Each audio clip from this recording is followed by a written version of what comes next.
I love having you. I love being here. Every time you come into the studio, I just feel like you're like my emotional support person. I feel like you see me on some of the worst days. Like truly, the last time you saw me, I was having a mental breakdown from hell. And it's so funny because you're so Midwest, so you have such a cheery, just overall vibe that I'm always like, she's the happiest person I've ever met. You know, some days. No, I also think you're so interesting because you literally look like just like a cute cartoon character who's always happy. But then you have like so many other sides to you that are like fascinating. Like, I love you. You're just like the ultimate little hype girl. You're a horse superhero. I know. Hannah met the ponies today. I met the ponies, gorgeous. Gave them a couple carrots. They were real happy about that. I feel like, talk about emotional therapy animals. Yeah. Are they smarter than us? I don't know. They're very motivated by food. They're really smart. They're really smart and they're really emotional. Horses are really emotional. Wait, that's so funny. They know when you're sad. Oh. And they just like cuddle. Are they moody? Yeah. Very sassy. Like they're like, I woke up on the wrong side of the hay. Yeah, actually, like they're sassy little things. I love it. Hi guys, welcome back to another episode of Two Hot Takes. I'm your host Morgan. Today we are joined by the amazing Hannah Burner. Thank you for having me again. No, I hope y'all aren't sick of me. It's an open invite. I have opinions. Amazing comedy special out right now. Thank you. I went to go watch it and it was like number 2 and I was like, fuck yes. You never know with these algorithms. You really never know. You are doing so well. Oh my god, thank you. Well, Netflix is also weird because I saw it charting and I was like, wait, is it just my algorithm that's charting or like are other people seeing it? It was number 2 in the world. Crazy. Insane. But so deserved. Like, Hannah works harder than probably anyone I know. Like, non-stop, go, multiple podcasts, you have Giggly Squad with your friend page. I'm running away from my thoughts. I think once you find something that's fun, you're like, okay, let's do it. Yeah. Because otherwise I feel like I have no purpose. I love a to-do list. I love checking, even if it's little things, check that shit off. I know. I went to Home Depot and had a list of items and I was like, oh, shovel, yep, hook, check. So I'm like, I'm gonna kill someone. I know, like, what body are you burying? But it just felt so good. I'm like, okay, this is what it feels like to be accomplished. Better than sex is like cross that shit. I'll just write a little thing to just cross it off and be like, ugh, she's just accomplishing things. I need to do that. Gave horse carrot, check. Yeah. Like little things, make it attainable. Yeah. I love that. Today's theme, I mean, your whole special and everything you've been doing lately is like very for the girls, for the people. Mm-hmm. We ride at dawn. Like you are just there about like helping the people. Like you know. So today's theme I have for you is drop a pin. So these are people that they might need our help. Oh. They gotta drop a pin, or you know, I want to be in on the fun too. I want to see that freak out. So drop the pin. We're gonna roll up. Let's do it. We ride at dawn for them. We ride at dawn. Let's go. Let's dive in.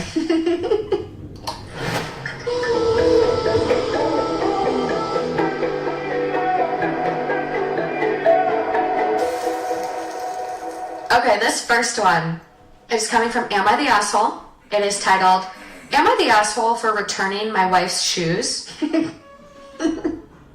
My wife was at the doctor's office for our baby's 2-week checkup when I stumbled upon new purchases in her closet, as in shoes, flip-flops, sandals, etc., that looked pretty close to the ones she already had in the closet that she had bought earlier this year in preparation, I guess, for summer. Except that the shoes were much bigger than the ones that she had had previously. This is our first baby, and to be honest, what I noticed more than anything is the fact that her feet have gotten swollen, wider, and longer as the pregnancy progressed. It has been a big mood killer for me, and it's made worse by the fact that my mom compares pregnancy feet to a loaf of bread, and I can only visualize her feet like that now. But more than that, my mom said that feet are supposed to shrink after pregnancy, and that weight loss is a big part of it.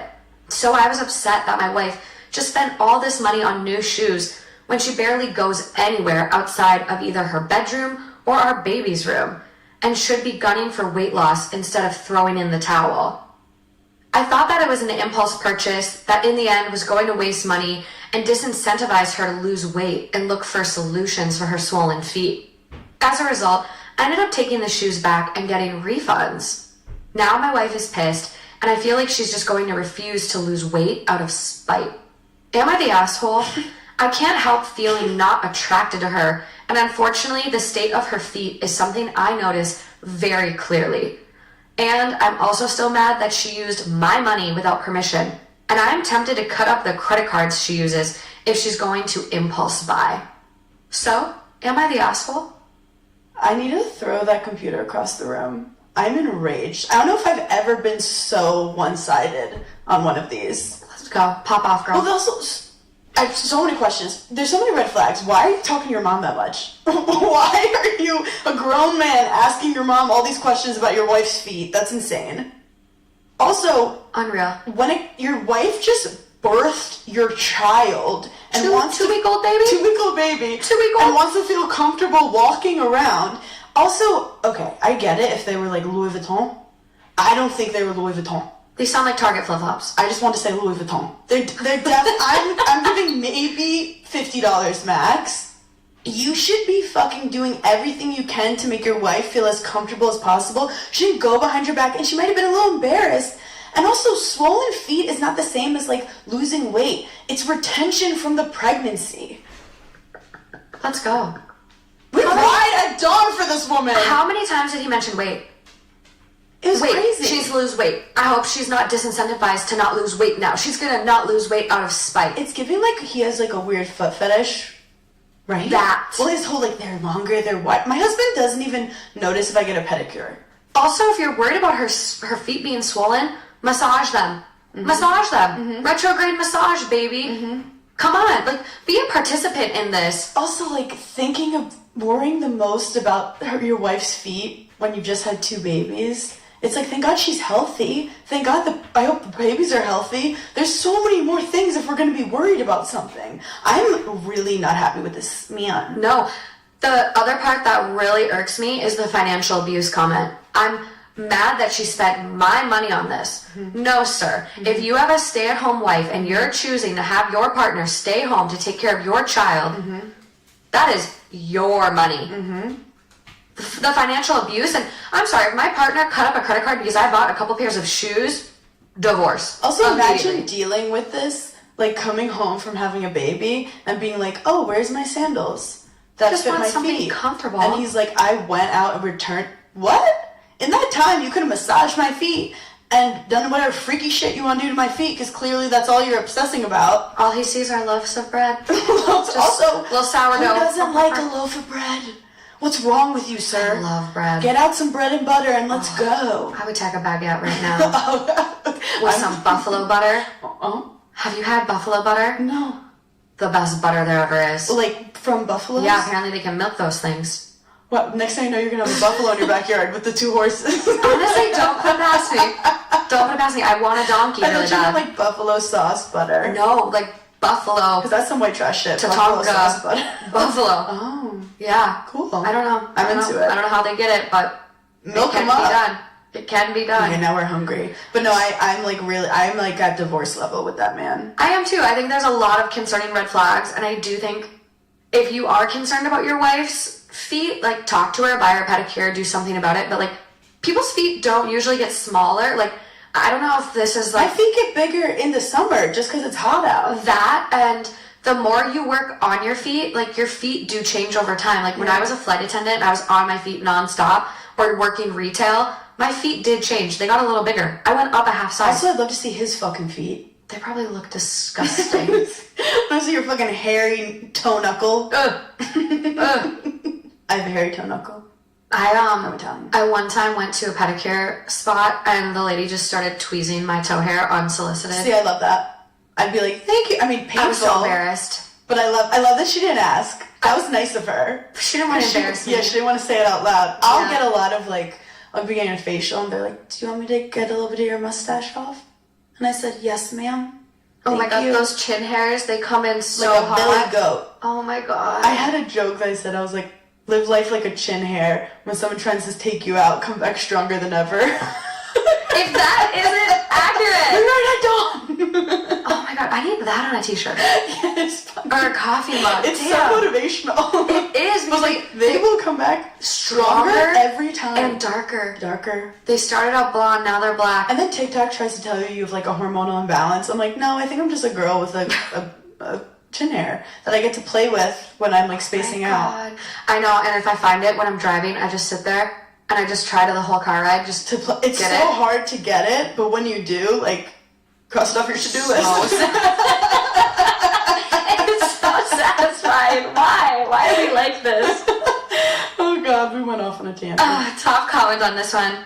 I really hope you're a troll, because if not, you're a huge asshole and a terrible husband. Thank you. She gave up her figure to bring your child into the world 2 weeks ago. Her shoes do not fit her. This wasn't an impulse buy, it was a necessity. You do not have the right to threaten her with financial abuse because she had the audacity to want shoes that fit her. Guess what, Buttercup? When my mom was pregnant, her feet grew 2 sizes, all caps, and never went back down. Despite the fact that she lost weight, you suck and you're the asshole. Wait, I love how she threw Buttercup in there. Or he. Guess what, Buttercup? Buttercup. And he starts saying that. Okay, Buttercup. Okay, Buttercup. Okay, Buttercup. Okay, yeah, sure, Buttercup. I think it's better than Sweetie. Yeah, Sweetie. Yeah, this is like the new, Buttercup. this is upgraded, Sweetie. This is elite level. No, did he like just, maybe he has like a kink where he wants people to call him an asshole. Ooh, I could see that. We have some what's that big word? Yeah. Degradation?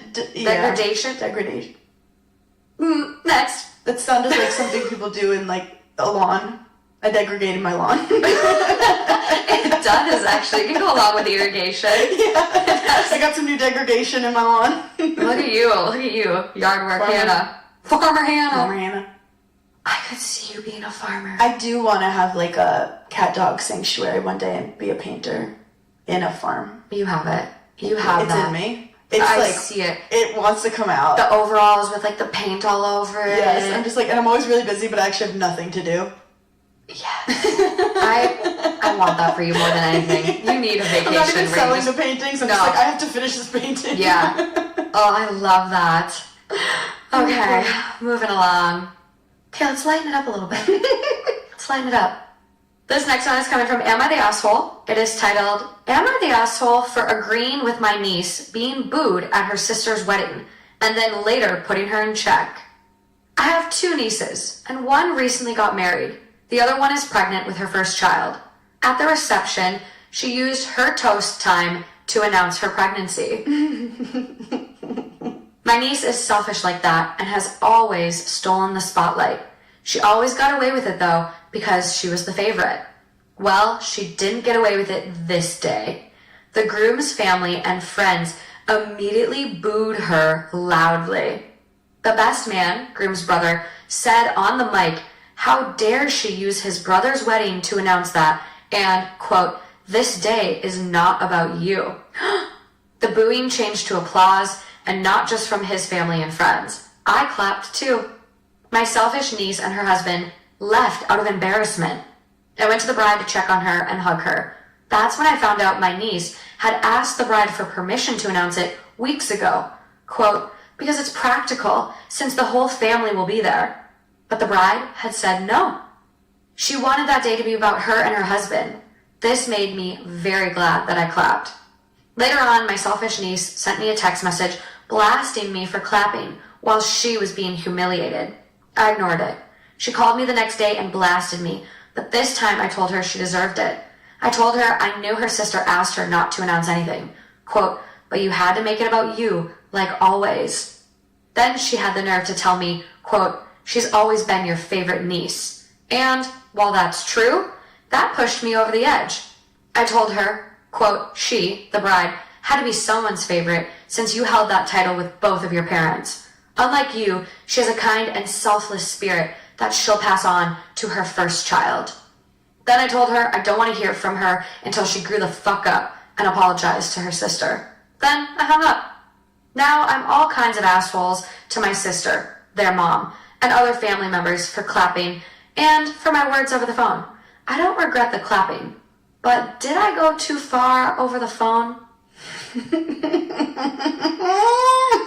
Wait, I love that the groom's family stood up for her. Like, that's actually the most romantic thing I've ever heard. Iconic. And obviously, I feel like there are multiple sides to this story, because she's really making this one girl seem like the most horrible human that's ever walked this earth. Veruca Salt vibes, just spoiled brat. Yes, if the facts are true, though, that, like, the bride said no. Also, it's crazy to ask that. And then you did it out of...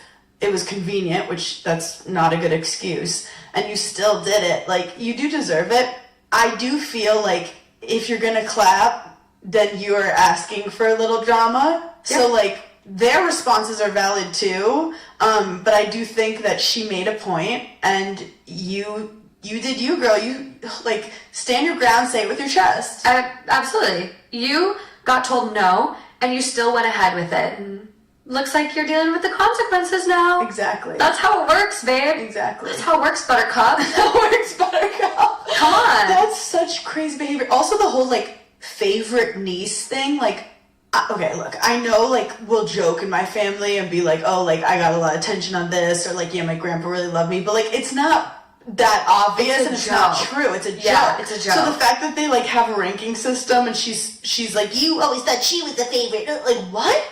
It's so strange. Come on. Your family, your sisters. Yeah. It's giving golden child and scapegoat. Yeah. Like, she was the golden child, and now that, like, she got put in her place and wasn't fawned over, she's losing it because this has never happened to her. You know what? This is kind of reactive abuse a little bit for the aunt, because it's like she's reacting to what the girl was doing, and everyone's mad at her for her reaction. Let's focus on what the niece did. Yeah. Your sister's wedding is not a family reunion. No. It's not a time to make it about you. You are there for quite literally one reason. Yes. Your sister. And don't project your embarrassment and blame it on your aunt for clapping, because that was just a reaction to the bullshit. Yeah. Yeah. Top comment on this one, not the asshole. But now I'm wondering if the bride had a feeling her sister would make the announcement anyways and suggested the booing to her new in-laws and hubby's friends. I don't care if she did. I don't care if she did. She probably was embarrassed and knows her sister and was like, hey, just warning you guys, this might happen. And if it happens, like, I'm not going to be happy. So she basically made sure that she had people there to try to save the moment for her still. Which is what, like, everyone does at weddings. Like, oh, hey, can you keep an eye on my Aunt Sally? After a couple drinks, she's going to start talking about so-and-so's, security, watch out for Sally. She might try to... have an affair. Everyone does that. Like, you kind of have those people that come to your weddings or baby showers or whatever. Like, that's normal. Good for her for being proactive and making sure people had her back, because her own sister sure fucking didn't. It definitely is a quality of families where, like, someone's known to make it about them.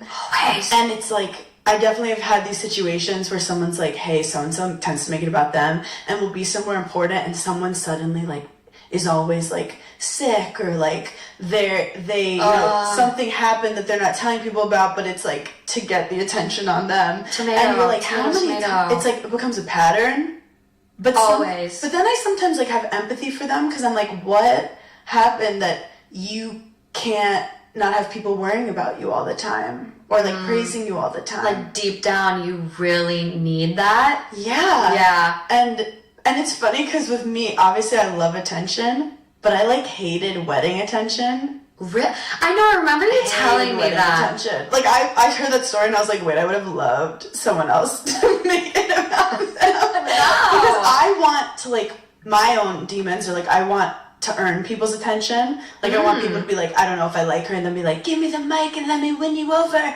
But, like, me forcing people to come and, like, celebrate me, I get, like, it makes me unsettled. Even though, like, everyone obviously is excited, but, like, I'm like a people pleaser. So the whole time, like, are you guys having fun? Are we having fun? Are you having fun? We should unpack that more later. Yeah. You are worthy of love and attention without working for it. No one likes when people sing happy birthday for them.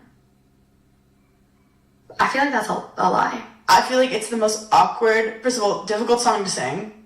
Why is it so hard? Why do they put such a high note in the most popular song in America. I would love to use the Spanish version because I feel like that's a little easier. It's so much more light and fun. Cumpleaños feliz. Yeah. Yeah. Yes. What? Bring that out. Bring that out. Make that the standard because it's way easier.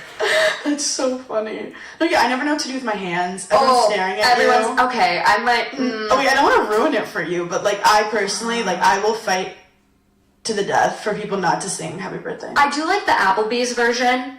Yeah. Happy birthday from all of us to you. Yes. We wish it was our birthday so we could celebrate too. But how many times do you think they prank your friend and that you're like, it's my friend's birthday when it's not, just so they get the song? Probably pretty often. Yeah, I think it's the move. But it comes with free dessert, so like a win is a win. A win is a win. Yeah. Like someone has to sacrifice. I'm gonna really think about this happy birthday now. I think the most awkward is the when you don't know someone's name and you get to the name part and you're like, happy birthday. Or they have a nickname, you're like, are we saying the nickname or are we not? Yeah. But actually, let's be honest, thinking back, I would not be happy if someone announced their pregnancy at my wedding. It's just disrespectful. Tacky. It's tacky, it's disrespectful, it's mean. And also, like, this bitch already got married and no one did that at her wedding. No. And you're gonna have a baby shower. So that's your day. Not this one. Oh my god, booing is so funny. Like, we need to boo more. we need to boo more. I think honestly, physical tomatoes. Tomato. I was gonna say tomato. But also, this is like just like it's a learning lesson for that. I'm like excited that this happened to that woman, so that. But in this moment, instead of projecting all the issue onto your aunt, be like, what did I do wrong in this situation? How can I learn from it? Yeah. And she needs to like have a really big formal apology. Yeah. And I think they'll be able to move forward from it. I think so. Because it can be a learning lesson if she reacts to it the right way. I think so. And I hope it's a character development because, you know, you're about to have a baby, sis. Like, you gotta get some good Imagine with that quality kid's older, traits. be like, you wanna know about before you were born? You were booed. You were booed from the belly. You're the boo baby. I would like a pin drop so I can see the video in person. Oh my god. Please, if you're out there, bride, please post this on TikTok. Oh my god. I know someone was recording those speeches. But that will end the relationship between the sisters if it goes viral. Just send it to me. Or sometimes, honestly, cutting ties is sometimes very healthy. Well, no contact. I can see it. A couple years. I can see it. At peace. I love that. Sometimes nice. Moving along.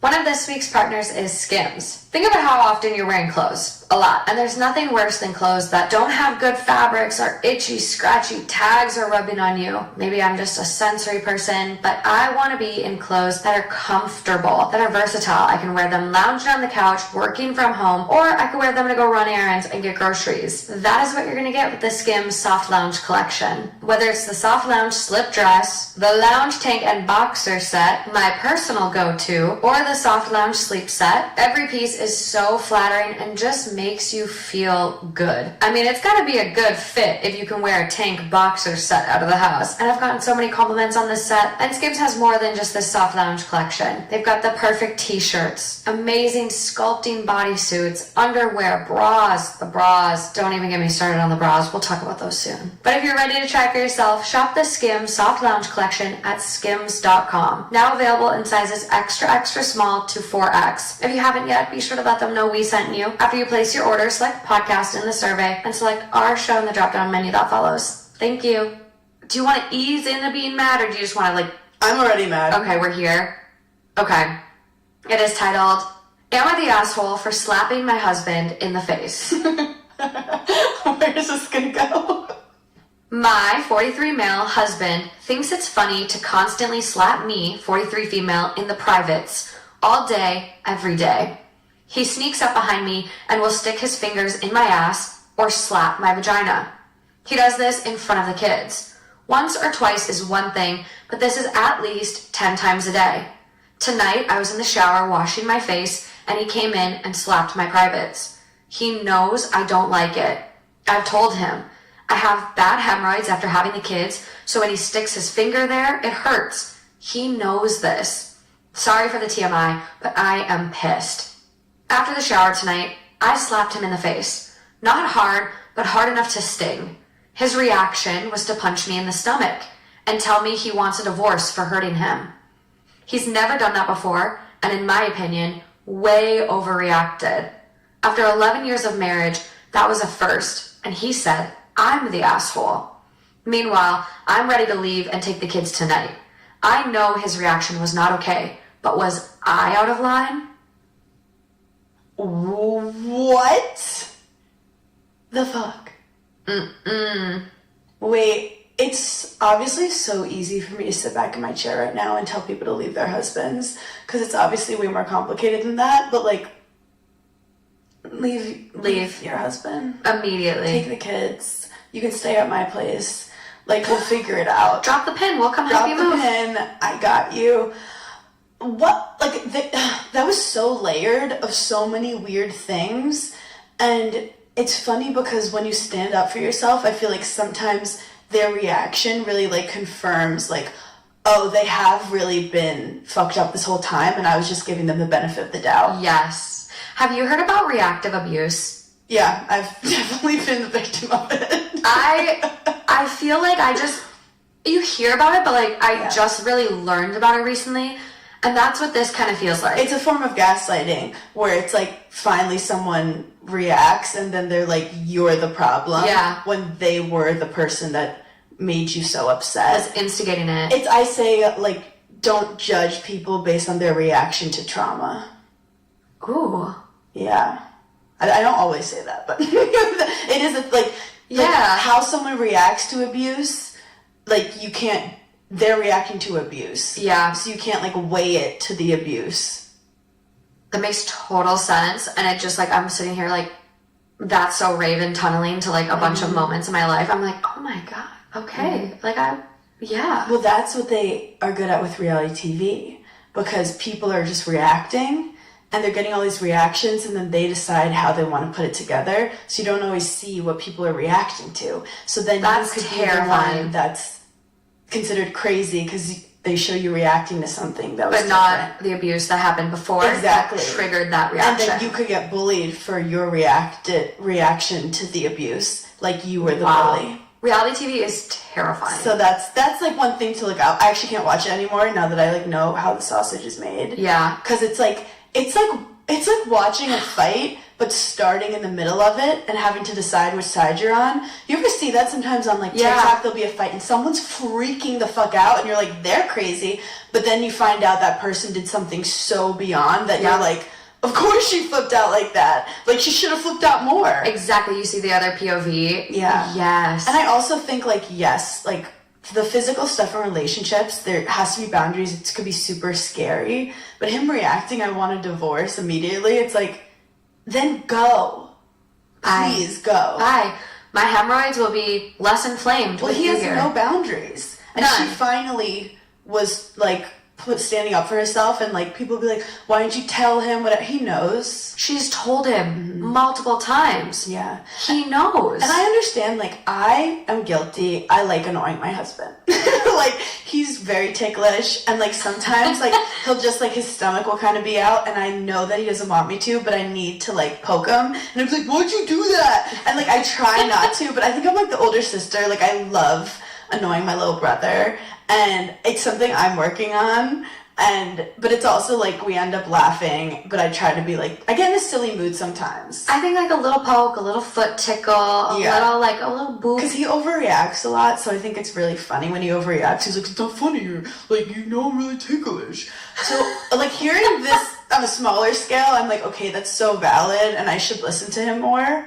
But also, like, it is funny when I barely touch him that he's like, whoa! I know, just like such a boy. And I like being, like, teased and made fun of, so, like, but you have to understand that sometimes they don't enjoy it. Yeah. So I've been better. I feel like the difference is, like, if he seriously was like, I really don't appreciate it, can you please stop? You would stop. Yeah, and I'm also not sexually assaulting him. That's the thing, like, getting slapped in the privates again and again and again, like, at what point is this a joke? At what point is this funny? Well, yeah, what's the point of it? Because it's clearly not turning her on, and it's embarrassing her. Also, the way she brought up the kids multiple times in this, it makes me feel like she's just a little embarrassed by, like, how her husband is acting in front of her children. This is not a good thing to show your kids. To do this in front of your kids, it's okay to hit your partner in the genitals. not to go big picture here, but I feel like Am I the Asshole is super powerful because this is the kind of thing that you won't necessarily want to bring up at brunch with your girls. No. Like, what would you guys do? Like, it's so layered and complicated and embarrassing and weird, but like, yeah, you're not going to tell your mom or something. So like, this gives people an outlet to have unbiased opinions, to be like, you're not crazy, you should leave your husband. Absolutely. I'm so happy When it in doubt, exists. leave. At least remove yourself, like, and take a break. Like, if you're questioning things, if you feel gaslit, if that person loves you and it's the right person, a couple weeks away for you to clear your head isn't going to change that. I'm just really in a place of like, life is so short. And like, So yes, we short. all want a beautiful family with a perfect home and, you know, a 50-year marriage. But it's like, you know, what's worse than not having that? Being stuck in something that is killing you inside. Dude, the Ballerina Farm stuff that's coming out. Wait, can you explain that? Have you talked about it yet? No, it just dropped. I think the article just dropped like yesterday. So Ballerina Farm is like this big content creator that's like really pursuing the trad wife content. Oh, yeah. They live out on a farm. They have like 8 or 10 kids. I'm not really sure. I don't engage with the content typically. That keeps coming up. It just keeps coming up. And so it's like they have this farm. They get their own milk and flour and butter and like traditional. She doesn't have a nanny for the 8, 10 kids, however many she's got. Meanwhile, like the husband comes from money. Like I think his family, like maybe he's not well off, but like his family owns like an airline. Mm-hmm. And so just this crazy stuff where it's like, why are you making her suffer? And then, so this article came out where she talks about like she wanted to be a ballerina and went to Juilliard, and she was like the only ballerina in modern Juilliard history that got pregnant in undergrad, and she gave up dancing for this guy and these kids and this life, and she couldn't get an epidural, and like she whispered to the interviewer like, I had to get the epidural when he left the room. Like crazy shit. And so everyone's kind Is of he like, Mormon? What's going on? I think they might be.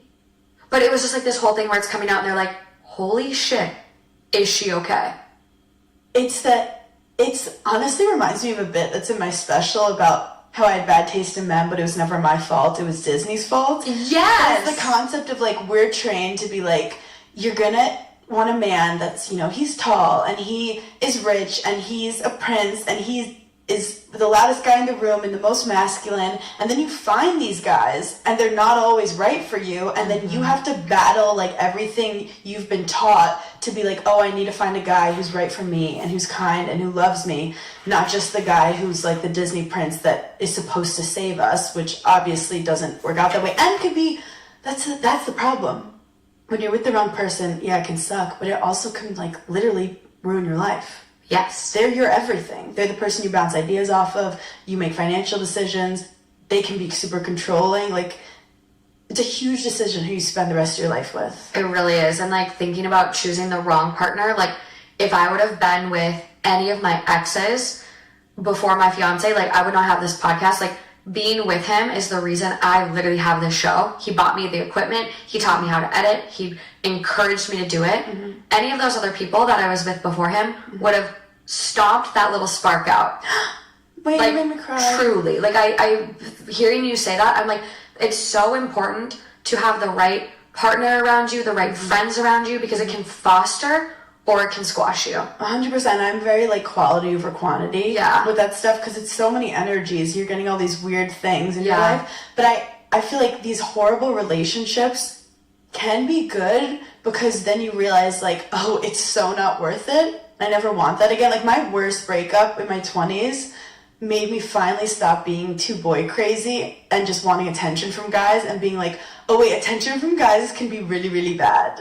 Like in the long term, like this could be 4 years of therapy, me thinking a guy's hot. So I'm like, if I'm going to fall for someone, I need to make sure that they're going to be an asset. Mm-hmm. And not to make it like, oh, I need you to benefit me. But it's like, if you're taking away from my life, I can't. Like, I don't care how blue your eyes are or whatever you're into, you know? I love that. I hope that resonates with people, because it's like, life again is too short to be with the wrong person. Yeah. And this lady needs to run. And I feel like there's a lot of smart, powerful people that listen to this pod. I mean, obviously, because they like strong opinions. Hey. And there's a lot of like, oh, if you're a strong woman, it's really hard to find a guy. And, like, I was able to find a guy who, like, even with all, like, my Netflix special coming out, I know. like, he's been he's so proud, and he also was so helpful in a lot of, like, critical decisions. He was the one who told me, like, wait 8 months before you put it out so you can tour more and make it even better. Like, he's just looking out for me, and just, it's nice to have just a partner that cares about you as much as you care about you. Which, like, to find that, I do think is so rare because he's also in comedy. Mm-hmm. He does the same thing. Mm-hmm. So to not be threatened by your success or to take what your has like it is. I know, and I do think it is a timing thing. Like, for example, because he's older, like, he's had these moments for himself already. Mm-hmm. So he almost loves being able to, like, hold my hand sometimes and be like, hey, don't make this mistake that I made. And it's this nice, like, I don't know if when we both were 30, like, coming up, we might have, like, had butt heads. So it's, like, just trusting the universe to, like, put you with the right people at the right time. I love that. And you can't force it. No. I love that. I love all the jokes. And then leave when he pisses you off. I love all the jokes about him in the Netflix special. It's so funny. When I got Fallon, like, you have to do clean material, and one of my favorite clean bits was this story about him, like, the restaurant one, him having a heart attack, and I didn't want to call an ambulance, which is, like, so fucked up but hilarious. But I was like, it's just not the scene. And he could have been like, don't do that on Fallon, and I would have been fucked. Like, I wouldn't have had material for it. Yeah. And he was like, go for it. Like, this is hilarious, and make fun of me. And I was like, oh, I love you. I love you. Thank you for letting me make fun of you on national TV. Oh my god, I love that he just embraces it. Yeah. And I know, and I'm excited for, like, when he'll be on Fallon one day making fun of me. It's gonna be so good. We're freaky. That's how we flirt. Top comment on this one, you should give him that divorce. For your own sake. Not the asshole, but your husband is 10,000% the asshole. Leave that abusive fuck. Yeah. OP responds, thank you. I told him I don't need him and I'll be just fine on my own. He doesn't think so. So I guess we will find out that he has been really lucky to have me. Ooh, now I really feel we Write It Down vibes, because he basically said, I don't believe in you. And she's about to do one of those girl things where, like, she's about to, like, get a degree at Harvard, or, like, she's gonna, like, get a whole, like, makeover and be, like, feel so hot and, like, start her passion. Like, she's about to, like, level up. The out of spite pop off. Oh! There's I love the nothing girl more leveling satisfying. up after a relationship that she realized was weighing her down. Like, she was doing you a favor, truly. Like, you were charity work, and you disrespected a queen, and she's gonna go show you now. It's so funny, the like, crazy leveling up that girls do. I didn't even know, you don't even know it's possible, and you're like, wow, that man was making you tired. I love when a guy does it too. Like, when you know there's, like, a woman who's just, like, taking advantage of a guy, and then he does the flip, and he's like, no, like, I'm gonna actually get with the nice girl, not the mean girl, not the pick-me. Well, they seem lighter. Like, everything about them. Everything. You ever see someone after getting out of a relationship, and you're like, who are you? The glow. The glow. Like, after they're over that initial, like, the glow that people get, it's so amazing to see. And it's so scary, but, like, there's light at the other side. No, we have an update on this one. Wow, I'm so overwhelmed with all of the encouragement and kind posts. I had a few not so friendly ones, and I wish you'd refrain from making me feel worse by saying hurtful stuff. Unfortunately, this is true, and I don't make it up. I do feel the need to clarify a few things, since I seem to have not chosen the best wording in my hasty post yesterday. 1. He has not been doing this for a year. This started a couple of weeks ago. We both work from home and are home 24/7. 2. No, I do not walk around naked. He's poking my butt through my clothes, so not penetrating, but it hurts, and he knows that. 3. My children are safe, as am I. I did call police last night and had him removed from the home. I've started to talk to a lawyer and will move things along as needed. 4. My husband did call today, and I had shut my phone off for a while, hence the late update. But he, of course, is apologizing and doesn't want to divorce. He offered counseling, so we will look into that. I don't know how I feel just yet about trying to make this work, but we will see. Thank you again for reaching out. I haven't been able to reply to everyone, but I will try. Wow. I mean, she definitely doesn't need to make a hasty move, but I'm really proud of her for clearly putting her foot down. Yeah. And it's weird to me, like, yeah, they're working at home together, but, like, what what came over him that these last couple weeks he started doing that, and what had he been doing before that was similar? Or like, is he now a new guy in the last couple of weeks? It is quite strange because, yeah, I wonder what was like the gateway to this slapping. Exactly. Like, did this start with the Pope? Yeah. Did this start with the tummy Pope? Yeah, it was a little tickle. This is quite odd. Yeah. Quite odd. Yeah. And very concerning. Interesting, but I think she's on the right path to figure out what's best for her. I think so. It seems like she's getting a lot of support in the comments. She's obviously, like she says, I feel embarrassed. I feel like a complete idiot. Like, talking about her kids. My boys are all young, but they'll definitely be told it's never okay to hit anyone. I think she's also feeling embarrassed about the reaction. But I think, like, there is something to be said about the reactive abuse. And, like, it's kind of like when you get pushed and pushed and pushed. Mm-hmm. What do? It's not okay that, you know, she reacted and hit him. But then again, like, he after punched her in the stomach. Like, they're both just at points of, like, clearly not good. This is toxic. This is unhealthy. Something needs to happen here. Mm-hmm. Drop the pin. Divine intervention. I don't know. Yep. But moving along.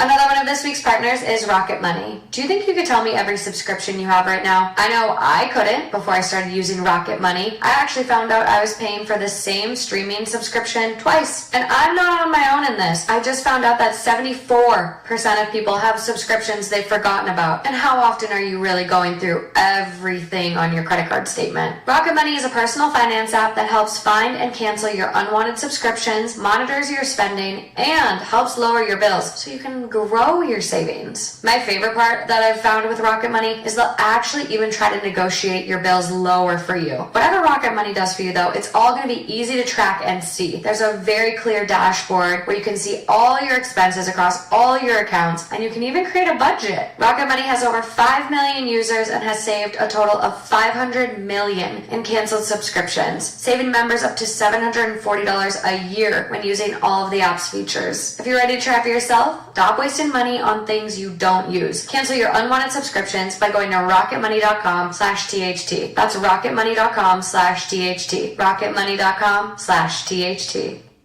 If you haven't watched Hannah's special yet, what are you doing?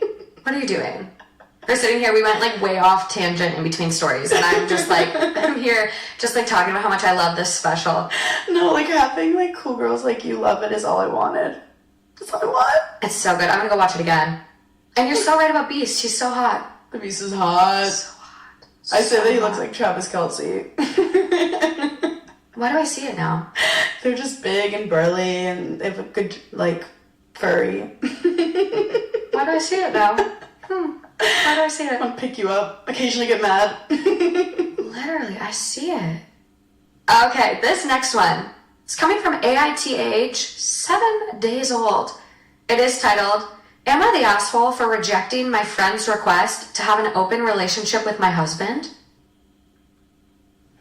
I, 30 female, have been married to my husband, 32 male, for 5 years. We have 2 beautiful kids. 5 male. What's that math? I'm like, how long have they been married? I'm like, wait, how old are these kids? Okay, got it now. We have 2 beautiful kids, 5 male and 6 female, and have a very strong relationship and are happy together. Recently, my friend, Lisa, 29 female, confided in me that she has developed feelings for my husband.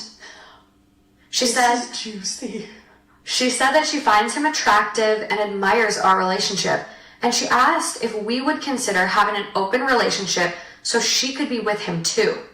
I was shocked and told her no, explaining that my husband and I are committed to each other and that we are not interested in an open relationship. Lisa got upset and accused me of being selfish and close-minded.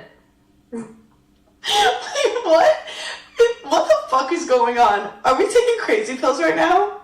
She argued that modern relationships should be flexible, that I was denying her happiness. Since then, Lisa has been distant and has been spreading rumors in our friend group, suggesting that I am overly possessive and controlling. This has caused a lot of tension, and some of our mutual friends are now taking sides. My husband is supportive of my decision, but I feel guilty for the drama it has caused. So, am I the asshole for rejecting my friend's request to have an open relationship with my husband? This is so fucking layered. Also, I wanted to know more about the husband, because all she said was he supports the decision. I'm like, what was his role in this, maybe? Like, are they flirting in the background? Like, did he tell her to ask? Ooh. Ooh. But also, I don't want to put it on him. Maybe. Oh, but also, where did you meet Lisa? Is this her thing? Has she been fucking everyone's husband? Ooh. And why are people picking sides? Like, is Lisa in your relationship too, to where you're like, oh, I get it, it's just Lisa, you know, she's Lisa. really fun. Like, what do you mean you're picking sides? She called someone selfish for not wanting to share their husband? Also, there's a thing where, like, if there was miscommunication, she was spreading lies, that's when you do, like, we need to do a group Zoom, or, like, we need to sit down and have, like, a tell-all of what's actually going on, just to make sure. Like a tell-all? We need to do a CNET, whatever, like, get a government, whatever people do, Speaker of the House situation, and be like, this is what was asked, this is what I said, are people taking sides on this? I'm so confused. But yeah, what? Also, what if Lisa just, like, likes the idea of someone's husband and, like, likes that he's unattainable, and then the second you open up the marriage, you fucking don't like him and you ruin someone's marriage? I don't get it. I'm like, you don't really know him. You don't know him. What you see is not him and being in a relationship with him, and also, like, once you cross that little line with your friends, there's no going back. And here's what worries me sometimes, and even, like, with just a casual threesome and all this, what if they like it better than what you had, but you're married, so, like, then you're getting divorced. Well, and you're the one with the kids, and, like, he gets excited of, like, a new fresh thing. This is so, I'm not about it. It's one thing if she brought it up, she wants to spice up her marriage, but this is the kind of thing that if you find yourself having, also crushes are so weird. Like, I can make myself have a crush on a plant. Like, if I'm going through something, I need to, like, you project stuff onto anything. Yeah. Like, talk to your therapist about this. Keep it to yourself. What happened to just, like, not saying I say everything that comes into my head, but, like, don't. Secrets. You can have secrets. Have a secret. It's okay to, have a little secret. You can have a crush on someone. I like if people, like, think my husband's hot. Like, that's fun. Don't attack me for not letting you fuck my husband. I'm like, isn't that why people get married? So they don't have to share ever again? Literally! So you don't have to be dating again when you have a full family. And that's selfish? She is like a little gaslighting queen, that Lisa. I wonder if her name's really Lisa. I wonder if she outed her like that. Top comment, not the asshole. Tell the friends that are on her side to let her fuck their husbands. Oh my god, iconic! Iconic, let's have a party. Oh my god, that's a good line. That's great. Next comment down, seriously do this. You are 100% in the right here. Your ex-friend is so self-absorbed that it beggars belief. Oh, I've never heard that before. It beggars belief. Beggars belief. Okay. Lisa acting like they owe her sex. No is a full answer. That's the other thing. What if the husband isn't even, like, into her or attracted to her or, like... That's why I wanted some more info from the husband. Like, I wanted the husband to be like, well, that's no, and, like, I would never, and, like, tell her to stop. Like, why are friends even being like, yeah, give her a chance with your husband? Like, that's so weird to me. Like, maybe they're having an affair. God. Maybe they've been having it. I mean, I'm just... And this was trying to, like... And this was her trying to... Make it more acceptable. Basically, the husband's like, I'm not going to leave my woman for you, so she's trying to open up the marriage. And some people know... Look, I don't know... Also, I like making up that all these people are the same. Like, I pretend that Lisa is the girl who also announced her pregnancy at the marriage. Yep. At the wedding, and she's pregnant with her husband. Yeah, it's the Two Hot Takes multiverse. It's all... It's a multiverse. It's all connected and interwoven. It's all connected.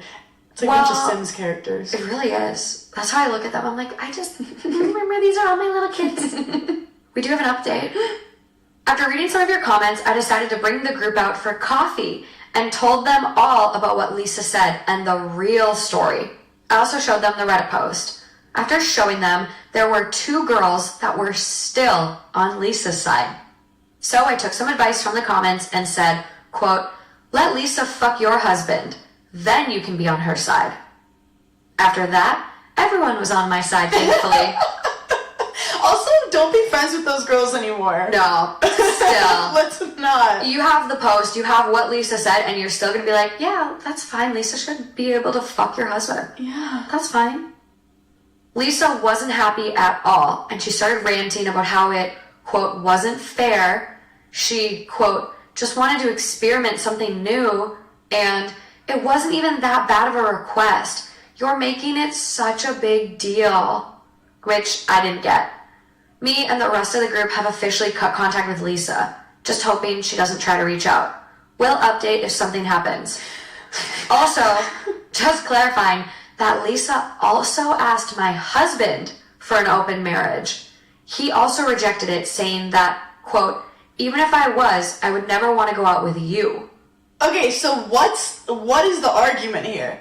It's almost like she's trying to ruin all her friendships, and she's like, what's the worst thing I could do? Let's go up to one of my friends and get mad at her for not letting me fuck her husband.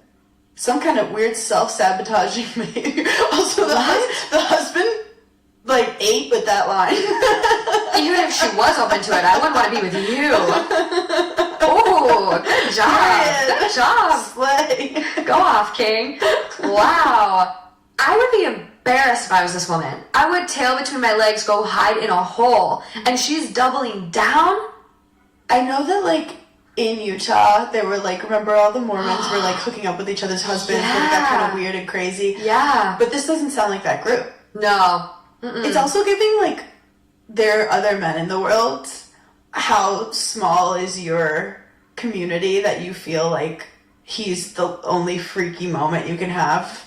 There's so many other ways. On Craigslist. Have you looked at that Let's Meet like thing Craigslist has? No. Is it new or is it? No, I think it's been around for a while. Oh. But it's literally that. It's like Looking for big husky man looking for a petite busty blonde. Like, and I'm like, you made him whoa. Russian. Big busty blonde. I'm like, okay, like if this actually works, like I know, like, foot kind of fetish impressive. stuff, like, does really well there. Are you on Wiki Feet? I actually am. And I found out because Michael Blaustein from Does he have a foot fetish? Stiff Socks is obsessed with feet, and we looked it up. He told me I had a nice arch, and then my head got big, and I started to get cocky, and then I was like, well, now we know what Yeah, I your do. feet are on here a lot. Wait, really? They're... Because I haven't looked in, like, a year or 2 years. What's my rating? Oh, look at your feet. Okay, see, that was fucked up of me. And that was years ago. That was, like, 5 years ago before I knew that was, was a thing. knowingly giving the feet people But that exactly was what they before wanted. people knew that... Look at the bottoms of those feet. That's where he said I have a nice arch. Wow, you were really serving on the feet. I hate to say it, but that first guy would be like, that's the kind of loaf of foot. They have your shoe size on They have here. it wrong, probably. What do they have? 9? Now I'm an 8. Edit. Don't believe anything you see online. You have one of the highest ratings I think I've seen. You almost have full 5 stars. This is my thing. How do I monetize this? You literally start posting just feet But on you know what's so OnlyFans funny? or Patreon. What people don't realize is I have tennis feet where, like, that I've lost my nails so many times. Like, I do not. And I also have, like, hairy toes. Like, I have a hairy Some people toe. would pay extra for that. I like your thinking. Yeah. There's a market for literal everything. entrepreneur. There's a market for everything. So, yeah. Who would pay extra for Hannah's hairy toe? Yeah, I also have hair on the top of my foot too. Sometimes I shave it, but I don't have to shave it if you don't want me to. Look, She'll offer options, a la carte experience. that's what people are like, one day you might get a Netflix special and be able to sell your foot pics still. I'm like so big. yeah. I mean, look at this one of you and Paige and your feet just primed. Look at those little well, toes. it's Look at the toe bend. It's so funny because when you don't know about foot fetishes, you're not like, oh, that's my feet primed. That's just me in a bathing suit. I mean, yeah, I never would have. I don't know. I never would have thought like Oh, this Do you think picture is differently better. about me now? That No. you know that I have a 4.9 on WikiFeet? Well, I just gave you 5 too, so hopefully it ups the average. Yeah, I rated. I gave you a 5-star, beautiful feet. Do you know that if you search in the podcast app Hairy Italians, Giggly Squad comes up? Oh my I don't know god! why, maybe because we've called ourselves Hairy Italians so many times, the algorithm finds us. But That's insane. That's some SEO like crazy. optimization. Because we don't even have an episode that's titled it. It's very weird. That's wild. I just looked up someone like you've worked with recently, Miss Hailey Bieber, and I was like, let me see where your feet compare to hers. She has 5 stars as well. You're like neck and neck. We're neck and neck. You're neck and neck. Come for your throat. I've never been on Wiki Feet before in You're my having a little entire too much life. fun. Are you on it? I don't you need think to search. so. There's no You way. need to search. There's no way. No results. Well, someone listening's about to start No that. results. I don't post my feet. I literally have a saying, no free feet pics. But I feel like 5 years ago, that wasn't like a thing. I don't know. People weren't as aware. I don't think you could find one foot pic on But mine. they say people on Snapchat just post their feet to like get engagement. That's a tactic. I That's a mean, tactic. do what you gotta do, I guess. I feel like every girl should at least be making side money from their feet. Like that should just be like a Why thing. not? Why not? Why not? Why not? What's the harm? Use what God gave you. I know. I would be so down for like my fiance having an OnlyFans and like posting milk bath pictures. I'd be cool with it. What's milk bath?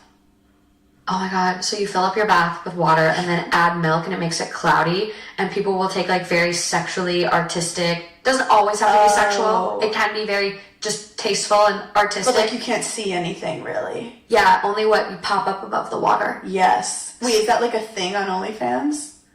I don't know, but I thought there was a market for it, and so I was always like, I'd be down with you doing that. I love that our algorithms are so different. Like a lot of people do it for maternity shoots, I will say. Oh, milk bath. Okay. But imagine just like a dude in a tub and just popping up above the surface that could sell. I mean, my husband could definitely have a Zaddy OnlyFans. There's definitely a market for it. I think so. For sure. I think so. He just tells you old stories and takes Advil. The Silver Fox. That could be the name.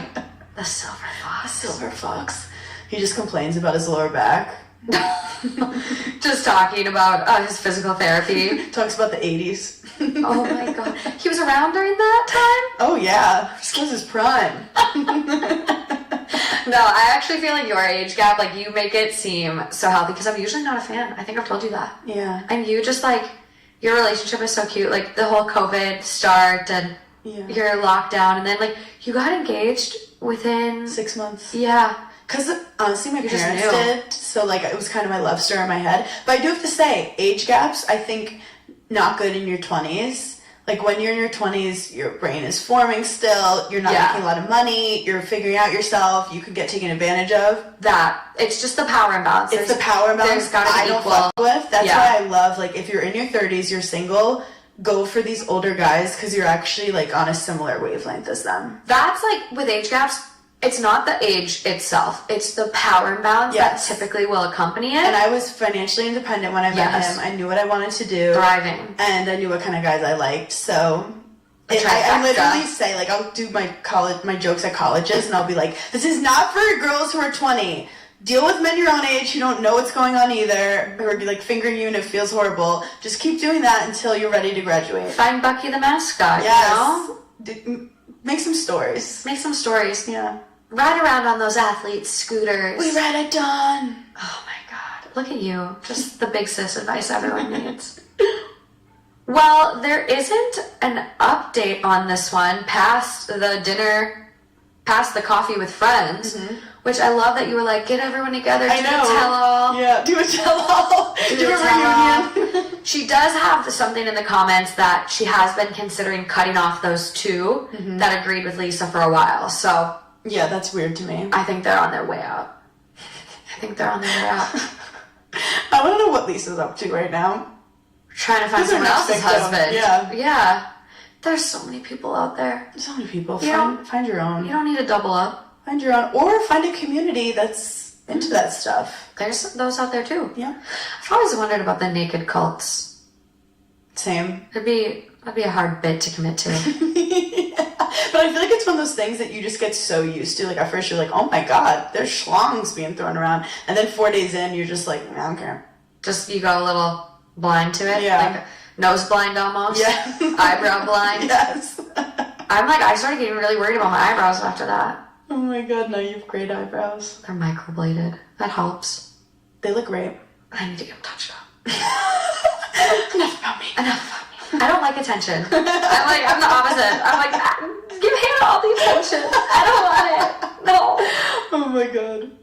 Another one of this week's partners is Babbel. We are way more than halfway through the year, and I know on my list this year was learning a new language. And I'm working on it, but not as much as I want to be. And I definitely don't want to get to 2025 hoping for the same goal of learning that new language. And if you're in that same boat as me, let me introduce you to Babbel. Babbel is the science-backed language learning app that gets you talking. There's no more wasting hundreds of dollars on private tutors or using the old school way. Babbel is just better. There's studies to prove it from Yale, Michigan State, and others that using Babbel for 15 hours is equivalent to a full semester at college. Think about something in your life that you've wasted 15 hours doing. You could have been putting it towards Babbel. And there's no need to get overwhelmed with all of this. Babbel's 10-minute language lessons are quick, and they're handcrafted by over 200 language experts to get you ready for talking your new language in as little as 3 weeks. So if you're ready to try for yourself, here's a special limited time deal for our listeners. Right now, get up to 60% off your Babbel subscription, but only for our listeners at babbel.com/THT. Get up to 60% off at babbel.com/THT, spelled BABBEL.com/THT. Rules and restrictions may apply.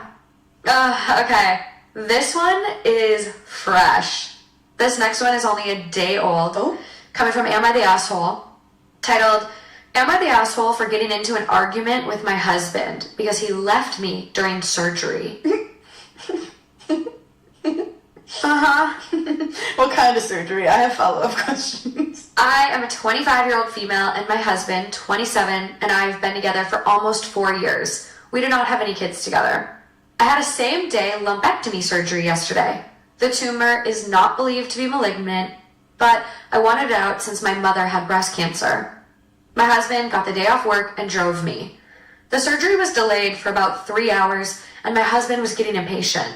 The surgeon finally came in and said she expected the surgery would take about an hour. After she left, my husband said he was going to leave the hospital to get lunch when I went under, since he hadn't eaten that day.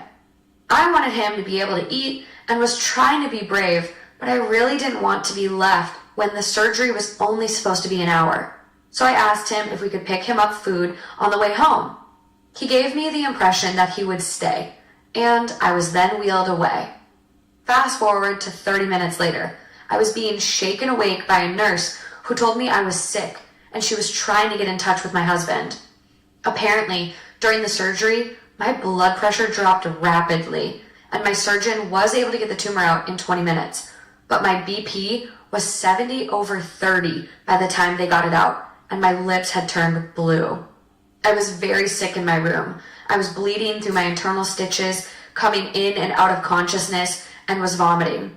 All the while, my nurse was trying to track down my husband. My surgeon called him, but he did not even answer her. I'm very thankful for the sweet nurses who took care of me and reassured me. It is the next day now, and I'm very emotional and angry about the whole ordeal. My husband did not apologize and has been incredibly defensive about the whole thing. His explanation for leaving was, quote, I went out and got lunch, and then I was getting gas because I was low from driving your ass around. The surgery was supposed to be an hour. How was I supposed to know your heart could have stopped? I told him he had one job, which was to stay with me and tell me what the surgeon said.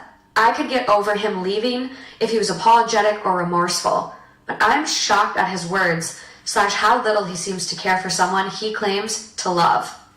In his defense, he cared for me last night when we got home, but left today after we argued. I'm sure I'm just still really emotional from anesthesia and I'm being a bit dramatic, but I can't even look at him the same. He is usually attentive and caring, so I'm pretty baffled. I'm sure he thought the chances of anything going wrong were slim, but I can't understand his thought process. I sat for hours and hours in waiting rooms during all of my mom's breast cancer procedures and was nervous to even leave for a minute to get food. God forbid I don't have cancer, because I don't trust him with anything medical now. Anyways, I'm unsure what I hope to get from writing this to strangers. I just needed to vent. Am I the asshole? Wow. I mean, obviously, this man did not knowingly leave her when she was, sick. Yeah. But it was obviously always a possibility. Always. It's kind of giving, he immediately got defensive instead of, this is one of those relationship moments where sometimes they'll get mad at you and you really didn't mean it. And that's the moment when you say, you don't say, well, I didn't do it on purpose, so I'm not apologizing. That's when you literally say, I'm fucking sorry, and you learn from it. This is one of those weird, just, annoying things where she literally said, if he just said sorry and learned and realized he fucked up, we can move on. Yeah. It's super annoying. And scary. It's really scary. And I think you're right. It does happen so often where people are just unwilling to fall on their sword. And it doesn't have to be a sword. It could be you slept on a pebble one night. It's just, I'm sorry. I'm sorry. In the beginning, of some relationships, I've had guys say something that hurt my feelings, and I'd be I just want you to say sorry because it upset me. And they're well, I wasn't trying to upset you, so I'm not gonna say sorry. It doesn't matter if you're trying or not. You're I just want to move on knowing that you understood what happened so it won't happen again. Yes. And also it's about it hurt me. Regardless if you were trying to or not, and aren't you sorry that I was hurt? I feel a lot of times people they overthink an apology. Yeah. They overthink it. I love apologizing. I throw it around left and right. I mean, if it's because I'm fucking up left and right. We all are. We're human. You're gonna make mistakes. You're gonna treat someone poorly. You're gonna be perceived a certain way. And, yes. And you can't control that. I would look at an apology more so as that person just wants to know you were listening and you heard them. Yes. You recognize that they were hurt. It doesn't mean you're getting in trouble. It doesn't mean you're going to jail. It's literally just an acknowledgement of you understood how it affected you. You're not a bad person. No. You're not whatever, insert blah, blah, blah, blah, blah. Yeah. It's just you recognize them, you see them, you hear them, and you're going to make a more conscious effort to not do it again. You're so right about that, because saying sorry is not this admission of guilt to being a bad person. No. It's an acknowledgement of their feelings and how whatever you did hurt them, which you obviously don't. It's basically being I don't want to hurt you. That's all it is. And I'm going to work on making sure that doesn't happen again. Yes. I'm so, I so much would rather someone say sorry in any situation. I can move forward. But if you don't say sorry, you just don't know if they even knew what they did wrong. Exactly. But on the flip side of that, you need to be able to communicate your feelings and why you're upset, because otherwise that's unfair to the other person. True. People aren't psychics. True. You have to it's a two-way street. She was very clear. She's doing that. And I'm annoyed with she was can you please just stay? Just stay so you're here. Hospitals have cafeterias, dude. If you're hungry, go to there. You get a snack. There's vending machines.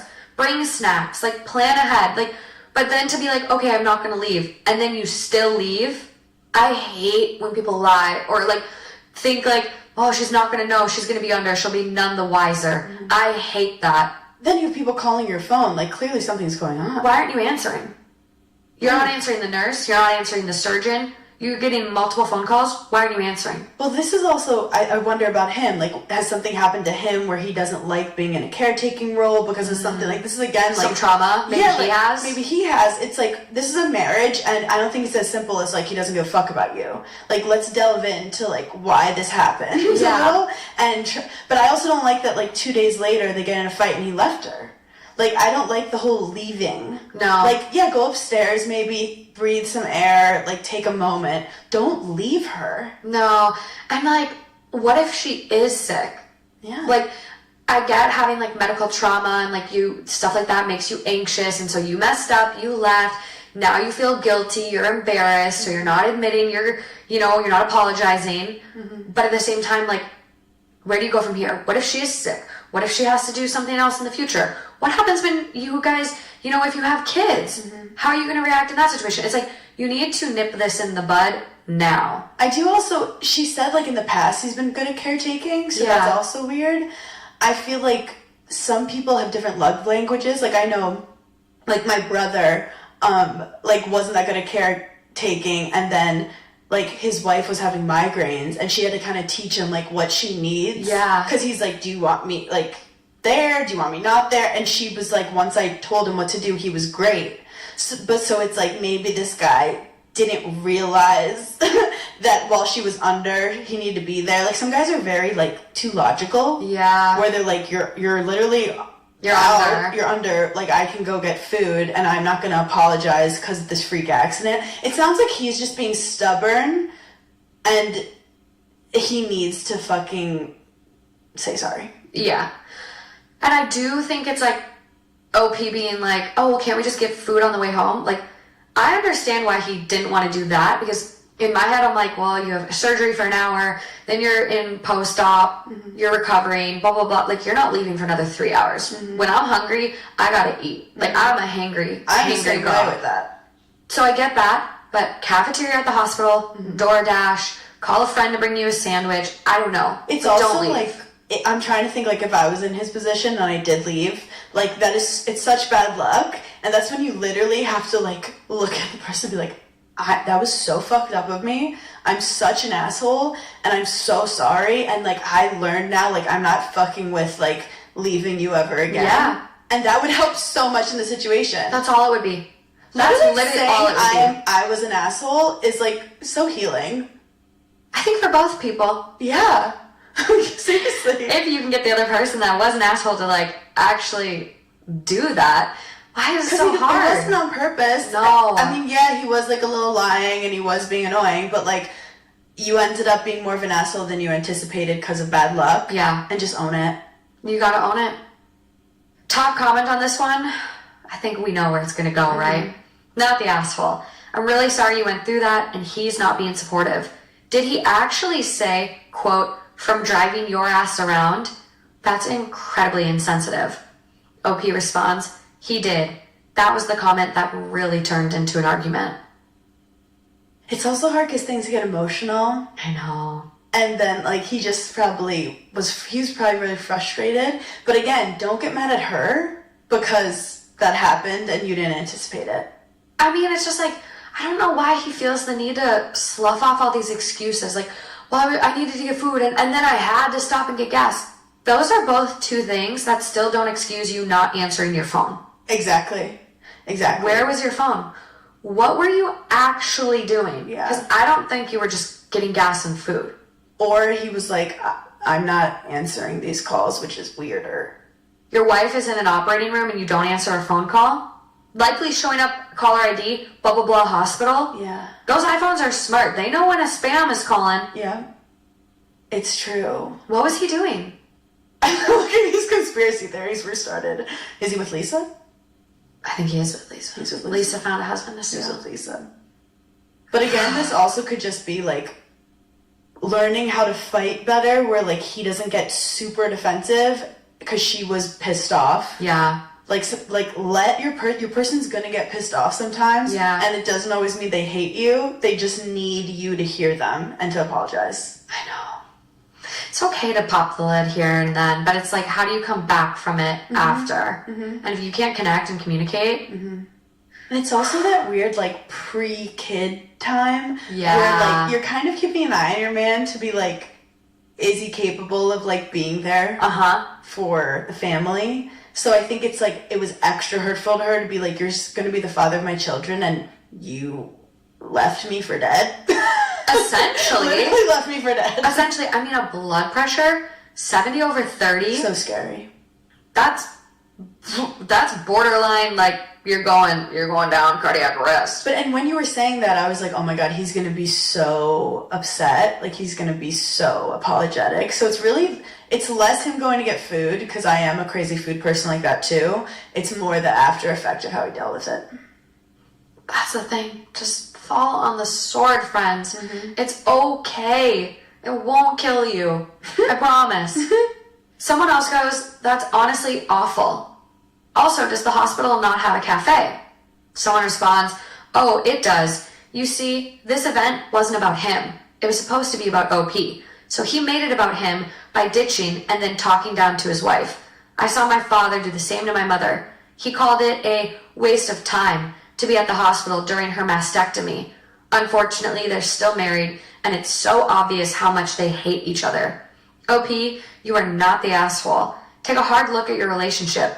This is how it will be. He won't change. He will actually get worse. I'm not sure anyone deserves to be so unhappy. Wow, because they just made it bigger of like, this is who the dude is, like, and everyone, it's about making about yourself. Yeah. It was him basically being like, you're not that important. Like, my hunger's way more important than like anything that can happen to you. Yeah. And I think you do, like, you have such a good point about this is kind of a trial period in life, like before kids and making sure your partner's capable, because someone does say the next comment down, and take a hard look at your relationship before you decide to have kids if you think that's in your future. And there is something so scary and vulnerable when you're in that position in a hospital. I remember I got my appendix, like, was appendicitis. Oh, yeah. And my parents drove me when I first started dating my husband.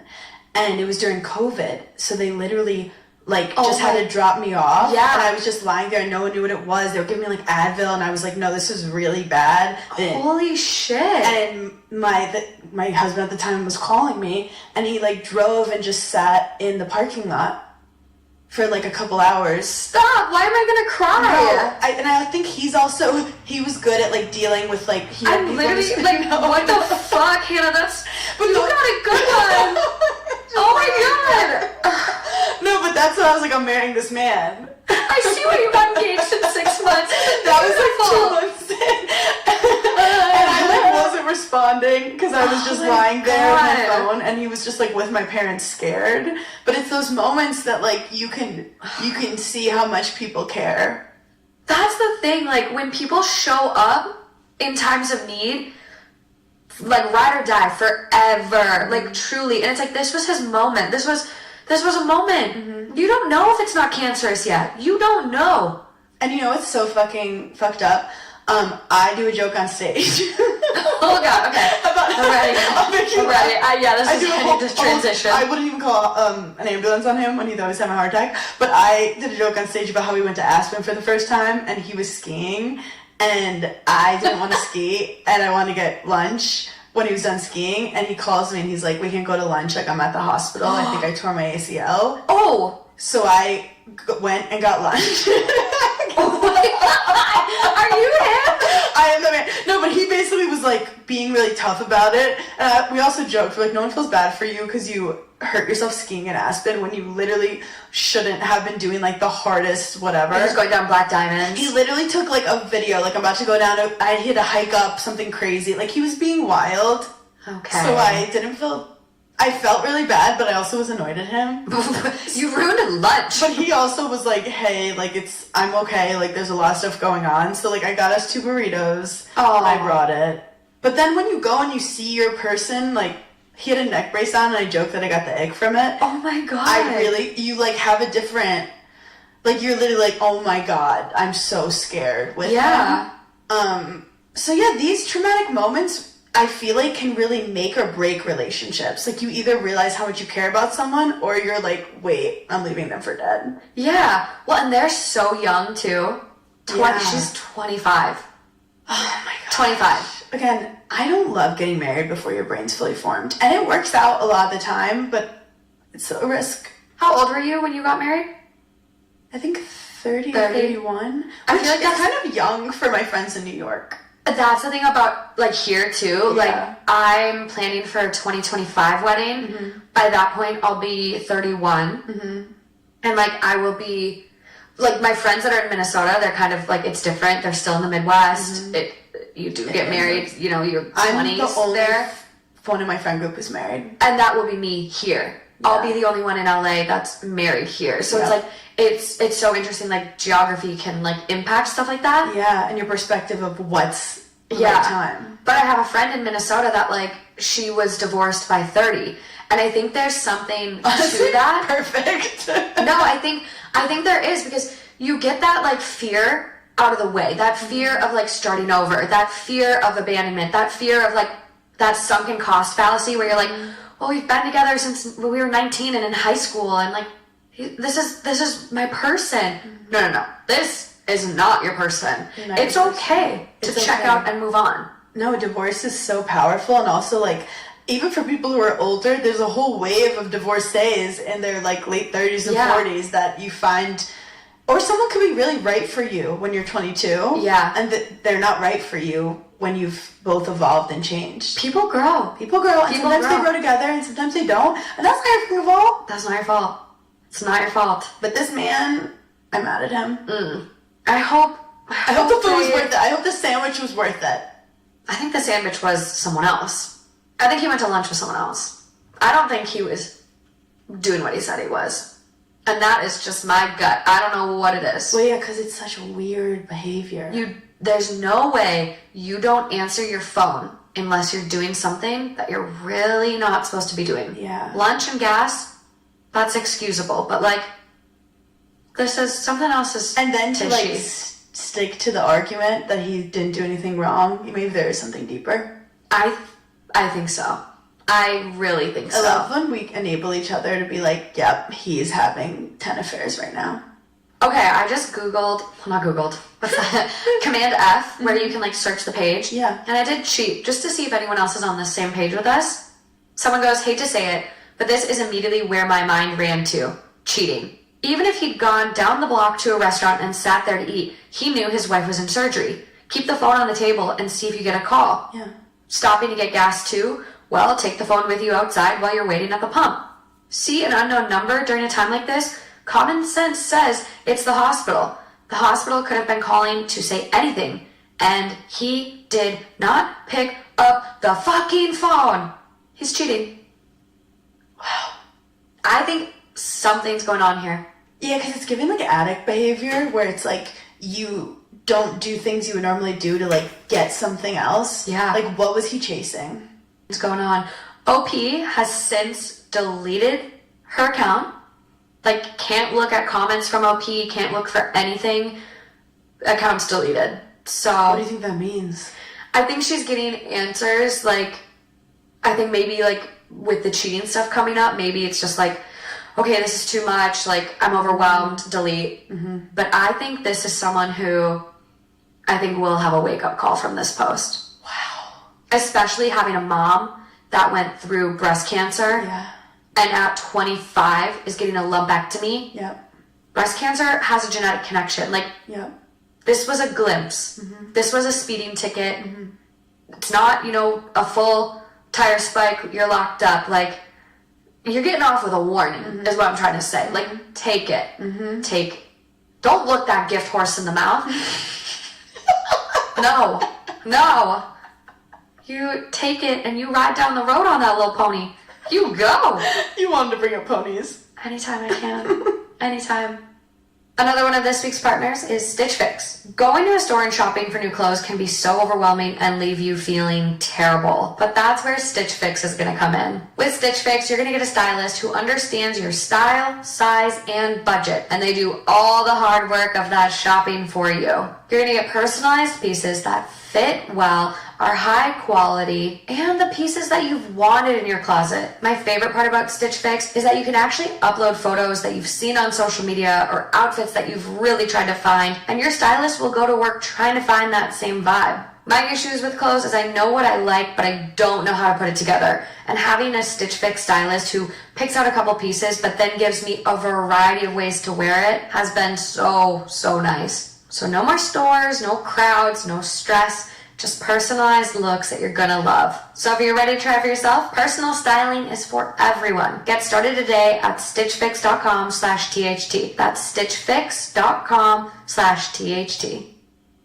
Okay, this next one, something else is going on here too. It is 23 hours old, coming from AITAH, titled, "Am I the asshole for breaking up with my girlfriend after she set up cameras in our apartment? quote, in case I abuse her. What? I need help. I'm a 25-year-old male, and my ex-girlfriend is 24-year-old female. We were together for 3 years, and marriage was definitely in our future. Basically, my ex always loved true crime, but she was getting really into domestic violence true crime.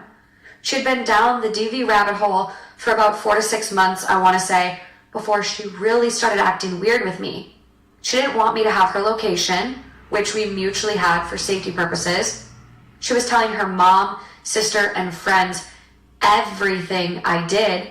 She was being skittish around me, kept a diary when she had never had one before, and would basically just be overly cautious around me. I'm not too sure how to describe it. You could just see that she was being weird. Even at gatherings, my family asked me if we were fighting because she seemed overly cautious around me and was only sticking with the women. It was really starting to get to me, but I didn't want her suspicions to be right, so I didn't do anything about it. She had told me that as a man, I have to understand that DV happens all the time. Even perfect men suddenly end up abusers, and that I was no different. It really, really got to me. All I could think then, and even now, is that I'm nothing like those men. I get that it could be anyone, but seriously? I don't even kill bugs. I take them outside. She had never even been in an abusive relationship either. This behavior was so unlike her, but I felt like there was nothing I could do because of her position.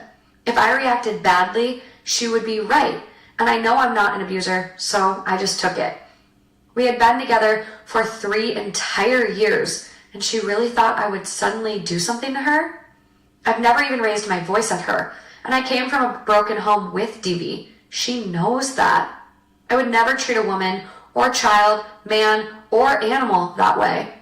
A few days ago, she put up cameras, and I noticed pretty quickly because she didn't hide them well. When I confronted her, she told me it was for her safety and peace of mind, and that if I wanted them gone, I don't care about her safety then. I got really fucking angry, but I got this moment of clarity all of a sudden. It was like all the anger left my body as quick as it came, and I understood. All these months hit me like a train, and I was over it all. I didn't yell, didn't react, I just said that we were over. I told her I couldn't be with someone who thought of me as an abuser.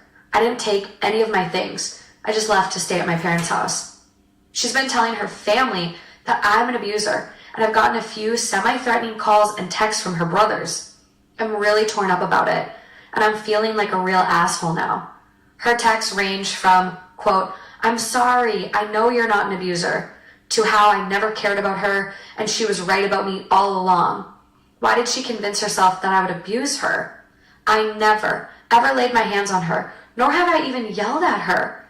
If something was wrong, we handled it like adults, not dysfunctional teens. I miss her a lot, and I'm starting to regret it all. I should have just let her put the cameras up. That probably isn't the self-respecting choice, but I really loved my girlfriend, and I understood to an extent. He understood to an extent? Poor boy's going through it. Yeah, I'm either getting like she's lost her damn mind. Yeah. And I mean, you know, you like watch something about like an abusive man and you get really mad at men and you're like, men are so fucked up. And then you see your man and you're like, I'm fucking mad at men. And then you're like, oh yeah, but that's, I don't have to project that onto him. Yeah. It's almost like she got obsessed with the idea of, and abuse is such a general term. Yeah. I wonder if there was like an event that happened between them that like triggered her to be like, this could become something. Like if there was a fight, like I feel like we're missing maybe one piece of information. Or Yeah. maybe he had a moment where like he got angry, which is like totally fine. But he's making it like he's been perfect this whole time. And she just, also the cameras is fucking weird. Regardless, I feel like the cameras is not okay. No. Like if you're putting up cameras somewhere, I'm not telling him. you have to let people consent to that. Mm-hmm. That feels very invasive. And like, if someone has never given you a reason to suspect that they're going to hurt you, something's going on here. And my thing is like, I'm like, maybe she's developing a mental illness. You know, think like she is. Maybe there's something. I'm like, it's like she wants to be the person in the documentary. Well, the one thing also that makes me feel like he's not a bad dude is that abusers don't normally leave you. No. They want you to stay. Yeah. For him to finally be like, it clicked, I'm done. Like, he's really hurt by this, and understandably so. Like, if my partner started coming out of the woodwork and being like, oh, I'm scared, you're gonna hurt me, she's avoiding him. Yeah. She's being weird and, like, jumpy around him. Like, but he can't be fulfilled by that, too. Like, that's not a happy relationship, but it's like when you are with your friends and they start telling you things about your man and you start kind of believing it, except that's her with these documentaries. Yeah. It's giving Gone Girl. Yes. It's giving she's, like, trying to create something that's not there. Again, and it is like attention seeking, where it's like she wants from her friends and her family to feel like she's going through something, like these girls were going that she was watching. But yeah, the whole thing with domestic abuse is the cycle of abuse, that like you get hurt and then they want you back and they apologize and they act good for a while and then they do it again and you're stuck in this horrible cycle. Mm-hmm. They don't just say, okay, this is weird, I'm leaving. I know. And he did that. I mean, I think he's doing everything right. Like, I feel so bad for him. And then the comment here where he's like, I came from a broken home with DB. Mm-hmm. She knows that. So then to kind of like put that on your partner and be like, I'm worried you're going to be an abuser. Like, you could be an abuser. Like, that's not a light thing. No, and it's basically like if it was his dad being like, are you your dad? Well, and then it's like at that point, like there's the whole self-fulfilling prophecy thing. Like, you're putting that into his head. You're almost conditioning him to like make him think I am like that. Also, accusing someone of being an abuser is something that could elicit a pretty intense response from someone. Like, if he raised his voice, I wouldn't be surprised. Well, then it comes into that, again, that reactive abuse. I was going to say, like, what she was doing is a form of abuse, because now he's getting, if she's lying about him, he's now getting bullied by her family. Yes. And he must feel just, like, dirty and misunderstood and just, like, lost. It's really, really scary. It's like a form of psychological abuse, what she's doing. Yeah. Like, it feels very psychologically damaging. And it has nothing to do with him. No. And it's something where I think he should talk to her family to just be like, hey, I really care about her. Like, I had to remove myself because of what's going on, but like, I care about her and this is what's going on. Yeah, like, I'm genuinely worried. She's 24. So severe mental illnesses, like, they start really manifesting themselves at this age, 23 to 26, 27 is kind of that window where, bigger things come out. She's giving, like, very paranoid. Yes. And so maybe there is some mental health issue popping up right now. No, it's totally valid, and I think he can't just let it be believed. He needs to stand up for himself. He needs to set the record straight. If they're, like, in a small town, like, he cannot have that going around. That's the thing. And then her, like, text, too, where she's like, I'm sorry, I know you're not an abuser, to then being like, oh, I was right about you. It's like she's swinging on both sides of that pendulum. Exactly. She's unsure what's going on, and she needs help. I feel like I'm on a roller coaster today. I really am messing us up. No, these are wild. I'm messing us up. Holy smokes.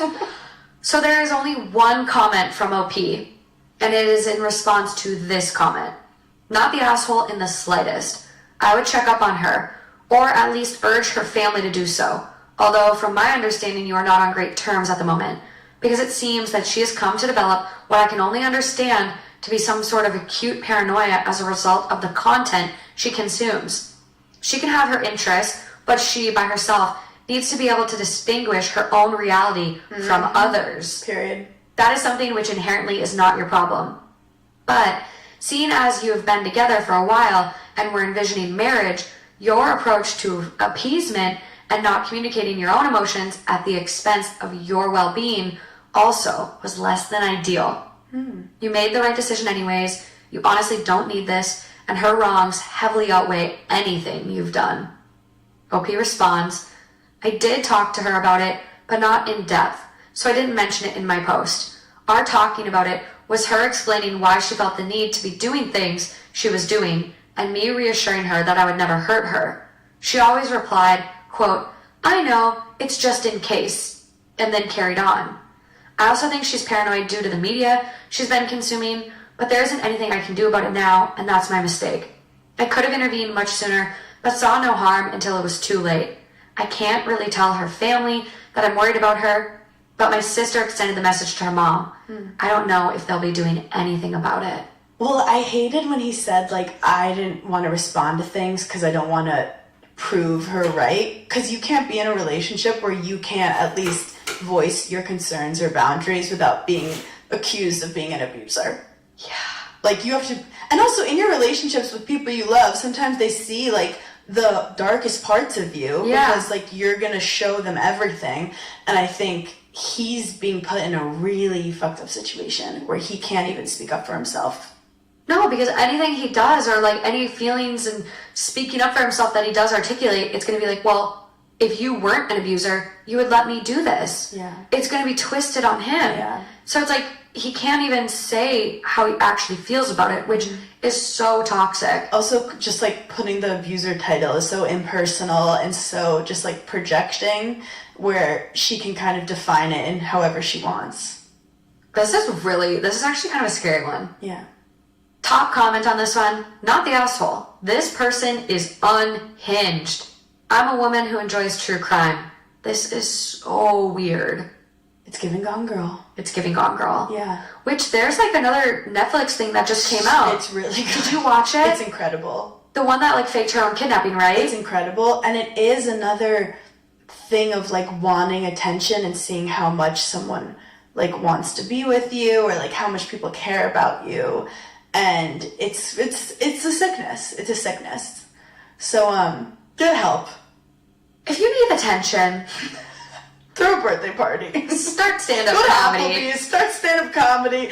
Do those things instead of going to therapy if you won't. No, the Applebee's Go to one. Applebee's. Go to Applebee's. You will feel special. Half off wings, a song, and a little dessert. Dollarita. Let's go. Oh, do they have those again? It's in the summer, I think. I'm literally going to look up the nearest Applebee's. I need this. But there's other ways to get attention. Like, come on. Yeah. Don't hurt people that... Let me get a dog. A dog. Foster, like Hannah. You had the cutest Foster recently. I still have a really cute foster, Abby. She's like a pocket pit who... Oh my God. She's like tan and a little white on her face, and she just loves people so much. She's not great with other dogs, but she like literally just wants to cuddle with you all day. Okay, where can people go to look for Abby? SouthamptonAnimalShelter.com. Okay. Yes. ABBY? ABBY, she's the best. She's really the best. If you're watching on YouTube, you'll see some pictures right here, right now. Let's get Abby adopted. Yes. Abby! So freaking cute. I love that you foster. Oh my God, thanks. Why are you the most magical little human? It was my husband that wanted to foster. Because I was like, I travel too much and I like cats. And he was like, we're fostering this pit bull. I love that. I mean, we've Big had her for scruffy like guy 3 years now. Which shows how great of a dog she is. We don't want to give her back unless she's adopted. 3 years? Yeah, his brother will take care of her. We have like a whole system because we travel a lot. But like she's living on Long Island. She's super happy, but we want her to have a forever home. She deserves a nice little yard. Oh yes, and she does like big males, which honestly same. Oh. But she doesn't get along with like little dogs. It's too bad, she doesn't get along. I had a reactive dog and it is really tough, but like there's so many places you can still go and like people are getting better about having their other dogs on leashes. Yeah, she's always on a leash. But it's so funny because with people she's just the best. I wonder if she would get along with Miss Peaches. Oh, I don't know because Miss Peaches is a girl. Maybe two powerful women in a household, We'll see if we can try. Reach out to Mr. Dave. Mrs. Peaches is from Southampton Animal Shelter. Yeah. Okay. All the more. Come on, guys. Come on. Get them together. Check out Abby. Check out Southampton Animal Shelter. Abby. Oh, I love that. You're gonna encourage me to start fostering. Oh my God, it's the best. I miss it so much. You save more dogs than one, they say. Oh, I love that. Well, that's all I have for you. That's all? That's it. I need a palate cleanser. No, that was amazing. I have so much fun. doing this with you. I love having you. I really think so highly of you. And I was talking to someone the other day, kind of telling them I had you coming on, and I was like, you are genuinely one of the kindest, most authentic people I've met in this journey I call life now. Like, podcasting has been, like, it's been really tough. Like, it's so rewarding, but there's a lot behind the scenes that people don't see or don't know. And I think every single time I'm with you, you are just such a light, and you deserve every good thing coming your way. And it's not to say you haven't worked your ass off for it, but it is so deserved. And it's so nice to see one of the good ones win. Let me tell you. Wait, I love you so much, and you've actually been so helpful in so many ways. Stop. And like everything right Take back the at compliment. You. No, I can't. I literally can't. No, how dare you?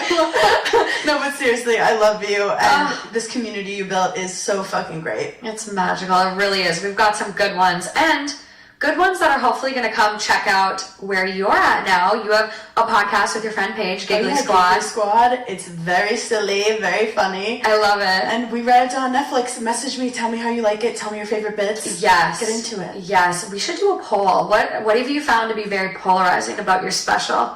People really like the queef joke. I have like a 10-minute queef bit. It's about who queefed who. Cool. Like, does he queef you, or are you queefing? No. So it's gotten into that. Purely from the other person pushing air up into you. It's their fault. I say, I've never queefed alone, so I know. But then some girls message me and said they can queef alone. So it's gotten kind of controversial. Interesting. Okay. Next time. We are going to put a poll up and see if you guys have queefed alone, because now I'm really curious about that. Somewhat concerned for those that are queefing alone. Or a little jealous. Without the skill. I'm glad I can, because I would never stop. I'd be like, look what I can do. I have enough flatulence from the other hole. I don't need a double whammy. No. I'm okay there. Check out Giggly Squad. Be sure to watch the special. It is so good. Let's get it to number 1. Let's go. Let's baby. Do it. Let's go. Put on repeat. I love it. All of Hannah's links will be in the description of the podcast, the YouTube. Easy, guys. It's one click. But thank you for coming on. Always welcome. Just come whenever. You just say, I'm coming. I'm coming on. Works. Until next time, guys. Bye.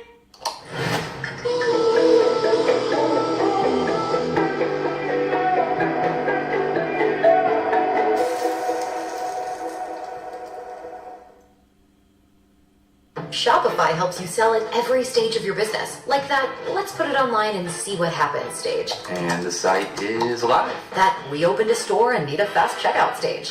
Thanks, you're all set. That count it up and ship it around the globe stage. This one's going to Thailand. And that, wait, did we just hit 1 million orders stage? Whatever your stage, businesses that grow with Shopify. Sign up for your $1 a month trial at shopify.com/YouTube audio. Hi friends, welcome back to another week's episode. Thank you so much for letting us take a week off last week. We were in Minnesota, home for the holidays, aka the Minnesota State Fair, Justin's birthday, my mom's birthday. So we were just getting some much needed rest and relaxation. So thanks for letting us do that. As you guys know, we're going back on tour very soon, and we are giving away 2 tickets for each show over on our Instagram, or if you check the link in the description, you'll see how you can enter for tickets. But other than that, enjoy the episode. I'm so excited we're finally doing this! I'm really jazzed. I've been wanting to do it for so long. Not that I'm like, but I knew that your last view was a nightmare with the flooding, and I was like, yeah, no, it's like, I'm not worried about it. Like, I wasn't offended. I was like, like, she has shit going on. And then you're like, I'm a goldfish. I remember I'm a goldfish. I was like, okay, perfect. I literally, the stuff I forget, it's insane. But here we go. I have an amazing theme for us today. Yeah. But first, let's introduce you. Let's fill everyone in if they're not familiar with you and your amazing stuff you have going on. My amazing stuff. My amazing everything. I'm Reb Maisel, online, on TikTok, on YouTube, on Instagram. I have a podcast called Rebuttal Pod, and I am a practicing attorney. in California, which is great. Part of the reason why people, I guess, started enjoying me on TikTok is because I am an attorney. Oh my God, the court, right? The court transcripts. The court transcripts. I read funny court transcripts on there, and I am a lawyer and a woman who doesn't have a bob and a stick up her ass. So I think for most people that's really jarring. Like they're not. I mean, yeah, Legally Blonde was cute, but let's be serious, is what they always are assuming, right?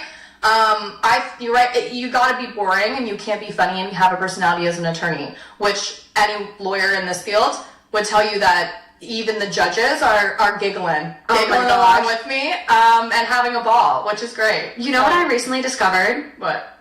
It's like a rate the judge website. Oh, that's beautiful. What yes. website is that? I don't know what it's called. It probably is. It's like Rate by Professor, but like Rate This Judge. Yes. It depends on the state. Like because obviously state court judges in every county and state are very different. Federal judges, Yes. it's like okay, by circuit, but could be different. But yes, the Rate My Judge thing is funny because die at those. It's kind of like Rate Your Professor in the sense that unless this professor was the best of all time or the worst, most heinous person you've ever had speak to you, you're not rating in the middle. So the judge ratings are always like, destroyed my life, unfair, corrupt, like the worst names you could possibly call someone. And then if you ever look into the ratings a little deeper, right, if they like give any details that could like get you to kind of search through the cases, it's like a very fair ruling and they fully definitely needed their case to be dismissed, It's XYZ, hilarious. whatever. So I don't know how much you can trust them, but I have never written one. Legally, that's my disclaimer. I've never written one. There you go. I looked up my aunt who is a judge, and she's like family law. Love. So she's dealt with like a lot of really hard, intense cases, and some of the reviews she had, I was like, Yeah. Did you know family law is the most dangerous area of law to practice in? As an attorney, criminal law is not even fucking close. I can see that. No. You learn in law school, our professors tell us, yeah, so being a criminal defense attorney or a prosecutor, being in that field, whatever, that's not where you need to like have a bodyguard and lock your doors and shit and be terrified of, having your life threatened or your family's Holy life threatened. shit. It's family law or anything to do with property because people get really upset about inheritances. Oh my God, and, yes. and wills and probate and all of that, and they also get obviously really upset about custody and children and divorces and people kill to not pay alimony. Oh my! Literally. Men will do anything but get a job. Let me tell you that. I'll tell you that. Okay, they will Oh my do God, everything. hot takes from the They jump. will look piping hot, piping fucking hot. Half the time it's like your ex doesn't want you anymore. Like your baby mother doesn't want you. She simply needs a good diaper to put on her on your child, and they're like, how dare you? It's messy. It's messy. It's messy. So family law, I was told basically you will die. You will be. I mean, not you won't die, but family attorneys will vouch. You will get more threats. You'll get more death threats. Anything. I've been on lockdowns as a civil defense litigator. I mean, we have like heavy security. Like I have to, hit a badge against 3 different things to get to my desk. Oh my and God. we've had, hey, you guys, an email circulated. Here's the mugshot of, so-and-so's client. He has on the record stated that he threatened our entire firm and said that all lawyers are pieces of shit and deserve to die. And so we're going to just err on the side of caution and assume that means us. So, we're gonna have 3 new security guards who are gonna escort you in and out of the building. And he probably is armed. And also, here's a security surveillance screenshot of him in our lobby last week with a fake cop badge. And I'm reading this email, mind you. I'm reading this fucking, hey, you guys, like Monday, reply all ass email. And look at this mugshot. And I'm already in the parking lot at my office, with my full blazer lawyer uni on. I'm like, I would have come in sweats, bitch. I would have been like, I don't know where the lawyers are. Probably not. It's not me. I looked like one. I was like, damn it. Like, they clocked me. They're going to clock me. I'm like, of course. And immediately in like our associate group chat, like our attorney group chat, all of the young, cool, funny attorneys who, use humor to cope are like, I mean, did you guys see what he said about lawyers? All lawyers are bastards, they need to die. And we're all like, I mean, he has a point. I'm like, look, I'm not saying he's right for this, but like, let him cook. I don't know, let him cook. Shit, like, so fair, king. God. Please don't kill me. I'm like taking my blazer off to, like, oh God. I'm just like you. Yeah, I hate lawyers too. I hate lawyers and I hate paying alimony and being a good father. Terrible. Literally the worst. Terrible. Ever. Love those shoes. I don't know what to say. God, I gotta get you on my dad's show too, because we just had the craziest write-in on his show, and it was someone trying to be like, I regret, leaving my ex-husband, and this guy he was so deranged and just so terrible to her. He was basically like, our son is never gonna forgive you for tearing apart his family, and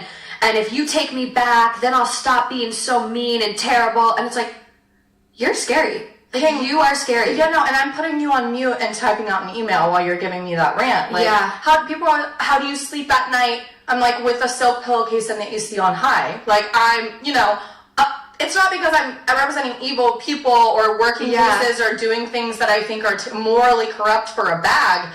90% of the time in our field of work, it's like, or our line of work, I guess, it's very much just, hey, yeah, so this is the law, right? We're going to apply it. And you don't like it, the result sucks. Yeah. Okay, it's not great, but I'm not doing anything that isn't what should happen. If you're a good lawyer, right? If you're respectable. And people don't like to not get their way. Shocking, right? Especially if you listen to this show. Shocking that people might not always be correct. Even if they feel very strongly about something. And that should be on a fucking t-shirt. I'm not 70, so like a tiny 10-point font, like just down a sweatshirt. Yeah. Put that in the pod description. Like, we are very rarely 100% on this show. Like, take it all with a grain of salt. We're coming at you off the cuff. God bless. God bless. I hope I hurt your feelings. Mine are too. Mine are hurt too. But it's gonna be fine. Oh my god. Let's just preface this whole episode though off the jump for a little Reb here. This is not legal advice whatsoever. No, it's not. This is us just spitting some takes based on some crazy stories today. Mm-hmm. The theme I have for us is so wrong it feels illegal. Amazing. Incredible. Let's see what we got. Not that doing things illegal is fun. But it's not right now. Or wrong. Or wrong. Sometimes, ignore that she's over there, the lawyer. Sometimes you have to go against the law. There's certain times. Okay, let's dive in.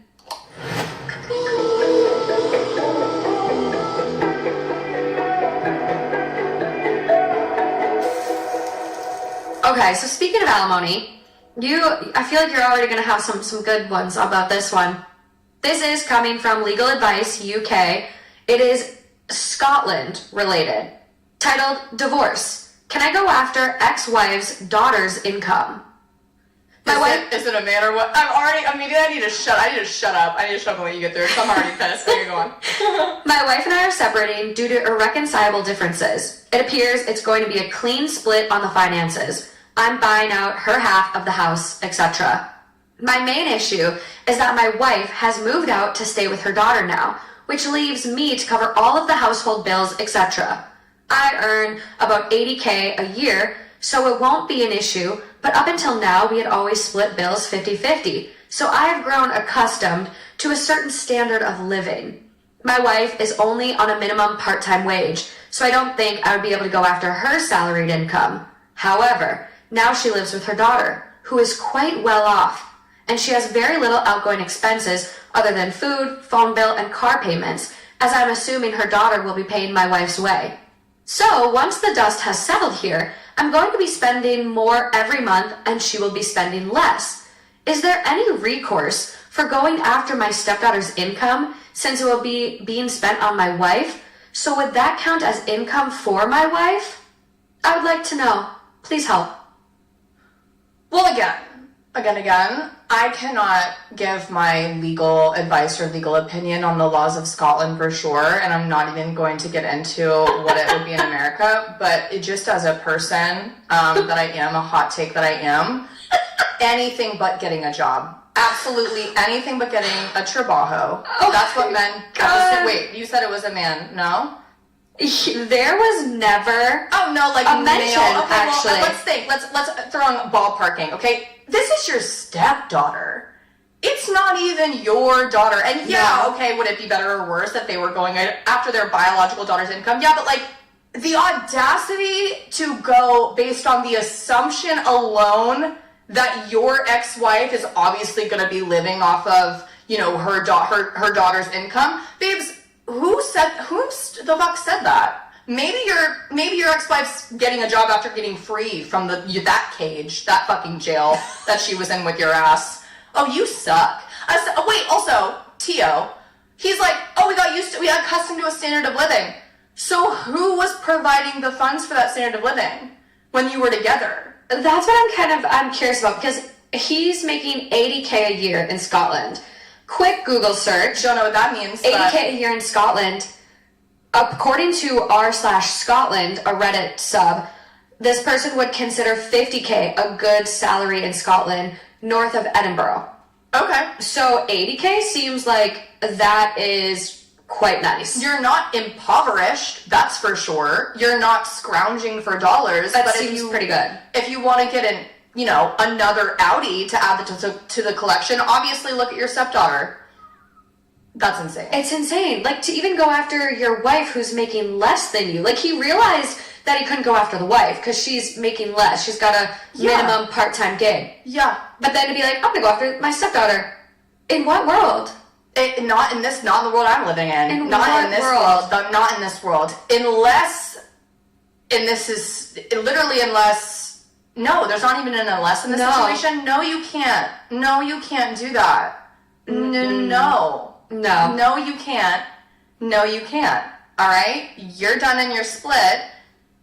Whatever complexities you want to argue about with respect to your relationship with that other person, argue all you want, different divorce. Look, there are 50 different states in this country that have 50 different divorce laws. It's a state law issue. I don't know how it is in Scotland, but what your children make is not going, right? Like, my income is not going to be touched because my mom married a douche. Sorry, queen. If my mom's listening, her and my dad are still together, but remember that. Just future reference. Just future reference if you ever want to leave him, don't touch my cash. It's really crazy. And I think it's like, if you can't afford the same living you're accustomed to, don't buy her out of the house, sell the house. Exactly. Downsize. Exactly. You have other ways to maintain your quality of life that maybe isn't having this big house, by the sounds of it.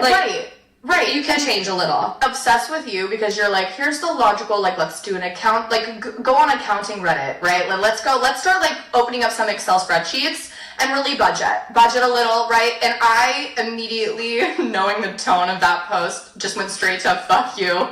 I know that they don't, you know what I mean? People like that, when their mind goes there, they don't want to listen to someone saying, hey, how about the alternative here, instead of, going after a daughter that isn't even yours, this income, which you probably legally cannot fucking do. No. Why don't you just get a better job or rework what you think is your standard of living?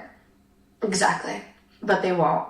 No, and OP is fighting in the comments here. Fighting for their life? Good. So, top comment. You want to know whether after divorce and a clean split of your finances, if you can go after your stepdaughter's income to supplement your accustomed standard of living because your ex-wife will be paying less per month in general? Is that what you're actually asking? Wait, really? That is so lawyers, what we do, obsessed, is anytime a client says something or opposing counsel, honestly, in email, phone, whatever, I have it in right, tap. Anytime anyone says something so outlandish, telling them it's outlandish will never help anything because they genuinely think that what just came out of their mouth sounded fine. So when you hear it back, right, play that back. Nobody hates the sound of their voice until you hear it on a recording. Same exact thing with dumb fucking commentary and opinions, okay? The lawyer thing going, okay, let me get this clear. So you wanted, right, and you walk them through what you just fucking said. Do I have that correct? And if they say yes, then you're like, okay, you're insane. Or people will go, oh, that does sound crazy. You're right. On the same track. Keep going. God, you're making me want to go to law school. It took God. I'm not, look. You're like, run, girl, run. The reason why I'm here in this couch is because I got so violently ill and depressed studying for the California bar exam in 2020, great year to do it, that I needed an outlet online to just do anything other than, stab something in my sleep. So I started posting dumb TikToks, but now we're here. Now we're here. But other than that, yeah, sure, go to law school. I'll hold your hand. I'll give you all my outlines in my book. So OP responds, it feels unfair that she can trigger a divorce that results in her keeping more money each month and me losing more money each month. I wanted to know if there's anything I could do. And someone responds, she has a right to divorce you. I'm not getting why you have the audacity to feel she shouldn't be allowed to leave you. Also, it's not like you're paying her alimony or child support. You're simply paying for the place you live in. Why should anyone help pay for your place of living? Are you stupid? Bars. I have not bars. Someone else goes, why do you think you're entitled to someone else's money? OP responds, I was only wondering, based on the fact I have no pension, which means I can go after my wife's pension, if it would be the same elsewhere in her finances. Are you What? Are you proofreading this? It makes no sense. And also, you said clean financial split, right? Yeah. The way that the post was written was so as if it was right? As if these things had happened, right? Like, it was a clean financial split. Yeah. They're split. It's over. So what? It feels like he's like, wait a minute, I have more. I just remembered he's like waking up in the middle of the night being like, I remember she has an insurance policy. She has a pension. Can I go after that now? Can I go after that now? Baby, no, you get a stopping point for sure. You don't owe this person for life if you're not paying support, right? But it sounds like he's not. No. It sounds like they literally just packed up their shit. She said, I'm taking this. Thank you. Bye. Bye, I'm going to go do whatever I want to do. And also, how do you even know where she's living? There seems... you know what I'm saying? I'm like, okay, are you stalking her socials? What's up? What's going on? There seems like there's a lot of missing information here. Even this line where he's like, it feels unfair that she can trigger a divorce. Why did she trigger that divorce? Were you cheating? Was your finger on the trigger and she just... did a sudden move? Yeah. Because, come on now. What's going on there? And then it's like, oh, well, she has a pension, but she's working a minimum wage part-time job. Usually those don't give pensions. So I feel like she maybe retired from a big job and now is just working part-time to keep up her interests and self-worth and whatever else, you know? So it's agreed. What missing details do we have here? Because you are clearly leaving a lot out. A lot of missing details. And also with respect to the, stepdaughter, how long were they together? How old? I'm assuming, right? Stepdaughter, let's say she's 30. Okay, let's say she's getting money. Apparently, who knows? She's well off, right? now. She's well off. But it's is this your ex-wife's now second divorce, or is this maybe just a child out of wedlock? Fine, but right? Did she maybe get money from her ex-husband, and now you're thinking, or maybe the ex-husband pays her a lot of money, and so he's like, that's oh, the pension. maybe I can flip the script and now be the one that she has to pay. Look, are we shocked that probably narcissistic, very selfish people will leave out details in a story to make it sound better for them? Not shocked. I will learn information from my clients who are good people. I don't know if this person's a good person, who really knows, who can really say, but who are good people, and genuinely I think that they are, but they just, right, I'm like, you need to tell me everything, absolutely everything, especially the bad stuff, not because I'm not the cops, baby, right? Attorney-client privilege is the strongest privilege we have. There's no mandatory disclosure of shit. If anything, I'd have to shut my fucking mouth, which is hard to do sometimes, most of the time. They don't, right? They're like, no, I swear, I told you everything, you swear, pinky swear. And I'll be like, okay, because if I found out that XYZ happened, which is kind of the vibe I'm getting, no, that didn't happen. Okay, perfect. 6 months down the line in front of a judge, I learned that XYZ for sure happened, and I turned to my client like this. And at that point, I'm still there, I'm like, amazing. No, Your Honor, we did not intend to lie to the court, but right, things like that. But just tell me. But it's not because they were like, oh, I'm going to get away with this. It's so many people just want so badly for people to be on their side, for their advocate to be on their side. I'm like, I'm paid to be on your side, even if you do the worst. You can tell me the worst thing ever, but I'm not paid just to say be a yes man. I'm paid to tell you the best path. I need all the info to do that. I literally really need to tell you what the best thing for us to do is, and finding shit out later is never good, including for this guy. Oh my god, you are literally that Sabrina Carpenter song. Please don't embarrass me, motherfucker. Please. I swear That's my literally life. you with clients. Yes. See, men don't embarrass me because I don't let them get that far. No, that song quite literally is lawyers screaming it in the courthouse parking lot. On God, please, motherfucker, do not embarrass me. Oh my god. I swear to God. And then you're embarrassed. And then you argue and you don't cry. They get ya. They get ya. Okay, moving along to this next one. This one is coming from AITAH. It is titled, Am I the asshole for trying to convince my wife to keep her mom away from us because she wants us to swap kids with her other daughter? Oh. Twins run in both of our families. We actually met at a twin festival in Ohio. My brother and I did not marry twin sisters or even sisters from the same family, but my wife does have a twin, and her sister had twins, as did we. We have twin boys that are about 6 months older than their female cousins. It makes for some very cute pictures. My mother-in-law might be insane. She is trying to convince her daughters to trade, like a boy for a girl, so each girl can have a brother, I guess.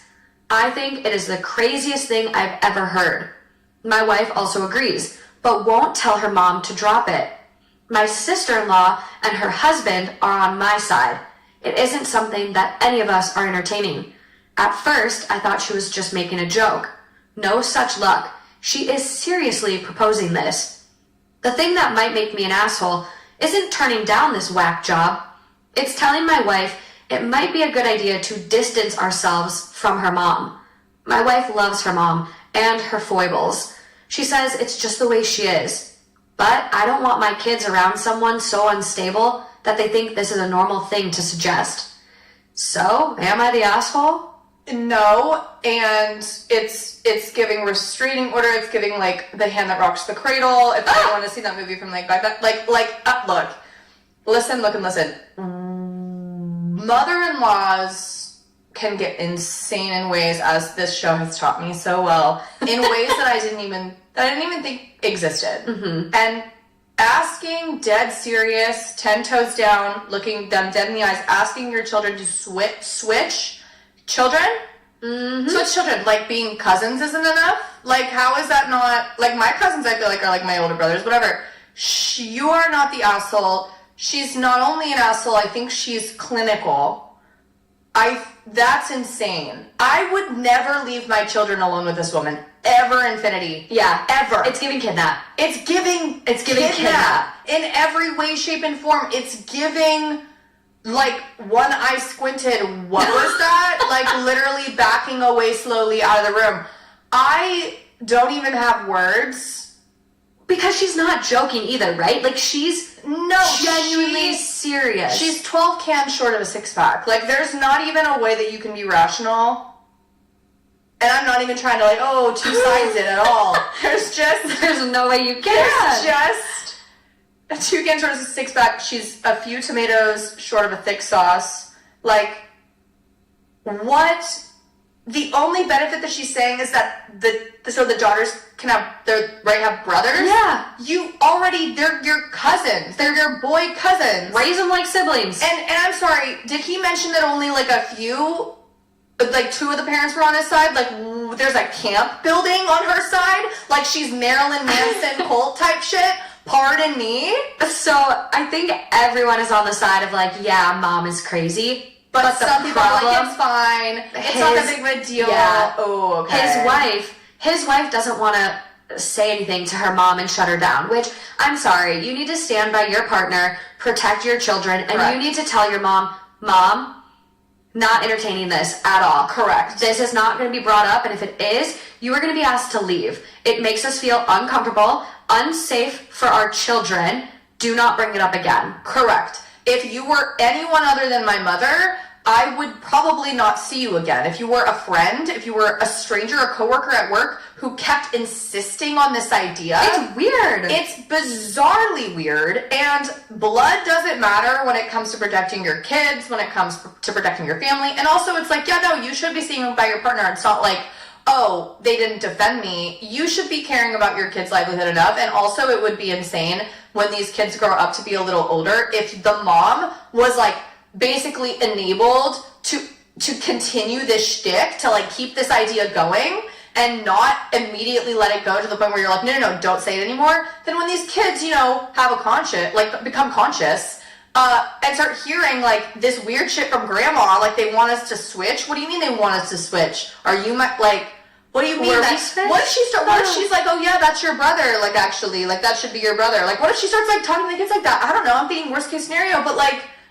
that's not even, what is the benefit here? She has like some twisted boy-girl kid like fantasy? Like what the fuck? Well, also like, what does it do? What does it do for you? Like, what does it do for the kids? That's the thing, because I'm like, oh, you mean, oh, I want the girl to have a brother and the brother to have a sister. Again, they have cousins who are twins and brother sister. Like we're like sisters, brothers. Yeah, like exactly. It's like how? What does this change? That doesn't change a goddamn thing. Siblings are siblings. Like, I feel like for me, and I do understand, like, having a brother as a girl is different than having a sister as a girl. Like, there are differences, right? But, like, these are twins. Like, I feel like twins kind of do have, like, that bond and a different connection than just siblings. Like they could get, like, it's literally like twins have been born holding hands. Like, twins in the middle of the night, like, they know where they are. Like, they can sense their moods. And regardless of whether it's backed up by science or not, like, I've known so many people who are twins, like, through college, whatever. Mm-hmm. And I knew a pair of mirror twins in college. Mirror twins where what the hell is that? When they have, so they're like share the womb obviously, but they're not identical, but they're mirrors. So like when one has a mole on this side, the other has a mole on that side. When one lost a tooth on this side, the other would lose a tooth on the other side. Mirror. It was bizarre, right? Bizarre. One's right-handed, one's left-handed. Like literally mirror twins. Okay, birthmark, everything. I don't know. Crazy. Right? Crazy. And they would always say, because we'd always like joke and ask them like, oh, like, can you like sense each other, whatever the fuck.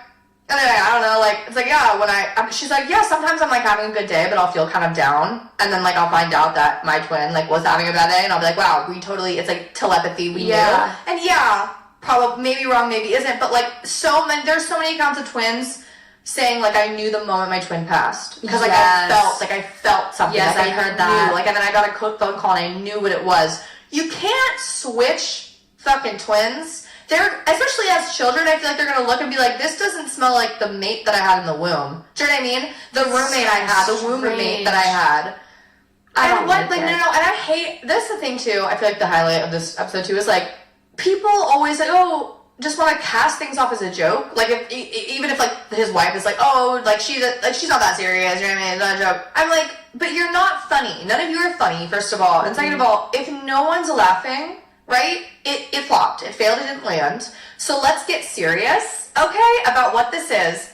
She's clearly dead serious, and it's not a joke. Stop treating it like a joke when it isn't. It's not. Take it dead fucking serious. Yes. Like she's gonna kidnap your fucking child out of their bed in the middle of the night and that's what I'm envisioning. That's it what could it's go, giving. if you don't nip it in the bud and put your foot down, it could go that way. You don't know what mental health stuff this mother-in-law is dealing with. Something. She could be having an episode of psychosis to where she does do this. Yeah. Nip it in the bud. For your safety, the health and wellness of your family, and for hers. Mm-hmm. And this is the thing too, is like, best case scenario, she's not mentally ill, she's just so weird and creepy. In that event, still goodbye, right? You don't want your kids to be around that, and I frankly don't want to fucking be around it. No. Okay? Do the same exact thing. Nip it in the bud, say no. So we're done with that. Okay, enough of that. And also, like, I would like your visits, my kids to be supervised. Because what else? That. I mean, you think this is an isolated incident No. of weirdness and like that? Sorry, that's creepy as fuck. That's Yeah. creepy. Well, and that's the thing. Like, if you don't want to go no contact with your mom, like, I get it. That's your mom. Like, if my mom all of a sudden flipped one day, going from my normal, totally amazing mom to, like, trying to switch my kids, I would be like, wait, what? No, I don't want to go no contact with my mom. Like, this is just a little goofy on her part. But, like, you know... But at the bare minimum, like, supervision. Like, no time left alone, no taking all the grandkids out. And, like, obviously at this point, if grandma did switch them, they would know. Different genders. I mean, biological genders, babes, like, they're gonna know. You would they're know. gonna fucking know. But Exactly. still, like, it's just a safety thing. And also, I think, too, what parents, I think, sometimes miss with the whole... Like, I completely understand when people want to stay in contact with their parent who's very toxic, whatever, or is really hurting, their marriage, whatnot, they don't want to just cut them off at the first sign of creepiness and trouble or weirdness and trouble like that. But the problem is that, right, you can feel a type of way about your relationship as a daughter or a son to your mother, but that should not somehow tie in your children, right? Your relationship with your mom is yours. It's not your kids to also bear the burden of. If your mom can't have a relationship with you without also taking your grandkids out and having, then that's a problem, because they don't have to have a relationship with their grandma, right? If it's going to not be safe for them, duh. Exactly. You can go to lunch with your mom and have a jolly good time, okay, and get out of it what you need. But as the child, I'd be like, what does that got to do with me? You know what I mean? She's weird, mom or dad, right? Whatever. But even if the grandma was so great, it's like the grandma can prove that they're great, right? No one's obligated to your children. No one's obligated to your children except for things that are decided by a court order or by someone's custody or by someone's biological, relation in terms of father, parent type beat. You know what I mean? That can get hazy. But when it's a weird ass mother-in-law, whose feelings do I care about hurting? My kids or my fucking not hers, not fucking hers. Your kids come first. Yeah, kids come first. So there's some comments from OP on this one. Someone goes, not the asshole. As a mom of 2 sets of twins, this idea is totally offensive. If my mom ever suggested anything like this, I'd insist on a psychiatric evaluation and a screening for early onset dementia. You have every right to shut this down. Hard. OP goes, 2? Holy cow, I can't imagine. You've upset the twin community. The twin parent community, which is a big one, and they're strong. And they, listen, and I say this with all the love of my heart, that's offensive. It is offensive. What the fuck is that? Odd. Someone else goes, ask your wife how she thinks the children feel when they hear this talk, because they hear it. Can you imagine what it feels like to a young child to hear somebody talking about making you trade families? That could cause some serious issues for these poor children. This is not okay. It is not a game. Your wife needs to stop her mother from terrorizing your children, not the asshole. OP does respond, my sons are not a year old yet, so I'm not sure they grasp the situation. No. The same person responds, I'm really surprised that you answered my comment. I pointed out a really good reason to deal with this issue, and your response was to dismiss it. Even if they don't understand now, do you want them to wait until they do understand? When will that be? In 3 months? 6 months? Definitely less than a year. This has to stop before they understand, doesn't it? Okay, commenter is not getting very pick-me. It's not about you, okay, Queen? It's not. This isn't your post. They're getting so offended. Why didn't you say how great my comment and my advice was, Queen? Right? Let's take it down a notch, several notches. There's another comment here. I'd get paperwork for a nursing home and take it out the next time she brings it up. Explain that if she's going to act like a lunatic, then she can go live in Shady Pines. That's so real and low-key. Sounds like me. Is that my twin out there somewhere? Separated up, right? I understand. I'm very cognizant of the fact that the way that I deal with, that I would personally choose to deal with situations is not palatable to everyone, and that's so fair. Yeah. That would for sure be something I did. Because I'd be like, okay, obsessed with that comment. Here's the brochure. Get the fuck out of my house, right? I'll see you. Goodbye. Bye. Don't you want to have a deep conversation about it? Not really. No, we're good. We're good. We're done. We're good. Stay away from my kids. Yeah, we're bye. But some people are irrational. Ugh. I want us to chat about it. Some people are irrational. No, this rational. Oh, irrational. I was like, yeah, some people are. Irrational. Yeah. That was such a good segue, and I'm so sorry I fucked that up. Anyways, Moving along. One of this week's partners is Mint Mobile. I love a good deal, I love a good sale, but I'm not about to jump through a bunch of hoops or do extra work to get one. Which is why I've probably put off switching my phone provider for so long. But I'm not putting it off anymore, especially after trying Mint Mobile. It was so easy to get a SIM card ordered for my phone. I was actually able to get a phone plan set up in just 5 minutes. Mint Mobile is only $15 a month when you do a 3-month plan. My current phone plan, while having 3 lines, is well over $150. That's absurd. All Mint Mobile's plans comes with high-speed data and unlimited talk and text, delivered on the nation's largest 5G network. You can use your own phone with any Mint Mobile plan, and you can even bring your phone number. We all know how attached to those we are. So find out how easy it is to switch to Mint Mobile and get 3 months of premium wireless service for just $15 a month. To get this new customer offer and your new 3-month premium wireless plan for just $15 a month, go to mintmobile.com/THD. That's mintmobile.com/THD. Cut your wireless bill to $15 a month at mintmobile.com/THD. $45 upfront payment required, equivalent to $15 a month. New customers on first 3-month plan only. Speed slower, above 40 gigabytes on unlimited plan. Additional taxes, fees, and restrictions apply. See Mint Mobile for details. This next one, it is coming from Am I the Asshole? Titled, Am I the Asshole? I asked my sister to make me a hand-knitted blanket, and it's ugly. About a month ago, I asked my sister to make me a hand-knitted blanket. I always wanted one just to have to go on the back of my sofa or my bed. So she said she'd love to make one. So after a while, the blanket was complete. Her and the elderly lady she works for made this blanket, and the colors were going to be a surprise to me. I literally had showed my sister a picture on the internet, though, of colors that I wanted to see in the blanket. So the day finally comes where I get to open the box that she had wrapped, and it was supposed to be a surprise. So I opened it, and my first reaction was I loved it. It was super soft, and it was extremely heavy because the blanket is 10 feet, 7 inches long by 5 feet wide. But it's extremely ugly. It's got a dark hunter green fabric and yellow, red, white, and green threads. She told me that her little old lady picked out all the colors from Hobby Lobby, which my sister knows I fucking hate when she supports those homophobic companies. After seeing how big the blanket was, I told her I could probably sell it for $250. It's so huge. I didn't know what to do with it otherwise. So she said, yeah, go ahead and sell it if you want. So I posted it on Facebook Marketplace. For 2 weeks, not a single person messaged me to buy this blanket. I marked it down to $100 for 1 week. Again, not a single person messaged me to buy this blanket. It is ugly, and I am not exaggerating. I will attach a picture in the comment section below. So I told my sister the other day, not a single person has messaged me to buy this blanket off of Facebook, and so I was going to package it up and mail it off to my cousin. My sister suggested that I should just throw it away. And I said, what, are you crazy? And because my cousin lives in Louisiana, she went off and said she literally lives in the hottest fucking place. Why would she need a blanket? And I said, did you not see the comment she posted on Facebook when I posted the blanket? She said, well, I'm glad you had one made for you. And since I'm not going to use it, I thought I would just pass it along to somebody who would use it. So, am I the asshole?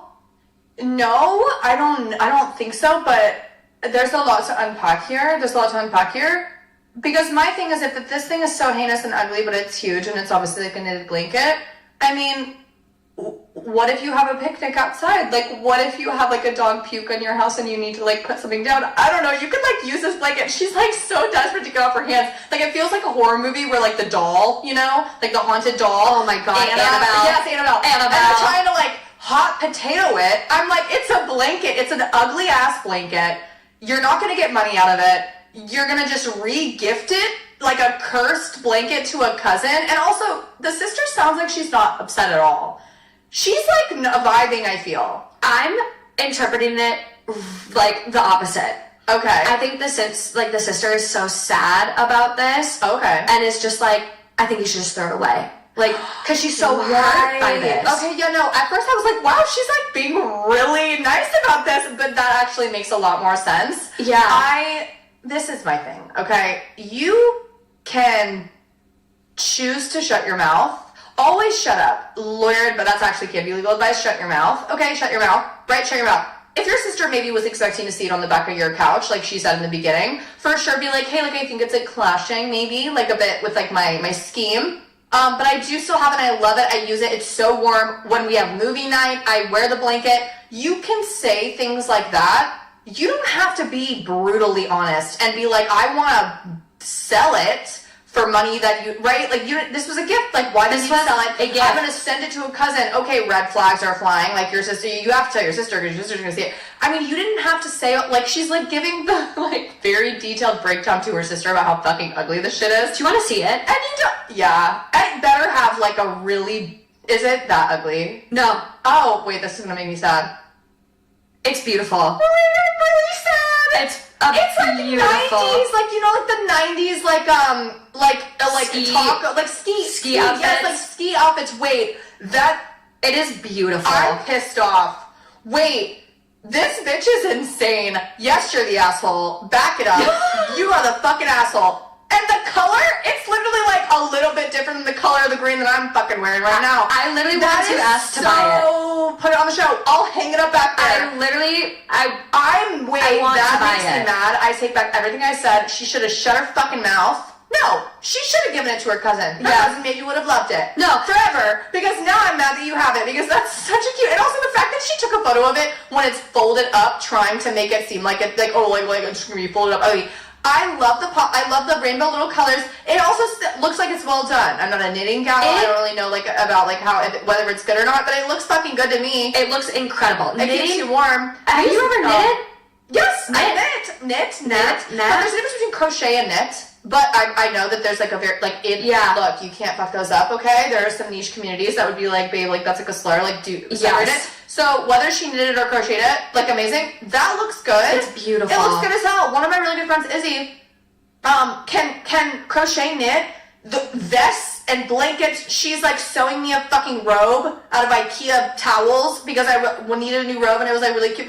I mean, yeah, crazy. And she does it just by hand. Like she'll like made an outfit, like made a top for going out, made a blanket. The talent. She makes blankets for The people. talent. Yeah, but I'm like, at no point, even if something that she ever gave me, which nothing ever has, it's always been gorge, was ugly.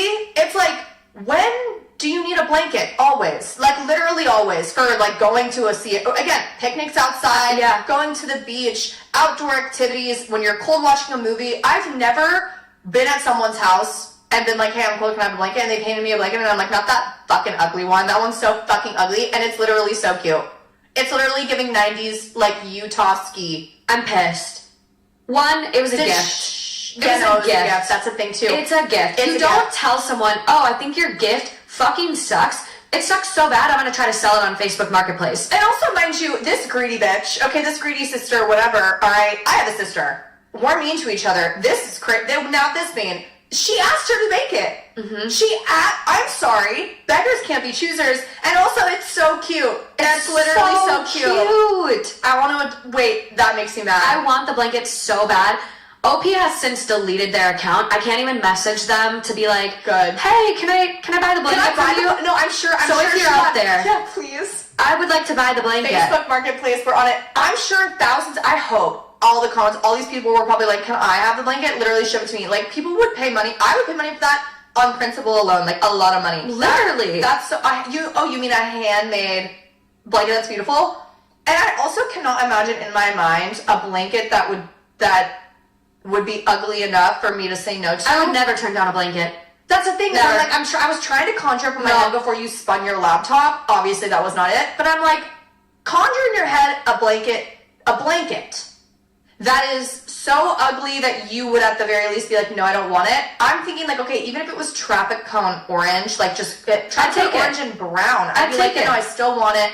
The only way that I would refuse something is if it was like crocheted like a shape or a word that maybe wasn't. That was offensive. I was literally thinking like, oh, is it going to be a major like, genitalia like crocheted in this fucking blanket? No, it's a beautiful blanket. It's beautiful. It's so rude. You should never ever treat someone who's going out of their way to gift you something with love and kindness and effort, and then I fucking hate it. I'm gonna sell it. Were you gonna give that money back to your sister at least for the cost of that yarn? And time, like time is money, baby. And the cost of the yarn, and also like, oh, you mean an old lady the fact that an old woman helped her knit it, it's like a nail in the coffin for this chick, because I'm like, no, you could not have like literally created enough sympathy points for all this to have for your sister, because that's adorable. Oh, you mean she's like volunteering at the old folks home and this old grandma helped her make it? I would literally run into a burning building to get that blanket out of there to save it, because that's heartfelt. It really is. Top comment, yeah, you're the asshole. Yeah. I agree with you about Hobby Lobby. Haven't bought from them in years. And it would have been great if your sister took your color preference into account a bit more. But unless you paid her for this, it's a gift. Keep it, sell it, ship it off, ask your cousin first. But 1, thank your sister for the gift. That takes a lot of time and effort. And 2, stop updating her on your quest to dispose of it. Your asshole behavior isn't not liking the gift. It's repeatedly telling your sister that you don't like it, and neither does anyone else. That part. Why are you giving her the fucking play-by-play, hour-by-hour saga of you hating her fucking gift? This shit is so ugly, I couldn't even get rid of it for $100. Gathered that you hate it. I would ask for it back. I'd be like, oh, word, I got 30 people who want to pay literally $500,000 for it. Actually, it's beautiful. And apparently, in fact, also, she keeps emphasizing that it's so huge, as if that's a downside to it. I'm like, I've been looking for That's a perk. like it. That's a perk. That's perfect. Fits on my whole couch, me and 3 people. God, Perk. I love cuddling. Yeah. Asshole. People are loud and wrong, aren't they? Asshole. Because how could you be in the process of typing it? You know how, like, you will type out, like, if you're really mad at someone, you'll type out, like, a notes app type situation. You'll type out everything you want to say to them. And in the middle, sometimes in the middle of it, like, you're, like, 3 paragraphs in, you start realizing, okay, I do sound kind of, like, all right. Like, you know what I mean? I do sound kind of fucking crazy, like, with me. And then you just delete the whole thing. You're like, actually, I'm not even going to say anything. It's actually not that serious. That happens to me all the fucking time. Like, it's not that deep. It's not that deep. Oh, my God. But, like, I'm imagining her, like, what was going through your head as you're typing, like, the old folks home lady is helping her, and it's literally huge, and also she said to just sell it. Like, in that moment, did you think they're going to be on my side? Like, really? It's the type of delusion that I wish I could live in all the time. Okay, I literally just said that this morning. I was like, I wish I could be a little dumber. Oh my God. Like, the ignorance is bliss saying, I just like the privilege that some people have to just float through life not caring about politics or things like that just affect that. I'm like, I wish. God, I wish. People are like, I'm not political. My existence is political. Like, everything's political. The color of this couch is political. My hair is political. She is political. The blanket's political. Everything is inherently political. Some things are just more contributing to the discourse than others. It doesn't mean you're not, I'm just not political. No, you're just like probably someone who everyone's politics probably benefits, right? Like, this one hate comment I responded to one time, I was talking about literally like voting rights, like literally like how the recent Supreme Court case essentially very much gutted part of the Voting Rights Act that prevented states from racially gerrymandering, okay? Which everyone on either side of this fucked up fence can all agree, right? Drawing political county lines based on black neighborhoods, white neighborhoods, Asian neighborhoods is of course not socioeconomic stuff. It's bad. Yeah. Yes, exactly. It's not good, right? It's not great for democracy. So basically, this case, whatever, went up, and so I'm literally like, it was the most like obvious, like there's one right answer situation. Like, yeah, no, like that's bad. This case is like, yeah, basically allowed like Georgia to do some stuff, whatever. So I'm talking about it, and there was a comment being like, it's so political, like blah, blah, blah, blah, blah, like this bitch like doesn't know what she's talking about, like always have to talk about politics, like all this stuff. And of course, he looked exactly like you would think he would look. Okay, guess what color his skin was? Like, guess how? Yeah, right. Like, guess what he was doing in his profile pic? Like, being a white dude with some bullshit. And I responded to the comment in a video, and I said, "Hey, yeah, no, 100%. Like, totally get that you knew exactly what my politics were in the beginning. So tell me what yours are. What year did you earn the right to vote as a white man in America? You have the mic now." Tell me, right? Oh, what year, did you get to open up a credit card in your own name without your wife's approval? What year were you allowed to become an attorney? What year were you allowed to, sit at a desk, have an office job without wearing a skirt? You marry the person you love. Like, marry the person you love. Like, that shit just baffles me. Right, I'm not political, or this person's so political. We're not political. We are existing, talking about something that makes you uncomfortable because it doesn't immediately benefit you. Yeah. If that's what political is, I'll tattoo it on my ass crack. Okay, stamp. Like, fuck all. Like, literally, like, be so serious. It's just very unserious to me. It really is. The blanket's political. Fuck, it is. Party lines on the blanket. That being said, please make sure you are registered to vote. This is such a key, crazy election. Vote. You deserve to vote. So register. Let's fucking go. There's a comment here that I do want to highlight before we move along. You're the asshole. As someone who crochets, if the colors and place they bought it from were that big of a deal to you, why didn't you buy the yarn you wanted and then give it to them? Blankets like this take a lot of time and effort. This isn't even something you paid money for, and I won't be surprised if your sister never makes you anything again.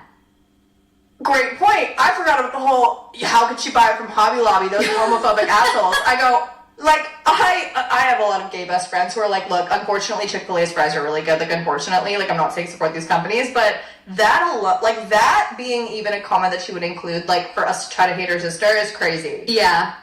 It's crazy. I mean, who knows if they're, she's just scraping by and Hobby Lobby had a good sale. Like, I want to know the ages. Like, if she's like 19, I'm gonna make, I'm like mad.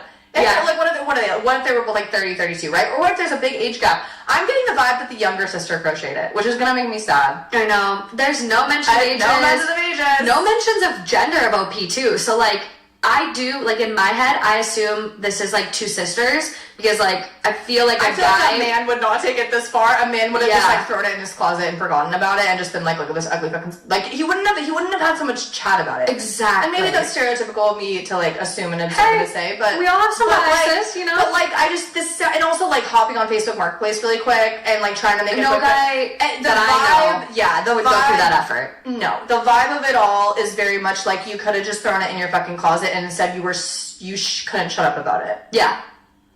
It's giving sisters. It's giving sisters. Gosh.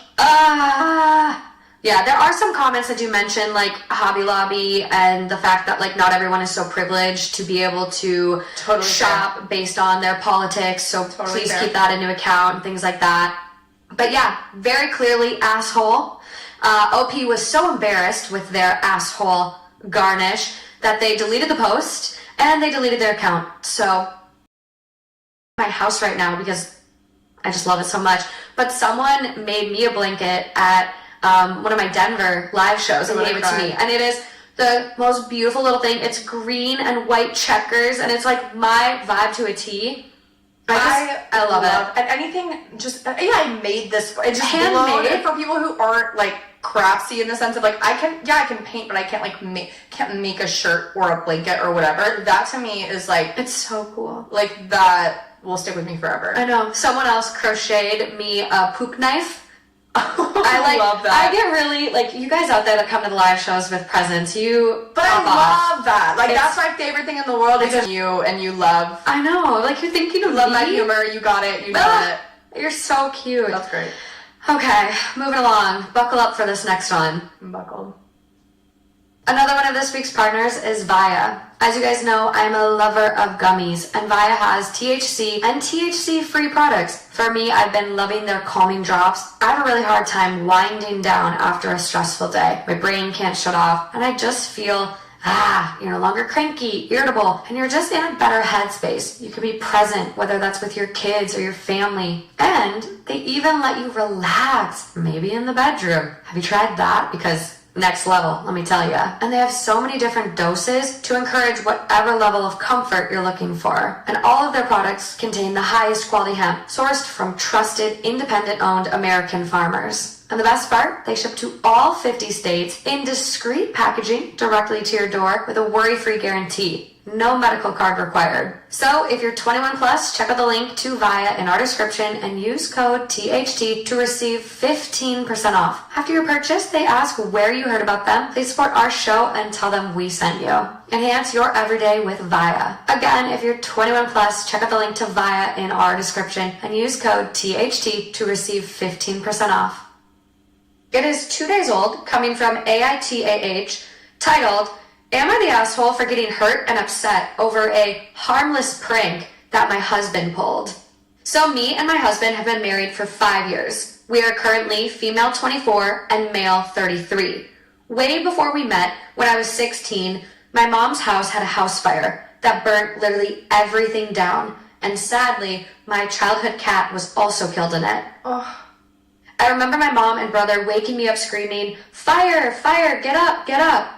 We crawled out under the smoke, and luckily my neighbors had already called the fire department and they pulled us out. We lost literally everything. We were devastated. So that was a while ago, but it still really scares me. And I check outlets and our stove and candles and everything all of the time. My husband knows this about me. So 2 nights ago, I went to bed early because I am 34 weeks pregnant, literally about to pop. I was sleeping for a while before, for some reason, my husband decided to wake me up by yelling, quote, "Baby, there's a fire, fire, fire, fire, get up." As quick as I could get up at 34 weeks pregnant, I did and grabbed my purse. I was just in automatic shock and just autopilot and knew what I needed to grab. I made it all the way down the stairs, yelling for my husband to follow me before he started laughing and telling me it was a joke. It took me a minute for that to process. I stood there with an open mouth while he laughed and ushered me down the rest of the stairs. I sat down on the couch and just started sobbing. It was genuinely the hardest I've ever sobbed. It's like I couldn't get myself to stop and my whole body was shaking. My heart was racing and I couldn't breathe. I've never had this experience before. I was genuinely so panicked. I was so fucking upset. My husband apologized and was like, quote, "Oh my God, I'm so sorry. It was just a joke." I just cried until he eventually was like, quote, "What the fuck? It was just a prank. This is really dramatic." After a few hours, I calmed myself down and went to apologize to him. He wouldn't accept it. He said I was being overdramatic and made him feel like shit for a harmless prank. So I guess, am I the asshole? I've never been good at taking jokes. I've been trying to be less sensitive, but I don't know. No, you're not, and you need to pack your shit and you need to get out. And I say this coming from a place of likely very individual personal experience, right? The person that I am, and from what I know, and the experiences that I've had, and from the amazing, brilliant, lovely people around me that I've thankfully met in my life, you get to a place in your life where you go, yeah, no, there are certain things that are not just red flags, they are leavable red flags immediately. Wow. You cannot, if you're explaining to someone why severe trauma and PTSD exists in your head and in your mind, and why that wasn't just a joke, if you're explaining that to someone, an adult who's supposed to be your partner for the rest of your life, like he's a fucking 8th grader in a middle school lunchroom, he will do something like this again, or he will do it in a different way to your children. I'm sorry, oh, it was just a joke type beat, that kind of stuff that's so on the nose and obvious. It's not like he didn't know about her trauma. He knew the fucking story. He knew the story. She lost everything. She lost her cat. Even if she had lost nothing, that's horrifyingly scary. If any of my friends, if any of my best friends would have called me up crying, telling me what just happened and saying I tried to apologize to him, I would have been kept on the phone with them, been calm, cool, collected the entire time. I am in my car on my way there with a very sharp elbow and a very direct tone of voice. Okay? And I just think it's just the type of thing that, what I always say, anytime a man or anyone does something, and I always think, we always commit to trouble, especially women, like, are we being overdramatic, right? Like, is this, a girl can't take a joke type of thing, or whatever, there isn't a fire. I'm 34 weeks pregnant, don't even get me started on that fact. Jesus fucking Christ. Putting the safety of my child at risk because of my stress and my emotional regulation, no. There's the door. But that's neither here nor there. I think that I always ask myself, would the love of my life do this? Would the love of my life, would my soulmate treat me like this? Yes, the love of my life, my soulmate, will totally make mistakes and totally hurt me, will hurt each other. That's what love is inherently. Love is grief all the time. But would the love of my life, with the knowledge that they had, do something that would even risk me feeling like this? Even risk it when it's that extreme and I'm 34 weeks pregnant with our child?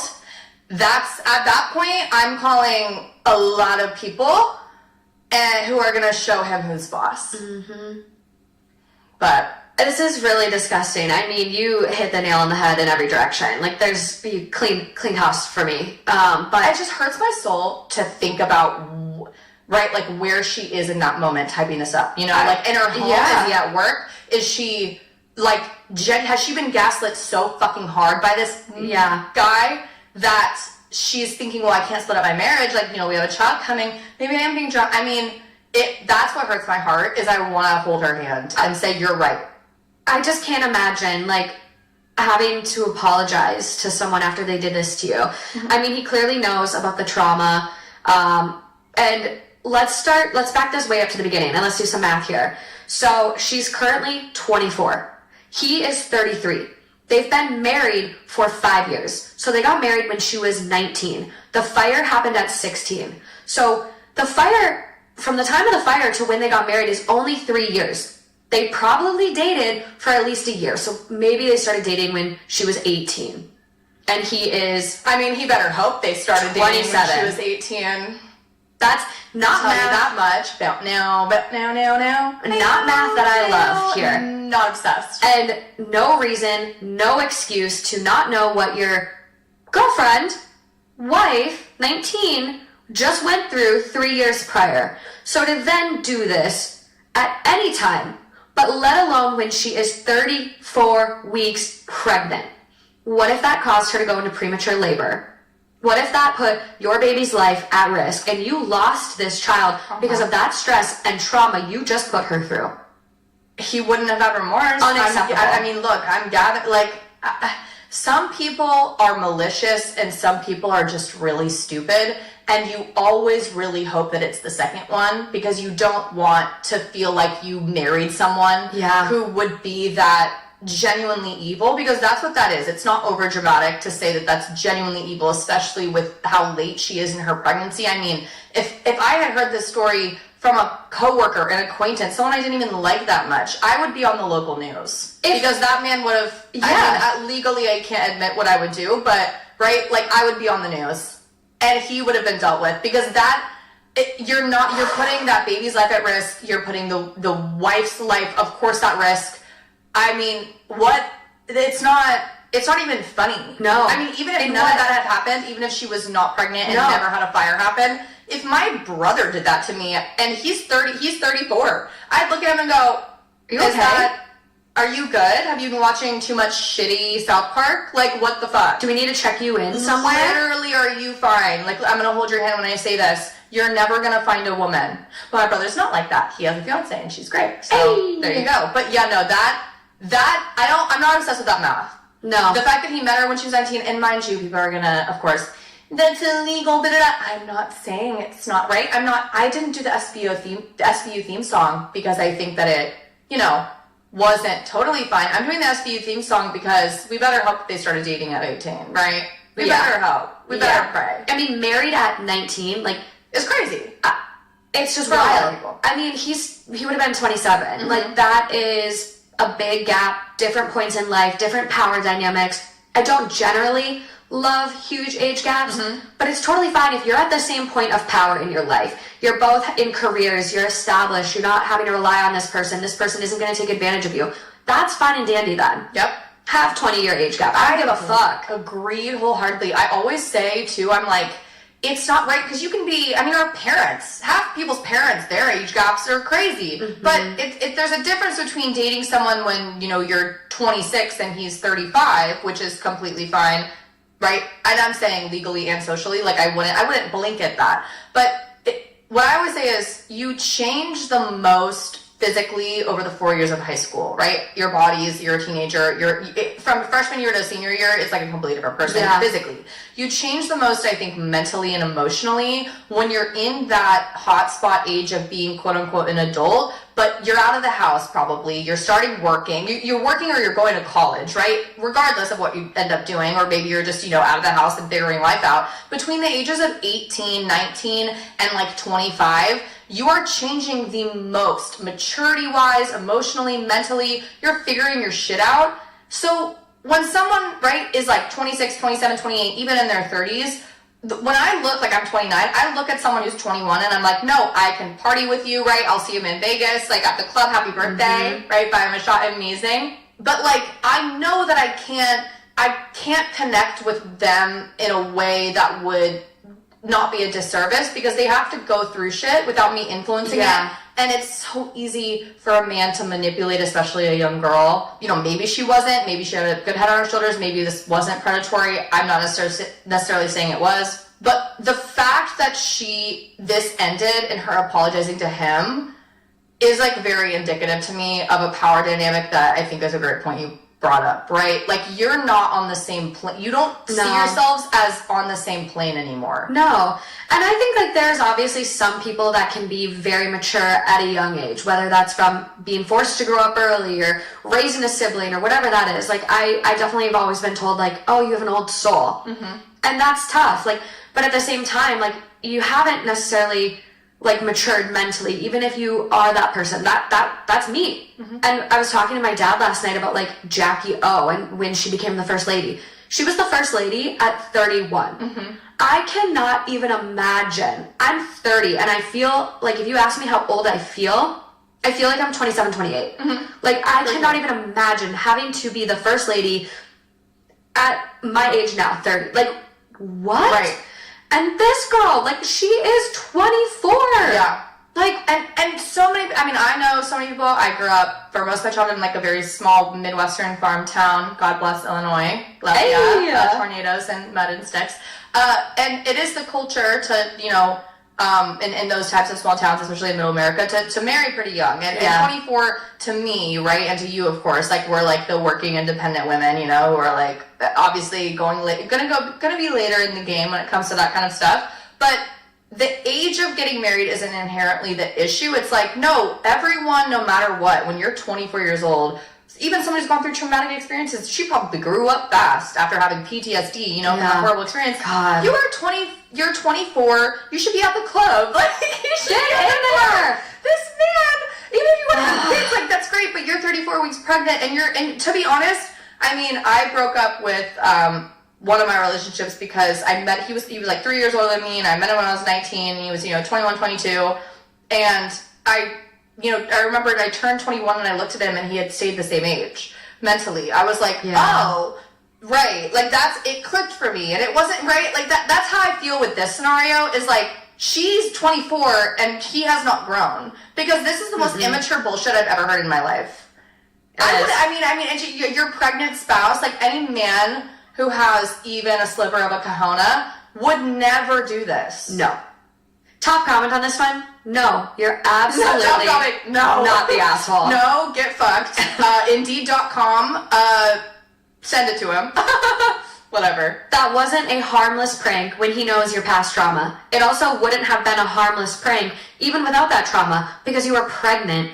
The adrenaline spike from something like that could have easily sent you into preterm labor, and while I'm sure you feel ready to pop, you're not yet full term, and the baby's lungs are the last to develop. He's definitely the asshole, but more than that, that was psychological abuse. It was not a prank. It was not funny. And it is very well, it could have done physical harm as well.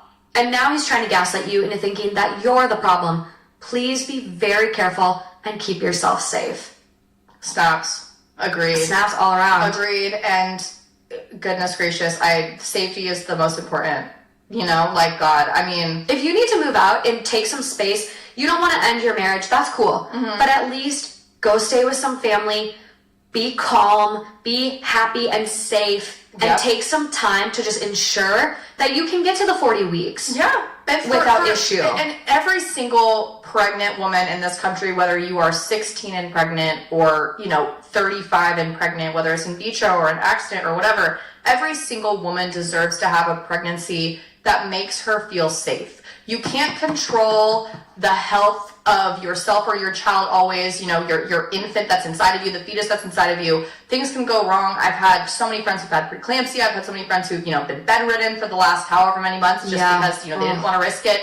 But ultimately, the one thing that you can control is your environment and your safety, or at least you hope you can, control that. Absolutely. So many women can't because they're in bad situations or they're surrounded by people who stress them the absolute fuck out. And God, if she doesn't want to get, there's a lot of history with people. There's more than you can put in a Reddit comment about that man and what, who he is, whatever. But definitely she deserves to be safe for these last 6 weeks. God, safe in her mind and her body. So, like, what if he keeps doing this? Like, what if he keeps doing this? Like, that's what I think too. I'm like, is this a slippery slope? I know. For traumatic, psychologically abusive pranks? I know. It was just a joke, babe. Are you gonna risk it at 39? Like, are you gonna set the stove on fire for real? Like, what's going on? It is so scary. We do have some comments from our writer here. So someone asked, why would you apologize to him? And OP goes, I apologize because he made a big deal about me making him feel horrible. Someone replies, that is gaslighting. You did nothing wrong. So someone else goes, he couldn't get a woman closer to his age because the reality is no woman would ever tolerate his behavior. Woo! He had no choice but to go looking for someone he could mold. Sadly, OP was definitely groomed. So OP does respond to that and goes, this is not true. We met when I was 18. So, barely, I'm just like, okay, but like, are you 18 in one day? Like, Right. there's so much still gray area there. And yes, legal, but like still like 18 and he's 26, 27. Like that's... And I do think, too, the argument and the discourse around age gaps, we're thinking about just the fact that we're right in the sense of like, well, obviously I'm correct that that's weird. Obviously I'm correct that that's, a weird age gap. It doesn't matter if it's legal, But for the woman who's involved in it, they're not going to ever think, like, they're not going to want to see themselves as a victim. Or if she was 18, right, it's doing nothing for, like, the original post and for what we actually want for her to just, like, yell at her about how he's creepy. Because she's not, she's not going to believe that. Yeah. The comment that they said that was so great about how they're like, yeah, no, she's like, she said, he made me feel so bad about making him feel bad. And I'm like, oh yeah, no, textbook narcissism, like textbook, that's literally like, open the book and you'll see his face.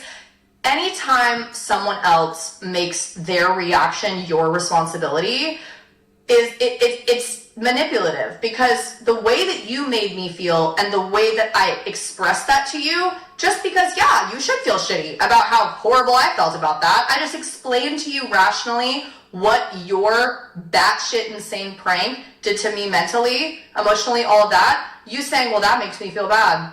It should. It absolutely should. And that's it's not the consequence. Right. But they think, oh, well, how dare you? And you're like, what? Oh my God, right? Oh my God. And so you just end up going in circles with that person. And I feel for her because, God, I've gotten in circles with people before. At that age too, Yeah. honest to God, at age 24, I feel like it was, like, frontal lobe was lobing. It was frontally lobing. And I was looking around at the people around me going, yeah, some of you are like that, in that, not necessarily playing crazy pranks, but they have that mentality of like, they just can't own up to their shit. No. Oh, there's so many comments on this. Like, I'm so glad she's getting the support. There's 9.4K comments on this. Someone goes, I don't know why the fuck she's apologizing to him.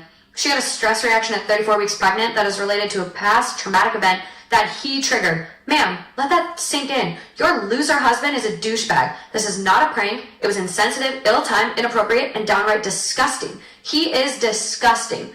Frankly, I don't think you reacted enough to him. I think you should have popped the fuck off on his ass. If there was ever a moment to become unhinged, this was justifiably it. You don't need this shit at 34 weeks pregnant when you should be stress-free, but instead you are married to Captain Asshole who thinks he did nothing wrong and is gaslighting you to think you are the problem. Stop apologizing. He is neither fit to be a husband or a father with how he behaves and treated you, not the asshole, but you are unfortunately married to one. OP responds, all of these comments are making me regret everything, and I'm so scared. But Captain Asshole made me laugh, LOL. So thank you for that at least. Good. Okay, good. Poor little.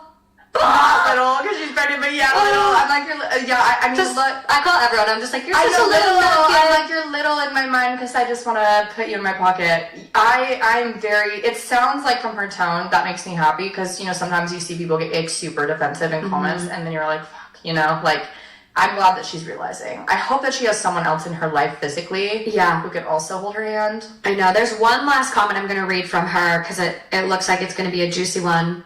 I want an update. I want an update too. Like, so bad. There's no update yet, but I mean, this post is only 2 days old at this point in time. Okay, well, when there's an update, call me and I'm coming back. Yeah. I swear to God. So someone is asking, like, harmless prank? That entire time you were upset, crying, heart rate up, huge adrenaline rush, and then crash, your baby going through the same thing, your unborn baby Your husband must be losing his mind. What if you had stumbled on the stairs and fallen down? Serious question. Is your husband happy about this baby? Is he a narcissist? Any red flags in your relationship? I'm really sorry to say all of this because you've been growing a human for 34 weeks and wanted to make sure you are 100% sure about your husband and his thoughts on this baby. I'm usually not a violent woman, but I want to slap the shit out of him.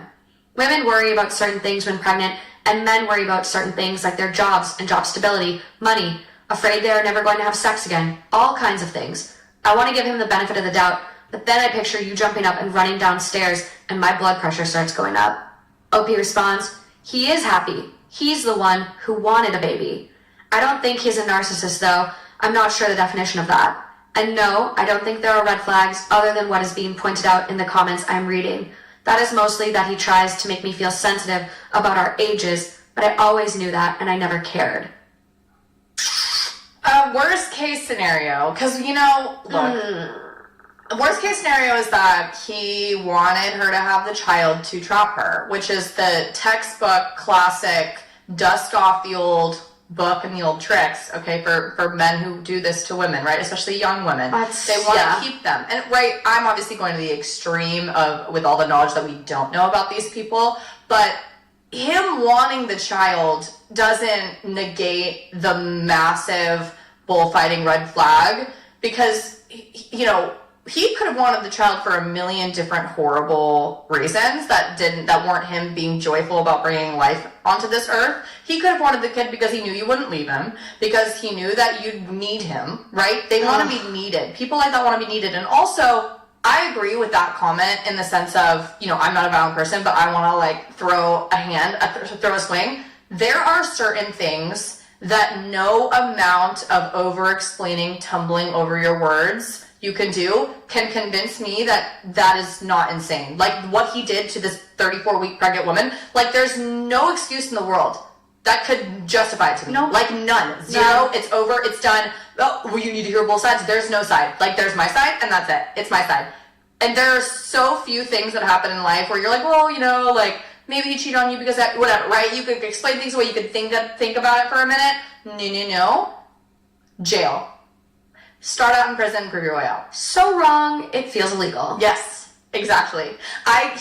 Can he go to jail for this? I know he can't, but I'd like him to. I would love him to sit in a cell and just think about what you did. Look, it could be an intentional infliction of emotional distress. That's a civil claim in this country, in the U.S. today. There are about 3 claims I can think of in my head right now in a complaint, hypothetically, that she could file. Hypothetically, of course. Yeah, perhaps on the behalf of the fetus as well, but that's neither here nor there. Yeah, depends what state you're in on that one. Yeah. I will keep an eye out for an update. Just really, really praying for this one. I mean, I'm not even religious, and I'm about to come on, keep this lady safe. Whichever got, during the bar exam, I was like, I don't care what God's up there. I know one of y'all is going to be right. I know one of these people on earth is back right. Me up. Okay, I will be Buddhist, I'll be Christian, I'll be Catholic, I'll be atheist. Someone down here. Satan, someone knows. Do you hear me? Do something. Yeah, that's how I feel about this as well. Holy smokes. Okay, moving along. Another one of this week's partners is Ro. There's a lot of us out there that might be struggling with some health stuff, or maybe just want to feel better in your own skin. And that was me. I've got PCOS, and I really just wanted to feel better in my own skin again, which is why I tried Ozempic. Now, I'm sure you've heard about Ozempic or Wegovy, and you've probably heard a couple of things. They're effective, but they're pretty expensive, hard to get, but that's where Ro can come in. Through Ro, you can access prescription compounded GLP-1s with the same weight loss ingredient as brand name GLP-1s, and at a fraction of the cost. And you can usually get them in 1 to 4 days if you qualify. And you're going to get support throughout the whole process. Trying a medication like this to better your health shouldn't come with no support. If you're eligible for this medication, you have access to your provider on demand for any questions. Go to ro.co/THT. Memberships start at just $99 for your first month. Medication costs are separate. That's ro.co/THT. Go to ro.co/safety for black box warning and full safety information. Compounded medication is not required to and does not receive FDA review or approval. RX only. Okay, so this next one. It's 14 hours old, titled, Am I the Asshole for Considering Breaking Up with My Fiancé because I found out that she got the ick when I cried last year. My fiance, 26 female, and I, 26 male, have been dating for 7 years, and we got engaged last month. I found out something recently, however, which makes me very sad. For some backstory, I was going through a stressful time last year with work, and I was feeling overwhelmed. Looking back, I think I was just overreacting, but during that phase, I just don't know what was happening to me mentally. Then one night, I just started crying randomly for no reason. My fiance was surprised, but she comforted me, and she asked me what it was about, and I told her it was life in general. The week after I cried, I actually got a promotion at work, and I realized I was just overthinking everything and that things were actually fine. Mentally, I started feeling much better and things were back to normal. But I heard something last week which genuinely hurt me. My fiance's best friend Ellie also got engaged recently. Ellie is also very close friends with my sister, but my sister and my fiance aren't really friends or buddies. Last week, my sister called me and told me something that she had heard from Ellie, which she wanted to share with me. What happened was that Ellie and my fiance were talking about green flags and what they love about their fiancés and what they could potentially be better at. My fiance had joked about me crying last year and that she found that an ick. Ellie found that very funny and then shared it with my sister. My sister told me she didn't think it was funny at all, but just carried on with the conversation and pretended everything was normal, but she did want to share it with me.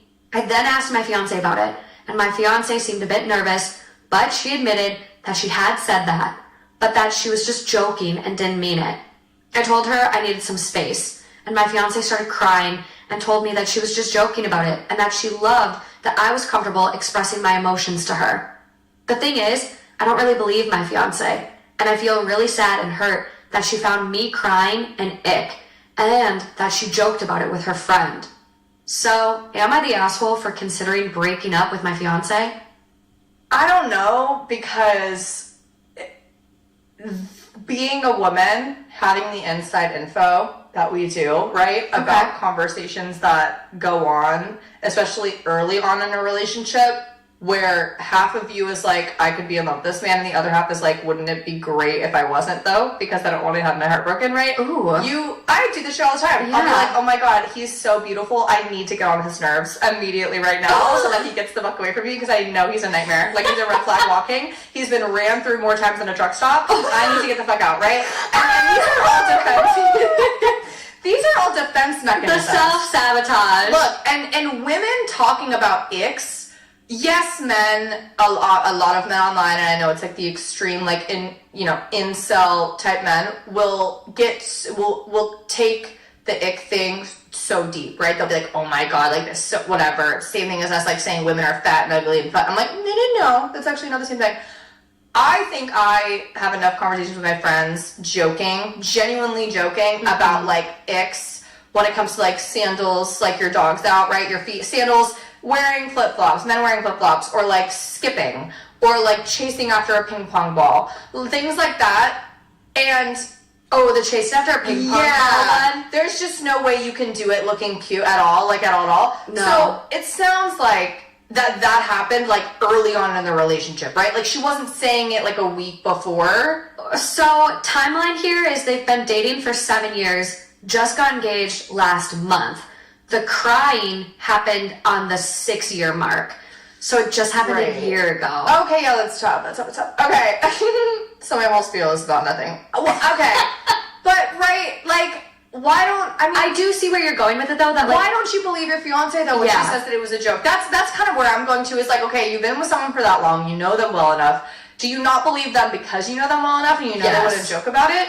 Okay, then yeah. I don't think you're an asshole for at least considering breaking up with this person, because it is a really big thing if someone to your face is telling you that it's great in the moment, especially when you're crying, when they're your source of comfort. Yes. To then turn around and say to people in confidence but not confidence at all, because it's gonna get back to you, to your own sister. Yeah. Right? Saying that, oh yeah, it was Nick, whatever. But I want to, like, I know this sounds bad, whatever, but like, if I could just have like a script, like a transcript of the exact girl combo, because the way that it's said is also so right. Oh yeah, like, I've seen you cry, like, like, I don't know what the context is. Maybe they're trying to make someone else feel better. Maybe, like, that, like, I need to know the context, but worst case scenario, if she was like, I saw him cry 6 years in, such a fucking ick, ha ha ha, JK with the girls, that is really mean and horrible. And I also, biggest pet peeve is when people, yes, like, you should absolutely not be isolated and should be able to talk about your relationships for advice with your friends and other people. Yeah. But there are absolutely certain things, attorney-client privileged things. Attorney-client privilege, meaning, like, in your relationship, you should have some privilege where no matter what, there are lines that you don't cross when it comes to sharing certain information. Yeah. Not because you're protecting them from being exposed for being, like, abusive, of course, or, like, a bad person, of course, but, like, my most vulnerable moments, I don't want to be up for debate at, like, a wine night with shitty charcuterie. Like, that would piss me off. Yeah. As a man, that would piss me off. As a woman, that would piss me off. And that's what it feels like this was. Yeah, I don't like that. Then fair. I always am like, look, I always start out team woman. I think that's why my answer started out like that, so, like, kind of obsessed. You can see how I go with things. Well, and, like, you have the insight. Your context is coming from being a woman, having these kiki ha-has, like, talking about icks. And so, like, you can recognize that, like, maybe this ick conversation wasn't so serious. Right. Like, but at the same time, kind of like being like, oh, it's an ick that he cried. Here's Which is not inherently an ick, by the way. Like, No. it's not okay that someone says, literally, you crying was an ick. It's the opposite for me. Did she drop ketchup? Yeah. On the floor and started sobbing? That's why that's context an ick. matters. And I would say it to your face, dead look in the eyes as, like, you're being escorted out. I'd be like, that's wild. But with a grain of salt, right? Like, this is coming from your sister, who heard it from her friend, and your sister isn't friends with the fiance, and the friend heard it from the fiance. Like, this is kind of a twisted web, and you are missing the context. However, I think at a baseline, it's still wrong to share, like, oh, I got the ick when I saw him crying. Because if that was my partner, I would actually feel the opposite. I would feel like, wow, he has emotions. He's comfortable enough with himself to share those emotions. He's sensitive. He's in touch with that. He's not one of those people that is only displaying toxic masculinity. Like, I would look at that actually as like I find that kind of hot. You're willing to cry in front of me. absolutely. Call me sick and twisted. I like seeing guys cry. Absolutely. Sick and twisted. She has a kink. We're not kink shaming here. So I just, like, I'm frustrated by the fact that that was even a conversation, because you can't, like, dismiss, oh, I don't want a guy who's toxic masculine and doesn't cry, but then say shit like that. Absolutely. You're inherently breeding that toxicity. Why? Yeah. Why? And it's like, it's not getting you anything. And that's why the context matters so much for me too, because it's like, it's not like a funny story about how they like cried because they like took an edible and cried on the roller coaster at Disneyland. Like, that would be funny. Like, Also fair. I'm literally also fair. But, like, I'm like imagining all the scenarios. The ketchup where, like, one was a man, great. Yeah, thank you. Dropping ketchup, like crying over ketchup. I know, I'm like, wait, I literally I cried on California Adventure one time, like or Soared Over California. You know, like, Circle of the World, like, I literally cried on that ride like 3 times. Was it during the part about the polar bears? 100% it was during the world. Like, people were the ice was melting. I was like, oh. Go. This is not a plug. Disney, if you ever want to sponsor HM us, I'll go. HM her. I'll go. HM her. And then invite me to your part. But absolutely, anytime your partner's crying, man or woman, that has to be something sacred. That has to be something that, especially when it comes from a very sad, it's not a funny, it's not a prank, it's not like Just something having a silly. mental breakdown. You're having a fucking mental goddamn breakdown. Some things should be sacred. Like, something should be, even if that was the moment maybe that you realized you were in love with him, not because he was crying, but maybe because of all these other things. Like, I'm talking about not even this situation, but like, worst case scenario, like, you don't make fun of anyone, a woman or man, for showing their emotions in a way that doesn't include putting their fist in the fucking wall, right? Like, God bless men who can cry. God bless men who can cry. Like, I love men who are as emotional as I am. Like, they cry when I cry when I'm happy, I cry when I'm sad, I cry when I don't know what the fuck's going on. I cry when I do know what's going on most of the time. I wish I was ignorant to this, but I agree. Like, that's enough too for me. It's like now I don't want to show for him, right? Yes. Now I don't want to show you my emotions anymore. Now I don't want to go to you. Is this going to be? He can't trust her. No, absolutely He literally not. can't trust her That's sharing interesting, feelings. And it's like, yeah, okay, she got the ick from you crying, but like it does beg a bigger conversation then. How are you going to react if I am in this position again? Are you going to support me? Are you going to talk shit to your friends again? How are we going to raise any potential kids if we want them? Are we going to allow our boys to cry? Or are you going to say, no, that's embarrassing, shut the fuck up, little Robbie? Like, what does that look like for us in a big picture?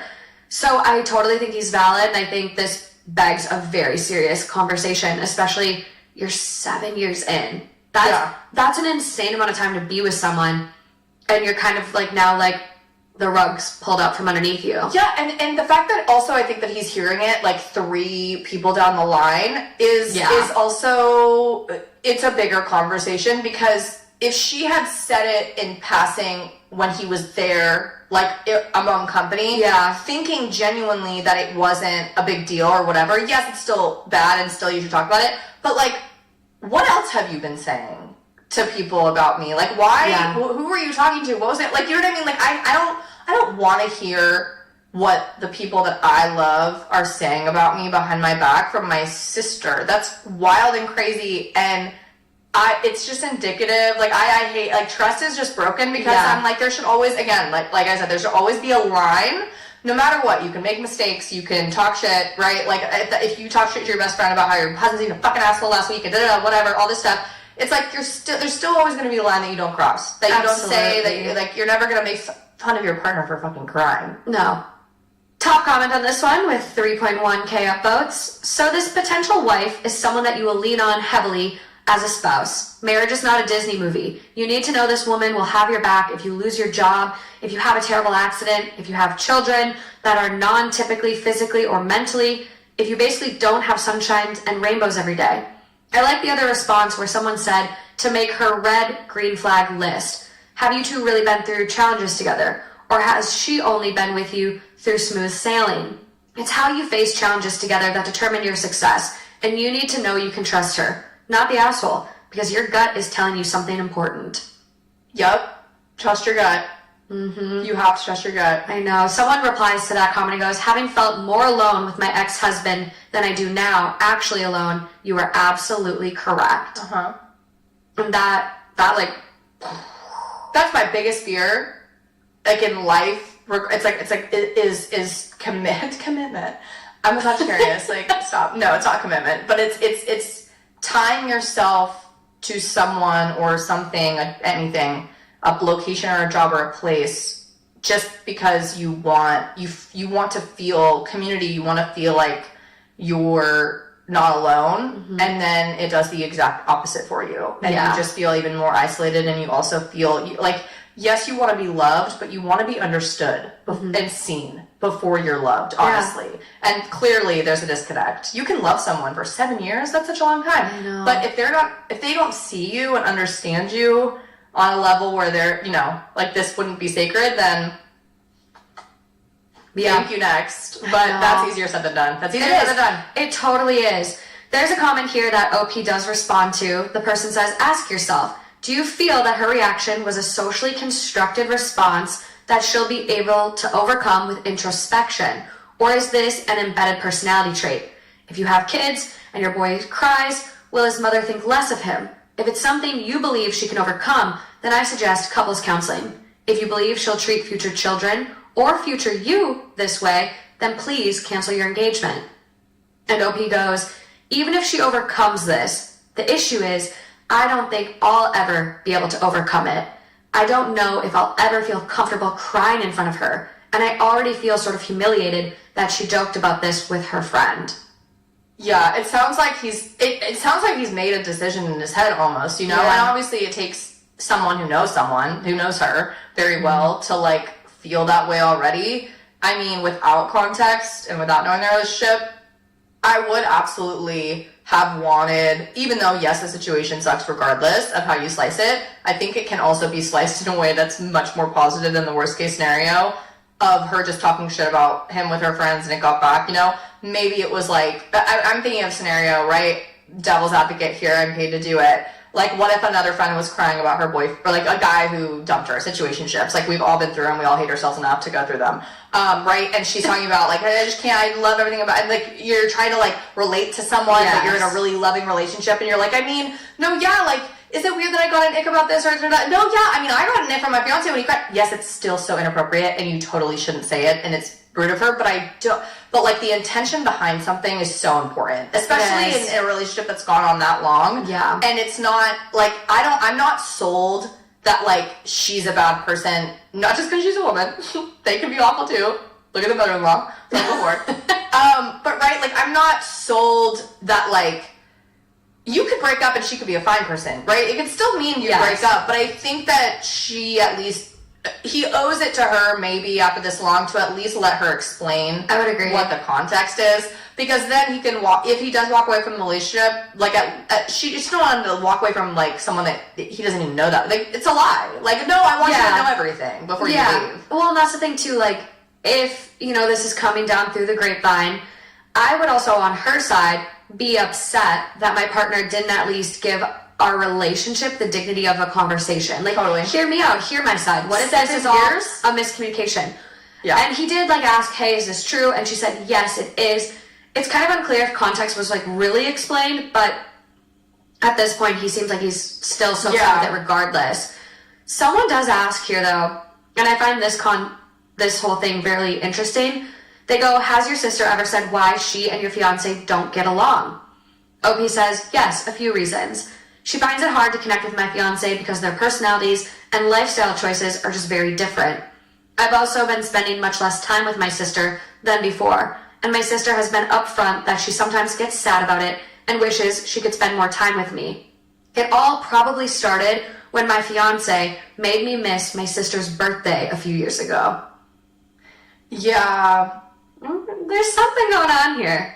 Yeah, and as a maybe sister, the blinders might be like coming off. I'm a sister. I have a really close relationship with my siblings, my older brother, my younger sister. My older brother and I are only 2.5 years apart, and like the episode of yours talking about the fiance was like, how dare you? I think you're gonna hook up with your sister. And the sister was like 9 years old. Oh my god, that literally had set me into a fucking orbit. But right, I think that. Your sibling, if you're close with them, they are the only ones who've been with you literally since jump. They're the only ones who know exactly how you were raised, know exactly how you tick, what makes you tick. And when you're close enough, right, where they're invited to birthdays and they want to hang out with each other, and like red flags are going off, I think, I'm with him. If he's this dead set on ending things, I think it sounds like it's the right decision, just because, like, missing your sister's birthday if you're close with her solely because of your fiance. I mean, yeah, that is indicative of a lot. I don't fuck with that. Nope. I would love to know. My brother better come to my fucking birthday. I would love to know the other stuff, or like I would love for the sister to find this and like write in and be like, no, like his fiance's actually been terrible, and here's everything she's done. Yeah, like I love when other people find the story and then share their side. I love the plot when it develops. Are you kidding? Especially a twist. I know. Give it to me. I mean, I love anyone else's life imploding other than mine. Unfortunately, I literally, my entire job is to help others implode. I feel attacked. Totally. No, stop. I feel attacked. Your life is great. If that's not the reason we're all here, I don't know what is. Our takes are hot. Our love lives are cold. Not hers, but mine. Welcome back. Moving along.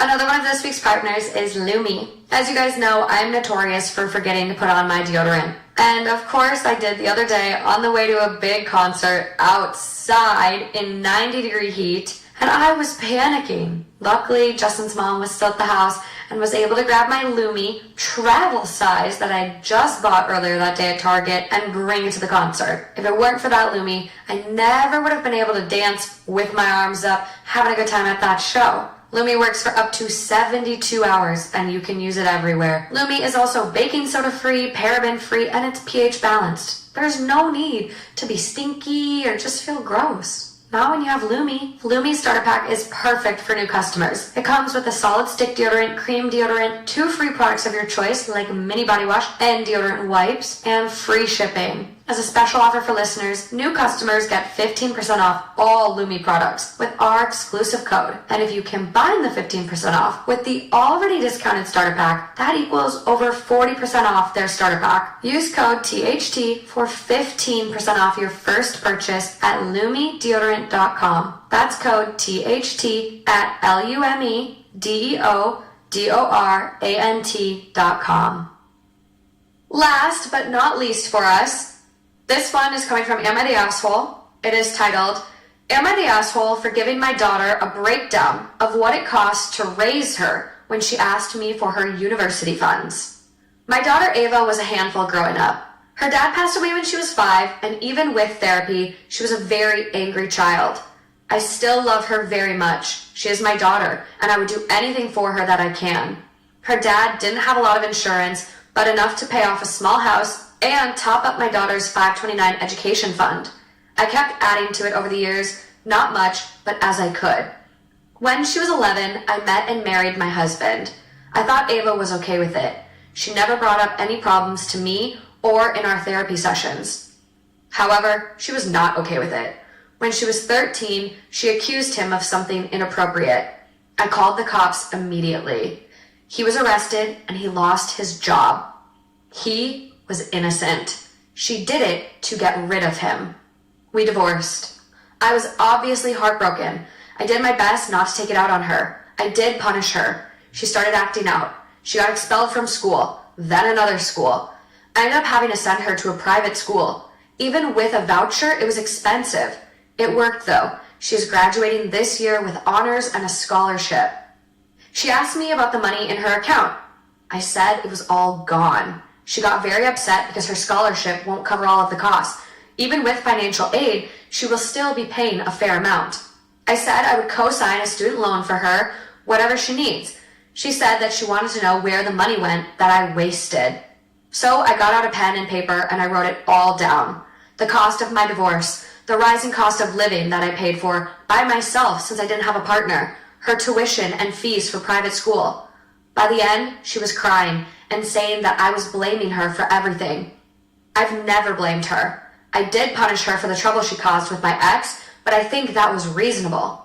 She is upset that she will have to take out a loan. I also made it very clear that I would not be responsible for paying it back. She thinks I'm being cruel by saying that she is responsible for stupid things she did as a child. I'm not saying that though.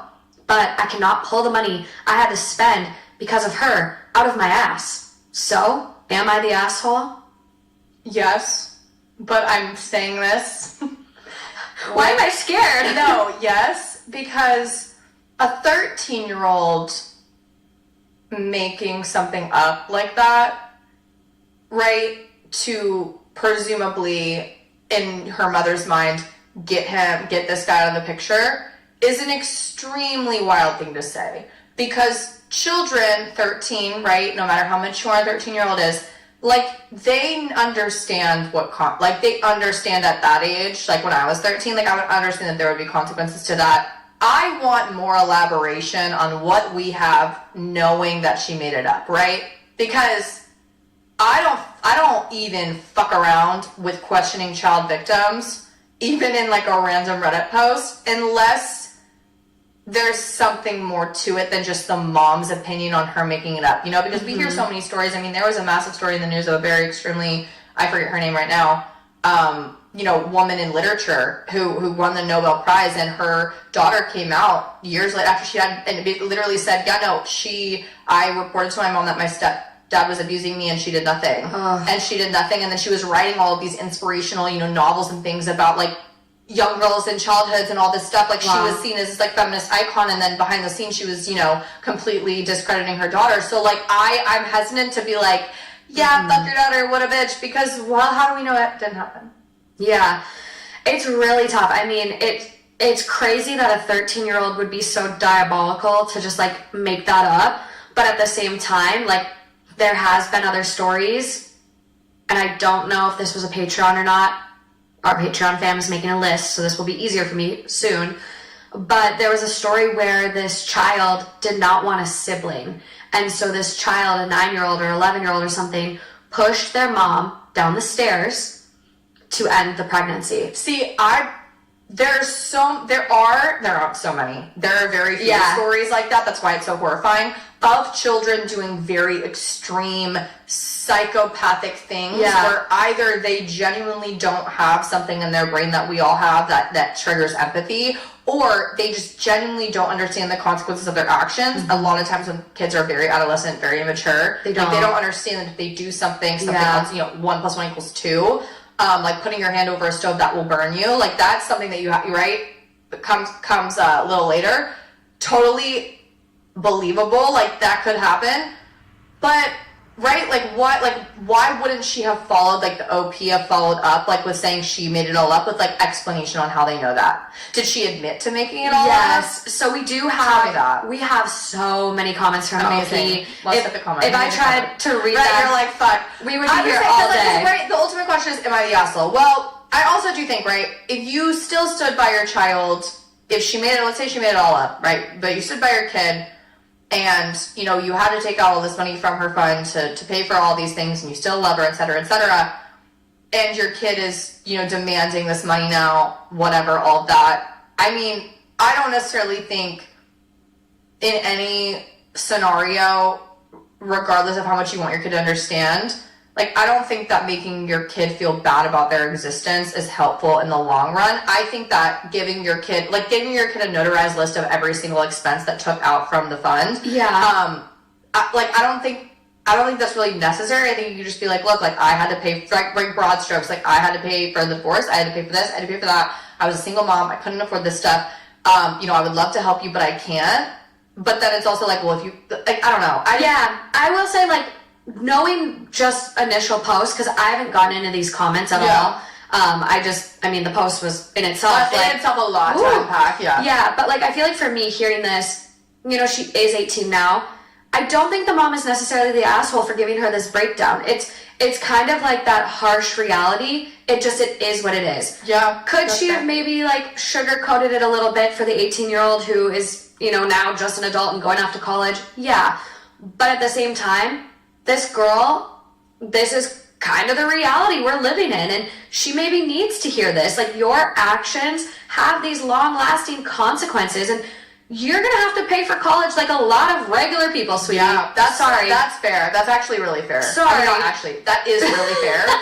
That's very fair, and it's fair because if everything that the OP said is true, then the reality that's going to hit you like a fucking truck when you do have consequences for your actions, whether it be lying about someone's behavior or abuse, or, you know, having to pay your way. You're gonna, the consequences are gonna sucker punch you, and so maybe this absolutely was exactly what this daughter needed. I mean, it's just kind of... I could see how that could be helpful in the sense of, hey, so like, I'm going to give you a lesson in like how much things cost as well. I think that's really helpful. Especially for private school. Like, goddamn, you got kicked out. And you got kicked out. And also, like, in high school curriculum, regardless of whether you're private or public, in America, at least in this country, you're never, you aren't taught basic, like, this is how much taxes are, this is how much is going to be taken out of your paycheck, this is how much shit costs, this is how much a car payment is. We are taught shit. Right? This is how much an apartment is in this area if you'd like to live around here.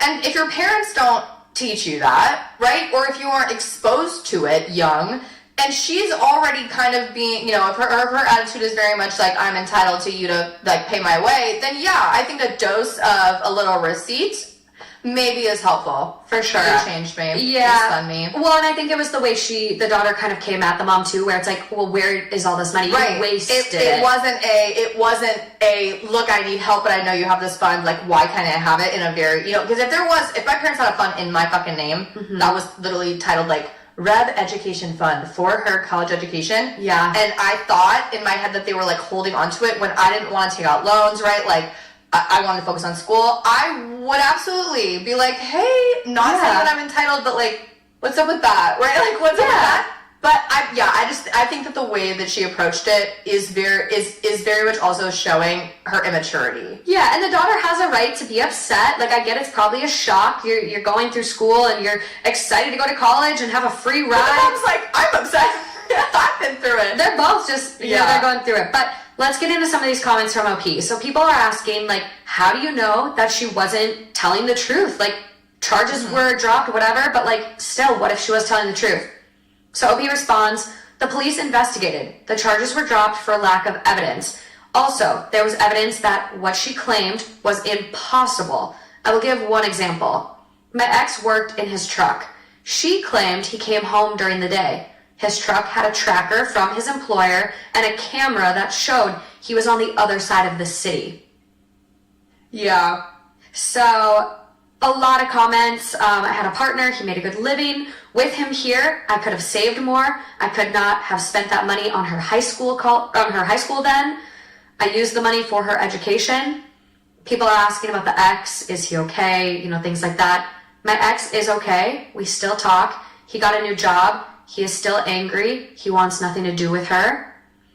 OP says she got him arrested and caused him to lose his job by lying. Should he be happy about it and have stuck around to fund her life?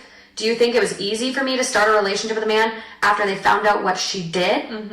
Because that's true too. Like, this starts with your life, for your life. You know, like, kid. it's not, you marry the kid too, for sure. And I think too, like, clearly the mom was doing something before that even happened. She heard that kid was in therapy with her, right?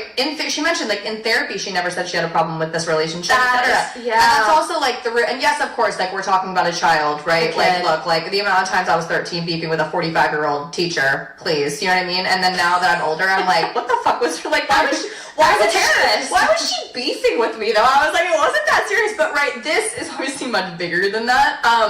And the way that a 13-year-old, or even earlier, right? Because it's like, 13 was when this all thing happened. But let's assume that they started dating before then. It wasn't probably a 2-day romance. She was probably 10, 11, 12, let's say. Like, what was coming up in, like, you know what I mean? Like, how is this not coming up in therapy of her just, like, not talking about her negative feelings toward this relationship? And if that never came up, then after this all happened, then, like, you have a sit-down conversation with your daughter and say, look, like, I'm really fucking mad at you. I love you forever. Yeah. But really mad and angry because why did you, not just why did you do this, because we clearly know why didn't you tell me beforehand? Like, of course I want you to be happy as a mother when you're dating someone, for sure. I know so many moms who were single parents who were dating again, and they were like, no, like, unless my daughter's out of the house, like, I do not want to make her uncomfortable, even if I think this is love of my life, and he'll wait around, right, until she's 18. Why didn't her daughter just, like, why didn't you feel safe enough to tell me that, but you felt safe enough to expose my ex for, like, something you never did? It's clearly you don't have a confidence issue. No, and it begs the question of, like, is she okay in the head? Because that is very diabolical. Psychopathic. Just because sociopathic, like, there's no empathy there. Like, even if you didn't like this person, he didn't deserve that. He didn't deserve it. Yeah, and your mom didn't deserve that. No. These are outliers. Good on the mother for believing the child, because there are too many cases of parents who do not believe their damn kid. Listen to your kid. Your kid is not this. Yes. They 99% of the time will not be the ones making it up just to get what they want. Oh my God, no. But that's why it's so crazy. Yes. Because kids at 13, like, they're not this diabolical typically. And they're not thinking that far ahead of, like, And she did the right thing. She protected her kid. Yeah. As any parent should do in this situation. And I think that if that would have happened again, she would have done the same exact thing. Exactly. Of course. There's so many comments from OP. I will be sure to link this post. There's a comment here. People are accusing her of stealing this money, and she goes, how did I steal the money when I used it for her education? She basically implying, like, no, I still think he did it, blah, blah, blah, blah. And she goes, no, I think the cops and my ex's lawyers proved pretty conclusively that she was lying, and she admitted it. So there's that. Yeah, I was waiting for that, too. I believed my daughter. Would you have taken a chance? Exactly, yeah. So it's like, good on the mom. Good on the mom. This is surprising. We have an update on this one. Oh, okay. I did not know this existed. I'm Amazing. so nervous and excited. Update. I'm not yaying like yay people suffering, but you get it. Give me the tea. Yeah. Thank you all for the comments, even the ones where you called me a raving bitch for calling the cops after my daughter's allegations. Fuck those people. First, my ex was completely cleared. He was never home at the time she alleged the SA. We have security cameras in my house. There are exactly 0 videos of him entering her room or being inappropriate with her in the common areas. I've already commented on the other evidence that got the charges against my ex dropped. She admitted the truth and said that she was doing it to get him out of our house. He is doing okay now. He has a new job, and he and I still talk. Her excuse was that she didn't think I would immediately call the cops. She thought I would just kick him out since it is my house. She felt trapped and like she couldn't back down. She has never apologized to him. She has been in therapy since she was 5, both on her own and with me. To my knowledge, she never mentioned anything about SA to her therapist, and they are mandated reporters. Second, I told her that I will not be co-signing her loans. I told her that I will be backing her up and doing my best to make sure that she does not default, but I'm not risking my home or my future for her.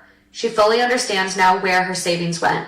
She is upset with herself mostly now. She realizes that the private school was my last choice and only necessary because of choices she made. Thank you all for your help. Third, since I do not care about karma, I will be giving this account to either blah blah blah or blah blah blah tomorrow. They are welcome to delete the post or sell the account for the 0.59 it is worth. Interesting. I've never heard of that, but thanks for Thanks the details. for that. Okay. I mean, yeah, I think the complexities of parenting, this one is as complex as you can get. It's wild. But I think that is a fair decision. You know, like for her to want to still be in her daughter's life and love her kid, despite the horrible things she did. Oh my God. I mean, what do you do? It's still your baby. Like, yeah, and you don't want them to fail, right? You don't want to set them up to fail, but I don't think withholding as much financial support as you could possibly conjure isn't necessarily setting up your kid to fail. no. And They gotta land on their own 2 feet. Yeah, and I think, like, you know, there's so many people out there that do all of this on their own. They come to this country on their own. They establish themselves on their own. They have to go to college and pay for it on their own. Like, I didn't have help paying for college. I had some help with dorm and things like that. But, like, I have the student loans to back it up. Like, that is kind of a normal thing. She might realize she doesn't want to go to college and she can pursue other things. Like, your parents aren't necessarily responsible for paying for your education. The fact that she was willing to sign was really generous. Yeah. But I do think that's a little bit of a risk. Those Perkins loans or whatever the hell they are, Perkins Plus, like, that's a scary thing. If you can't pay it off and your parent could lose their house, Right. that's scary. Right. And definitely, you know, you have to trust your kid as much as your kid's supposed to trust you when they get to an adult age, especially, right? Like, the power dynamic shifts, and you can't just put your livelihood in your house, everything at risk on a kid that isn't that trustworthy, and a kid that probably isn't gonna, you know, follow through on their their obligations, their promises, whatever. And I think it's fair. It's too big of a risk. At this point. And trust is built regardless of how much you love your child, and especially adult children. It's just a different dynamic. Yeah, I do appreciate the fact that she is now realizing, like, oh, this is because of what I did. She cried. Not that, like, psychopaths can't cry, but, right, like, when her mom was telling her this, like, I think that, of course, like, her mom's the one telling the story, you know. I mean, yes, her daughter did something horrible, if all that's true, but, you know, I think that the depth or level of that daughter's remorse could very much be also experienced in private. Like, maybe she's feeling really guilty on the side. Like, maybe she's having a coming to Jesus moment. Yeah. We can only hope. And you also, like, in that update, she did say she was too scared to back down. Like, Yeah. The 13-year-old got the ball rolling, and it's one of those things like, oh shit, oh shit, oh shit. Yeah. You're 13. You don't know that you're not going to get in trouble if you say, oh, I was lying. Right. You think you have to keep it going. Right. Not to excuse any of what she did, because she did ruin someone's life. This man lost his job. He's got a whole workplace that thinks he is a pedophile. Right. The social damage from that. Right. The financial damage, he had to get lawyers. He had to do all this Right. to just prove he was innocent. Like, there are multiple lives that were ruined in this whole process. But it is what it is. Does a 13-year-old know? What, like, no, I'm not saying just 13-year-old know that how it happened, but I think what it sounds like is the 13-year-old thought that the only result that would come from this would be him kicked out and his parents broken up. No, and yes, that's a very naive, immature thing to think. But again, she's 13. naive and immature. Of course she is. Yeah. Not excusing what she did, but I think that it's much easier to stomach the fact that a 13-year-old could do that, because it's not because that the ultimate result was what she had diabolically planned the whole time. Yeah. But it's because the snowball, she's a kid, I mean, I'm imagining like images of like kids, in middle school age, whatever, who like get caught, like they just get red in the face. No, I didn't, and they don't realize, because they don't have the experience and context yet, that you need to just, right? It's spiraling, babes. Like, it's spiraling, and you didn't think this was going to happen, you need to fall on the sword. But with something that big, I know, how do you teach your kids that? like, right? Like, hey, don't fall on the sword, yeah, babes. like enough Law and Order SVU. Like, you can't. Well, no, more Law and Order SVU, so you can see how terrible it could. It can ruin someone's life, as it should if they did do those things. But I think that in this case there might be a finer line between a normal kid doing this who very much fucking thoroughly fucked up, but like I don't think that necessarily for sure a psychopath. Yeah. The kid pushing his mother down the fucking stairs, I'm thinking it's a path. It's one of the paths. Yeah, I think they did do brain this, scans on that one. because he knew what the result would be. Like, they knew what the result would be. Here, I think that she was so fucking naive. Somehow, some way, she was naive enough to genuinely believe that this wouldn't happen. Or, she's totally a psycho. That's why, I mean, look, I am currently childless. And this is going to definitely go in my con column. But look, listen. Believe children. Yes. Because yes, it's horrible, but you would rather have, genuinely as a society, just as a voter, as a person, I would rather have this happen than to have the opposite, where there's a path of child victims behind one person who's productive, of course. And I'm sure the ex has his own thoughts, but right, like it's hard. Yes, if you look at the outcomes of like believing your kid and like doing a thorough investigation, like it's worth it. It's worth it. And you proved that he was innocent, right? Yeah. Like, that's the thing too, is the mom didn't, I would never want any doubt. I would never want a single shred of doubt in my fucking mind. For something that fucking serious, someone touching my child. You have to evaluate. Yeah, and that's why when people are like, I just don't want to know, or oh no, it's probably get your head out of the sand. I'm like, okay, 100% hate you. Get your head out of the sand. Yep. Well, that is so wrong. It feels legal. Definitely the last one definitely felt illegal. A few people need sentences. They're not legal yet, but maybe this is the start. Laws can change. The switching twins, the sister who gave the blanket. Hashtag where's the blanket? Hashtag where's the blanket? I would love for that person to find this and send me the blanket. Right here. It can just be a souvenir. Please. I'd love that. Rob, thank you so much for coming on. It was amazing. Thank you for having me. Where can people find you? Listen to your podcast. Again, what's your podcast called? Because it's Rebuttal. So good. Rebuttal Pod. My name's Reb Maisel, so I thought Rebuttal would just be cute and kitschy, whatever. And it's so legally. Right? It's so legal. Yes, you can find me everywhere at Reb Maisel, on TikTok, on Instagram, on Twitter, and then Rebuttal Pod on YouTube. And you can hear in long form me usually having an opinion and some chat about some people and some cases that are insane.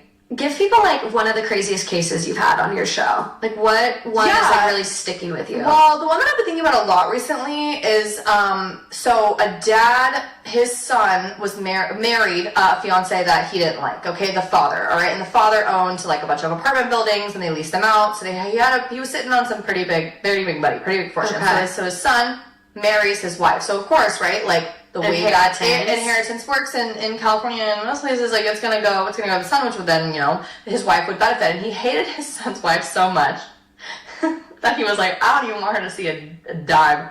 So the son, did have some drug problems, but he got sober. and then he did have a relapse, and he ended up relapsing and overdosing in a hotel room, and his dad ended up finding him. No. And so what any loving father would do, right, when you see your son's body accidental overdose in a hotel room, is say, how can I keep my money safe? So he took his son's body and put it behind the wall of one of the apartment complexes that they owned and rented out. Yep, I swear on my life, stack of holy Bibles, okay, hand on a stack of holy Bibles, I swear, that people were living in, right? Hid his body behind the wall. For 8 years, it sat there. And when he told the wife, right, because his wife was like, where's my husband, he's not coming home, that he wanted to start a new life and left and just flew somewhere abroad, and there was no evidence that he did anything different. So there was no investigation, like anything. But so the dad's will was set up that all of his stuff would go to the son. Well, like, you know, he basically made sure that like anything the son had, like it wouldn't go to the wouldn't go to the wife.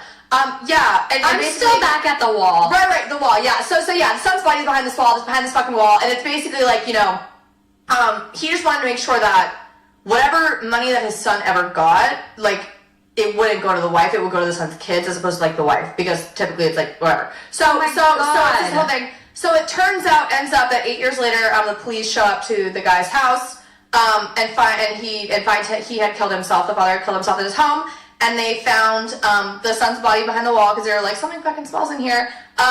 Father's dead. The son's body's behind the wall, and there's a will that's written on a shitty piece of napkin, like literally, like someone just like threw it on top of the son's body, and it was the son's will, I say with quotes, giving everything that he owned to, I think someone else, okay, not the wife, being like, nothing for my wife, bye, love, Gretchen Wieners, bye, like literally like heart, okay? What the hell? The case that this is, okay, is not a murder case. It's not anything like that. It's a wills, trust, and estates case, because this case went up to the California Court of Appeal on whether this will qualified and could be entered in. Right? Well, but of course, the husband's estate and the son's estate are two different things. Yeah. Of course, the husband's estate is going to claim, oh no, you know what I mean? Like, he left all the money to me. I'm pretty sure it like went like in a circle, and per the son's will, like it was supposed to go back into the husband's estate or some shit like that. My God. So the representative of the son's estate was like, no, it's a goodwill, because like, you know, I don't know, it's a goodwill, and so his wife was like, no, it's not a goodwill.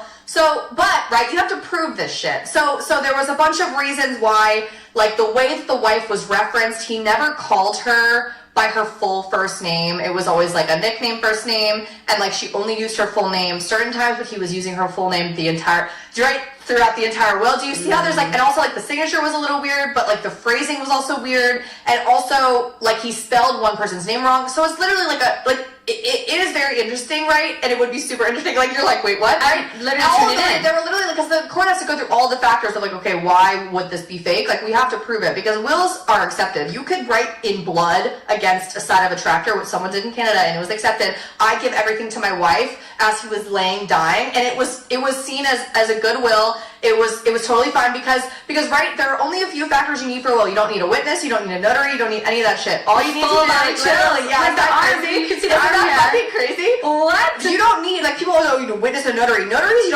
you don't need those for a fucking will, okay? You need basically for enough proof in most cases to show that you wrote it, that it's actually your last will and testament, and that you signed it in some way, right? Some way, shape, or form. And that's not legal advice, okay? There's other factors and shit, but like, right, people always think, oh, you need two witnesses. Yes, that's a general rule, but there's always exceptions to the rule, and we call them holographic wills. I did not know when they kind of are like rogue wills, where we're like, are we going to accept this, like, under extreme circumstances? And that's why I love the law so much, because I'm like, of course, we're going to conform the law to situations that you're right. If someone's writing their fucking will in blood on the side of a tractor, we should maybe pause before giving all of their money and estate to somebody else, right? Like, literally, you can find, and there's a photo online. It's a piece of the tractor taken, and it's in a museum in Canada. I swear on my life, it's so. I want to say it's like, if he wanted to, he would. You know what I mean? Like, so cute. But it's horrible and like whatever. But right, basically, long story long, the judge at the end was like, yeah, this will's bullshit, not correct. But also, what the fuck? Like, isn't the it wife and the kids get taken care of then? Yeah, like and the wife ended up getting the estate, for, you know, the way it passed, whatever. Like, there was no will, so it wouldn't, like, it passed normally. God, yeah. But right, like, isn't isn't that, like, he hated this bitch so bad, and there was no proof that she ever was, like, he didn't dislike her for a reason, right? He just fucking didn't like her. Like, there was no reason he didn't like her. And they have kids. Like, you have grandkids. So you want to make sure they're taken care of? No, he wanted to do it himself. Like, he didn't want her to touch a single dime, a single Disney, which is, like, petty levels that I don't think I'm ever gonna reach. No. And hope never to, but imagine, like, parents. And it was an apartment in Berkeley. And people who've listened to that episode, it's called The Body Behind the Wall. They're like, I live there. No, literally got DMs, literally, because I have photos up on the YouTube of, like, the photo of the fucking apartment. It's like new. This happened in the 2000s, by the way. This is like 2012. I want to get an X-ray machine. This is not like 1970s. This and is like check walls. This is like 2008. Like, this is like early. Like, this is not, or this is like could have happened yesterday. She was like, I fucking live next door, you fucking, and nobody knows about this. They're like, I fucking, what? Because it's like, why would that make the news? Because you have to understand, Wills, be a lawyer, they said. So, isn't that wild? What the fuck? You're like, can you give us like a 2-second like summary of the case? And I'm like, let me give you 40 minutes. No, that was incredible. I'm like I'm gonna let you come take over my show because I want to experience this firsthand. Like, flip-flop. Wow. Amazing. Check out the Patreon, guys, because there's gonna be some stories from this theme heading over there. I don't fucking know if they'll top that. Thank God that story was at the end of the episode now. Damn. Right? God Lord. But thank you again for coming on. Thanks for having me. Loved it. We are on tour. Be sure to check out if we're coming to your city. I'm potentially adding a couple. I hear you in the comments of the post. Hell yeah. So look at that. But other than that, until next time, guys, bye. Bye.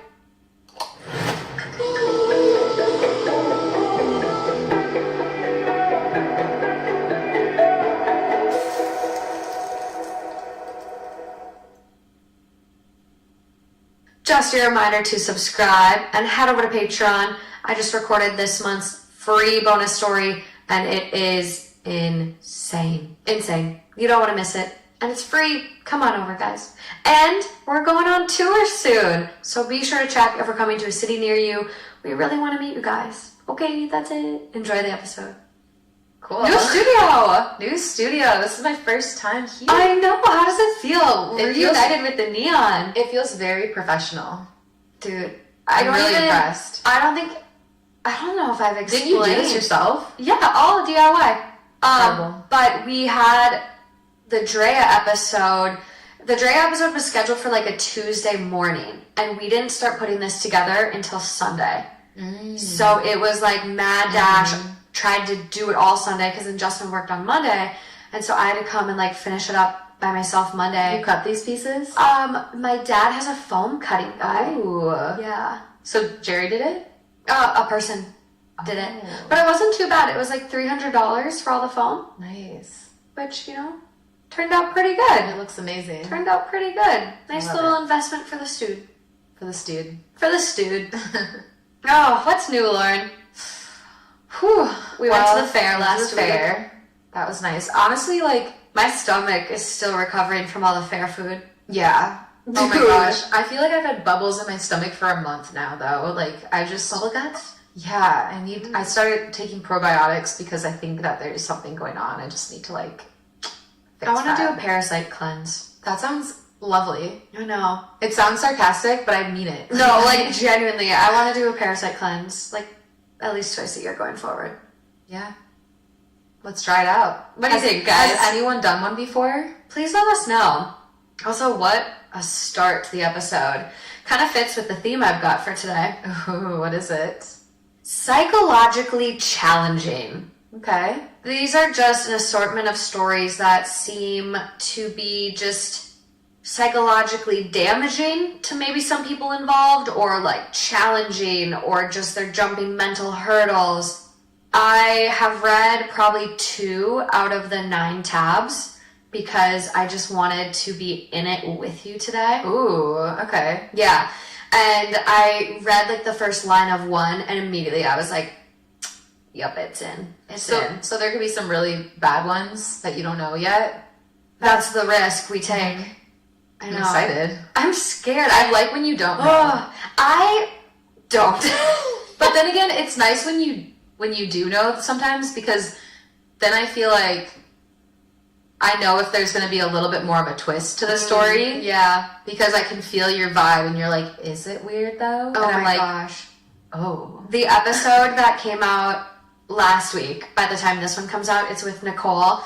I read multiple stories that I didn't know there was an update for or like an edit. And so my whole take at the beginning was like, oh my God, yeah, there's hope. This is so great. And then the update comes out and I go, I take back everything I said. Oh my God. Everything. Like everything. You just never know what you're going to get. You never know. And one detail can just twist the whole thing around on you. Yeah. Right before coming here today, I actually was watching the video that you just posted on Instagram. Yeah. Of you were with the two guys, and it was about the guy who proposed to his girlfriend at Coachella. Yeah. And she lost the Lost ring, the ring. but he got a fake ring because he thought she would lose it, and the real one was at home. And then when she found out that it was like a fake ring, She was pissed. She was so pissed because, For what? yeah, I know. Because- I would like to know. I couldn't even believe that, but I was just like already popping off on that one, and then I'm like, I felt so engaged in it that I'm like, I need to find the rest of this story and listen to it. Like, is there an update? Did I too hot takes you? You did. Oh my You God, did. I got you, Lauren. I'm so curious about it. I've been like thinking about it. I'm like, what happened next? I need to know. Well, that's how we're going to feel about these ones. And we're going to start off with a ring today now that you mention it. So Okay. let's dive in. Let's do it.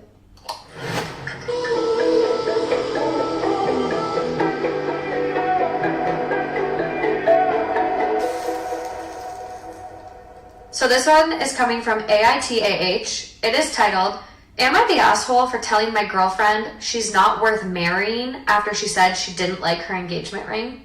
I've been approaching 2 years with my girlfriend and things have gone pretty well so far. We've had some ups and downs, but we were doing well and talking about marriage. Now here's a little bit about me. I work in healthcare, but due to the nature of my work, I have a decent amount of free time.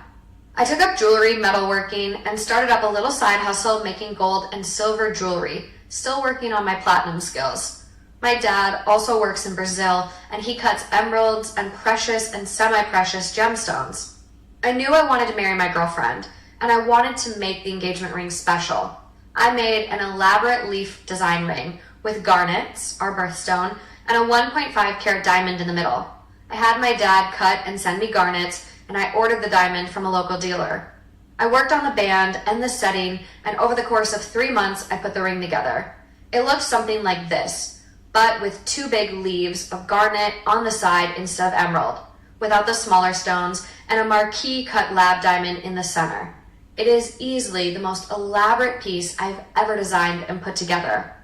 I proposed to her at her house at a little get-together I put with her family, and she loved the ring, especially after I told her I made it myself. We had a nice party, and I spent the night. Later that morning, she asked me questions about the ring, and how long I worked on it, etc. I told her all about it, but her expression changed when she asked how much I spent on it, and that it was a lab diamond and not a natural diamond. I asked if the cost was an issue for her. She said that she doesn't feel like it was a big investment in our relationship. Total cost without labor was about $1,200. I didn't keep track. And she prefers real diamonds over lab diamonds. I tried to explain that they're chemically identical, but she asked if I could swap it out with a natural diamond. I relented and said sure and took the ring back. Driving home, I started to think about all the other times she demanded more of me, and I honestly thought that I don't think that anything I do will ever be enough for her. I could spend 3 months on and off on an amazing ring for her, and she'll still nitpick and find fault in it. I think it just clicked in that moment that I had a lot more issues with this relationship than I imagined. I got home and I called her. She didn't pick up. I texted and said, quote, "We need to talk. Now." She called a couple of minutes later. I told her that I don't think she's worth marrying because of how she treated me over the ring, and that I need to think about things. She started crying and being defensive, but I was also very emotional and hung up. She tried calling back several times, but I just let it ring. Her mother and my sister, who's friends with her, tried calling, but I just let it ring. I don't want to talk to anyone. I really just need reassurance before I talk to them again. Am I being an asshole for this? No, I don't think that he's the asshole for that. I am curious, though, if there were conversations beforehand about, because I feel like a lot of people, when they know that they want to get married, they start talking about the ring and what they want. That part is kind of interesting to me to not, I mean, I guess it's not everyone. Not everyone talks about what type of ring they want, but I feel like a majority of people, like, at least have a basic conversation. I will show you a picture of the ring. So this is what he gave as an example. It's not the ring, but it's pretty similar. It's got a really pretty center stone with green, like oval shaped stones around it with like rose looking thorns and leaves, which that is also a very specific design. if he were to sell it, like go and sell it, it would actually probably cost a lot more than what he paid. Oh, I mean, the labor alone to train and create that skill for yourself and to have that knowledge, like there's so much of an investment in that already. $1,200 that's not what it actually would cost. It might be a $10,000 ring. And I don't understand why that even matters. If you like the ring, you like the ring.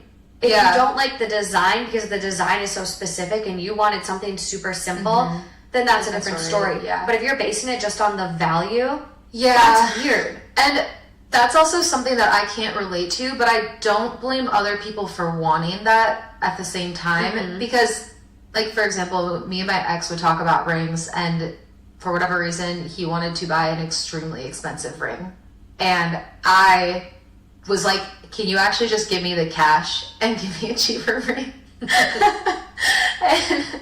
But like my point is that I've never really been, that's not like a huge important thing to me. Unless I was married to like multi-millionaire and then I'm like, okay, whatever, if you really insist. But like you get the point. Like I'm just, it's not something that is that important to me. So in this instance, if I was her, I would be very happy with this whole situation. However, I do understand that there's other people who have, since they were young, had a very specific dream, and maybe about having a real diamond, and that making, you know, that person feel like that is they've succeeded in life or something like that. So it's like, that's what I'm saying. Like, I don't think it necessarily means that that person is shallow by any means. I think that if that's something that you really want that's special to you, that like should have been a conversation to see if it's feasible for your partner to, you know, to do. Absolutely. But at the same time, it's not this person, OP's writing in and saying it's not just about the ring, that OP's thinking about all these times that he never feels like he's good enough for his partner. It was the moment that took those rose-colored glasses off, which he's entitled to feel that way. I would say overall I'm surprised by this like quick turnaround, and obviously it's been building up to this moment, right? There's time that he can pinpoint again and again and again, I'll never please her, I'll never be enough, you know, whatever. But to go from getting engaged to her just kind of being like, I'd like something a little different, not even a totally different ring, just the center stone, is kind of odd that would be the straw. But at the same time, I do think, not the asshole, like you're entitled to your feelings, and she didn't really act that nice, like in the way she said it. It was really like materialistic in terms of the value. Like value is not a thing for me. Like, my ring is like really big, but like I went Moy's night because I wanted to be ethical. I wanted to save a bunch of money for Justin. Like that's something I really wanted. So it wasn't about the value for me. But I did have a certain aesthetic that I like. I don't think you're wrong for that, but I think the way she went about it just maybe wasn't as tactful as it could have been. And they're just proving to be, they're not compatible. That's fine. So OP did delete the post, but the top comment is, so you've created a ring that cuts toxic people out of your life? Can you get me one? That cuts. I love that pun. Cuts. Ring of toxic avoidance, +3 to wisdom, true sight. I mean, it's definitely, it's not a good look for somebody to spend that much time, and then this really high point of your life 3 too. months. Yeah, and then he probably was so freaking excited. You know, every time he went into work on it, I'm getting closer to that day, and he just wanted it to be so special for him and for her, and then to be like, but it's not good enough. It's not a good look. Like, the story does not paint OP's girlfriend in a good light. No. There's a comment here that's so cute. This person goes, my wife and I made rings out of chicken wire during the pandemic. Those are the rings we were officially married with. Aw. Rings don't matter when you've found the one. Yeah. That's really cute. Really cute. Someone goes, bro, give me the ring. I'll marry you. Right? Half tempted to ask where OP lives. Someone goes, I'm not even 0.01% gay, but I will marry a guy who spent 3 months making a ring for me. I'm in line behind you if he declines your proposal. Yeah. And that is true. There's so much love behind that even if it's not exactly what you want, maybe sit on it. How about a year anniversary and then be like, hey, what if we maybe upgraded this? Mm-hmm. That's what my brother and his wife did. That's exactly what they did. Mm-hmm. Her original stone fell out of her ring like a couple weeks or something before the wedding. It was just crazy. And so they replaced it with just like a really cheap CZ or like glass basically. Yeah. And so they just finally upgraded it after they got married in 2015. So after almost 10 years of marriage, they just upgraded it to a lab grown diamond.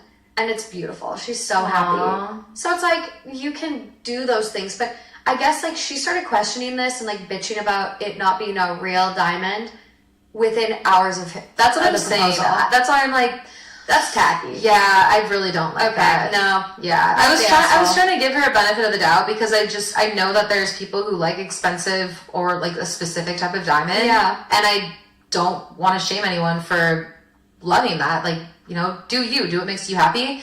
But you're right. This scenario in general, like I can't really like come to her defenses because I just feel like it's so tacky that you say that within hours of the proposal. How is that a storybook? You know, how is that a romance novel? That's not The Notebook.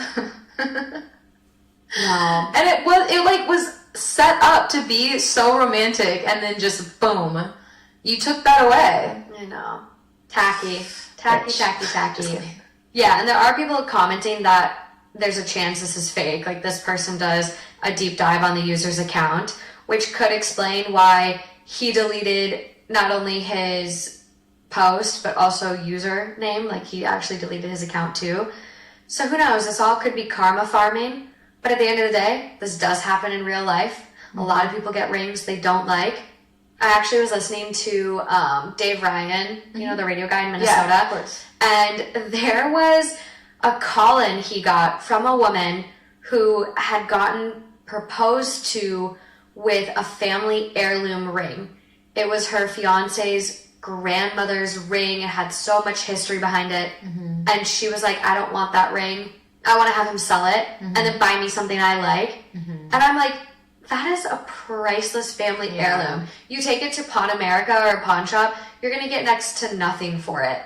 Keep the heirloom, love it, cherish it, pass it down to your potential kids or other family members that will appreciate it. Yeah. And get something else. Yeah. But that was the most frustrating call-in I've ever had in my life. I'm just like, oh, fuck. I'm so sentimental about jewelry pieces and heirlooms. I just can't stand it. Yeah. Can't stand it. Moving along. Okay, so this next one is 11 hours old. It's coming from Am I the Asshole? Titled, Am I the Asshole for calling out my husband and his parents after they tried to embarrass my stepdaughter in front of her friends?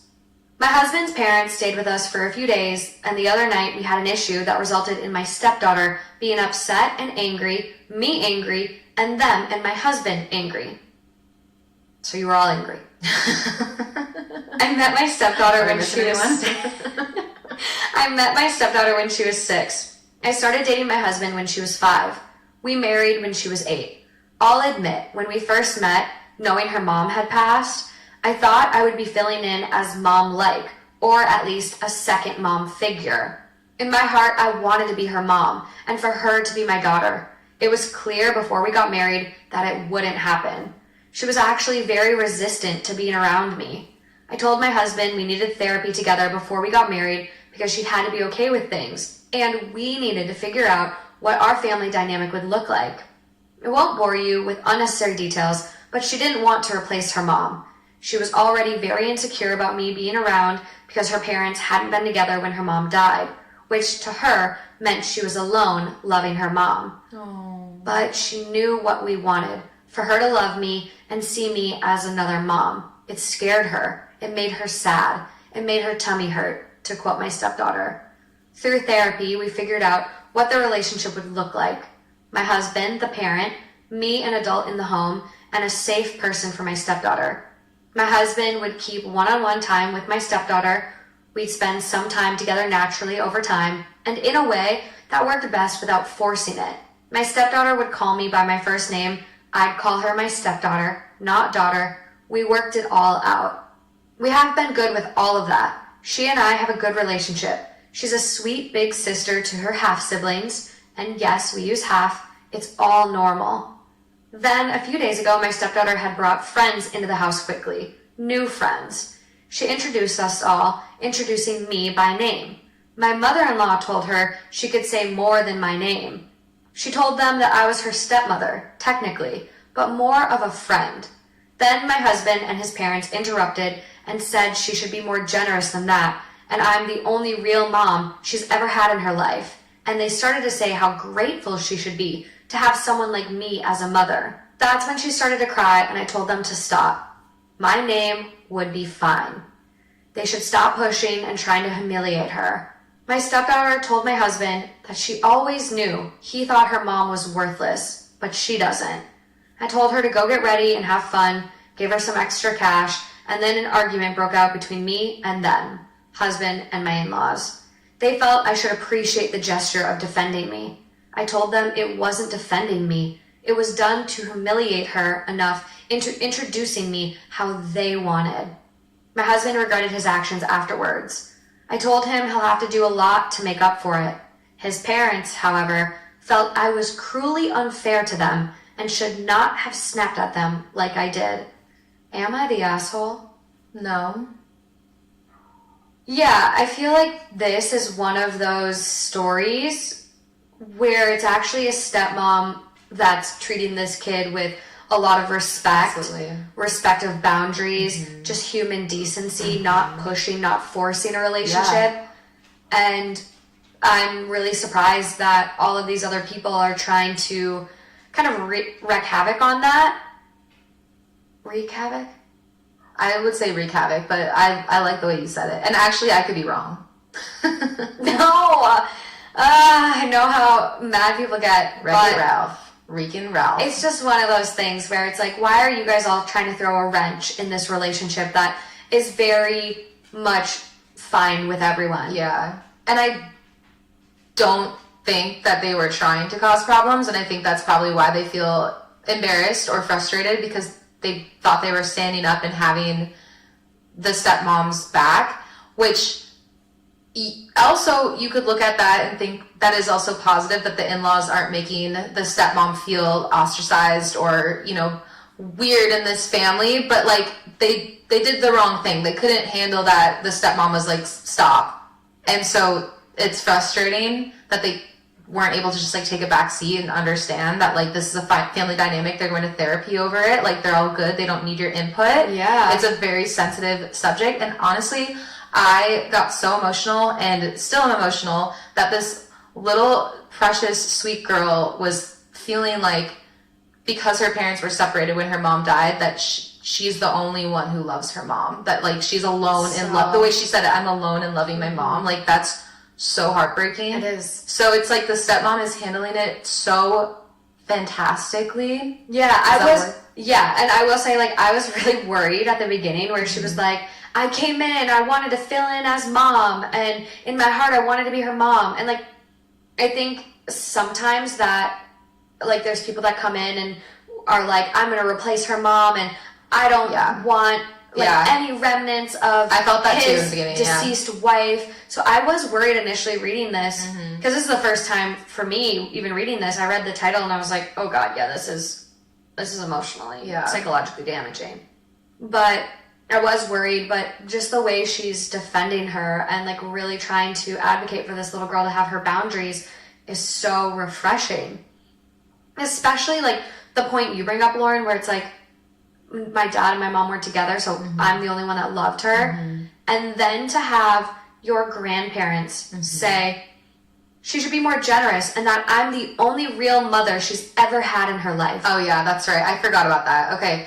I'm giving them less I'm giving them less grace because I forgot about that comment. That's so messed up. How the That's so messed hell up. Yeah. do you say that to a teenager who is still very clearly in grief, in That's turmoil over so not wrong. having her mom? That's so wrong. I completely forgot about that aspect, so I take back being so nice about them. I get their intention though. Yeah. Like, I think like what you said is like very true. They don't want the stepmom ostracized. Yeah. But it's happening at this little girl's expense. Yeah, exactly. No, I think by saying that comment, like, how can you be so out of touch? How can you not? That's really frustrating. But like the little girl said, their parents were divorced, so maybe they just didn't have any relationship with her mom. And that's why they feel like they can speak like that because she was young when her mom passed. And that's wrong and that's not okay. And they definitely need to be checked. Yeah. This is really sad. And then for her to like be there crying and she goes to her dad, I knew you thought mom was worthless. Yeah. But I don't think she is. Like, That's horrible. she's still really going through it. And like, if they're not still in family therapy, they need to get back in and they need to get her own therapist. Like, she's dealing with a lot. Yeah. Well, I hope that because like we agreed on, it sounds like the grandparents, their heart was in the right place, but they very much overstepped. I hope they stop being offended and embarrassed and can apologize and they can all move forward together on this. But to answer Opie's question, no, you were definitely not the asshole. Not the asshole at all. And that is what the top comment says. They quote what OP said. She was already very insecure about me being around because her parents hadn't been together when her mom died, which to her meant she was alone, loving her mom. My stepdaughter told my husband she always knew. He thought her mom was worthless, but she doesn't. This is so fucking sad. Not the asshole. Husband's parents need to shut the fuck up. OP responds. I remember her speaking about that in therapy, being such an eye-opening moment for me. You don't always think about things like that, but the kids will, and it was so clear it was a worry of hers. It was then, I knew for certain I could never be seen as a mom by her, but I would do my best to be the best family member and friend she could have from an adult. Oh my god, that's just... Not a lot of kids get that from a step-parent. I know. I had a stepmom from hell. Oh. Like, truly, it's just... It's so refreshing to read this. I don't get this a lot, especially with Father Knows, my dad's show. We get a lot of write-ins about step-parent dynamics, and it's not good. It's not good out there for a lot of people. Yeah, no, OP is sounding like a really great person through this post. Really caring and putting the child first. I love it. I'm going to see if there's any other comments from OP here. So, a couple. So, OP says here, she does talk to me about her mom, but I also bought her a hard-covered scrapbook where she could fill it with memories and photos of her mom. Some things she won't share with me. So I did my best to give her somewhere she could still read or write about her mom. I think that this girl is going to grow up when she's fully an adult and just have the absolute best relationship with her stepmom. I think so. I think time will really hopefully heal a lot for her, and I think by this woman respecting her boundaries so much, the mutual respect will just continue to grow, and she will really rely on her someday. There is another comment. I think people are asking about family on her mom's side to, give her some sort of connection to her mom. Sadly, she doesn't have family on her mom's side, really. There's an aunt of her mom's who, last we knew, was still alive, but she was not a very kind woman and didn't think much of anyone in her family, including my stepdaughter's mom. She came from a very unhealthy and unhappy family, and it makes me so sad for my stepdaughter, who would have treasured family from her mom. That is really sad. I know.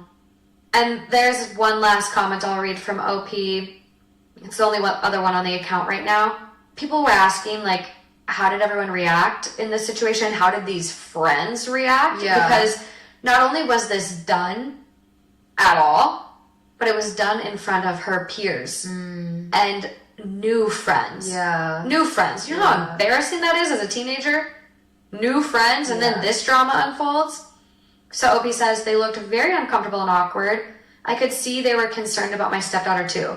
The fact my husband and in-laws did it in front of others is still stuck with me. Yeah. It was so clear the intent was to embarrass her into addressing me in a different way, and that is cruel. Wow. Kudos to you. Kudos, because you are doing such an amazing job being her advocate. An inspiration to stepmothers everywhere. Seriously. Stepmamas take notes. Okay, on to the next one. One of this week's partners is ZocDoc. Being an adult does have its high points. For example, eating cookies for breakfast. But one thing I didn't love about adulting was having to find a new doctor and then calling and making those appointments. Until I found ZocDoc. ZocDoc is a free app and website where you can search and compare high-quality, in-network doctors and choose the right one for your needs and click instantly to book an appointment. There's more than 100,000 healthcare providers across every specialty. From mental health to dental health, you're going to find every provider under the sun. It's been so easy for me to find good providers with ZocDoc. You read the reviews from real patients just like us. You know how that doctor treated them, if they were willing to find a solution for whatever condition they're working on. And the best part, aside from the reviews, you don't have to call. You can book these appointments online. It makes it simple. You can cancel online. You can do everything online. No more annoying phone calls. So stop putting off those doctor's appointments and go to ZocDoc.com/THT to find and instantly book a top-rated doctor today. That's ZocDoc.com/THT. ZocDoc.com/THT. So this next one is coming from AITAH. It is titled, Am I the asshole for telling my husband that I see him as a liability and not a partner? Sorry for the long post. It's 2 a.m. and I'm crying and tired and worn out.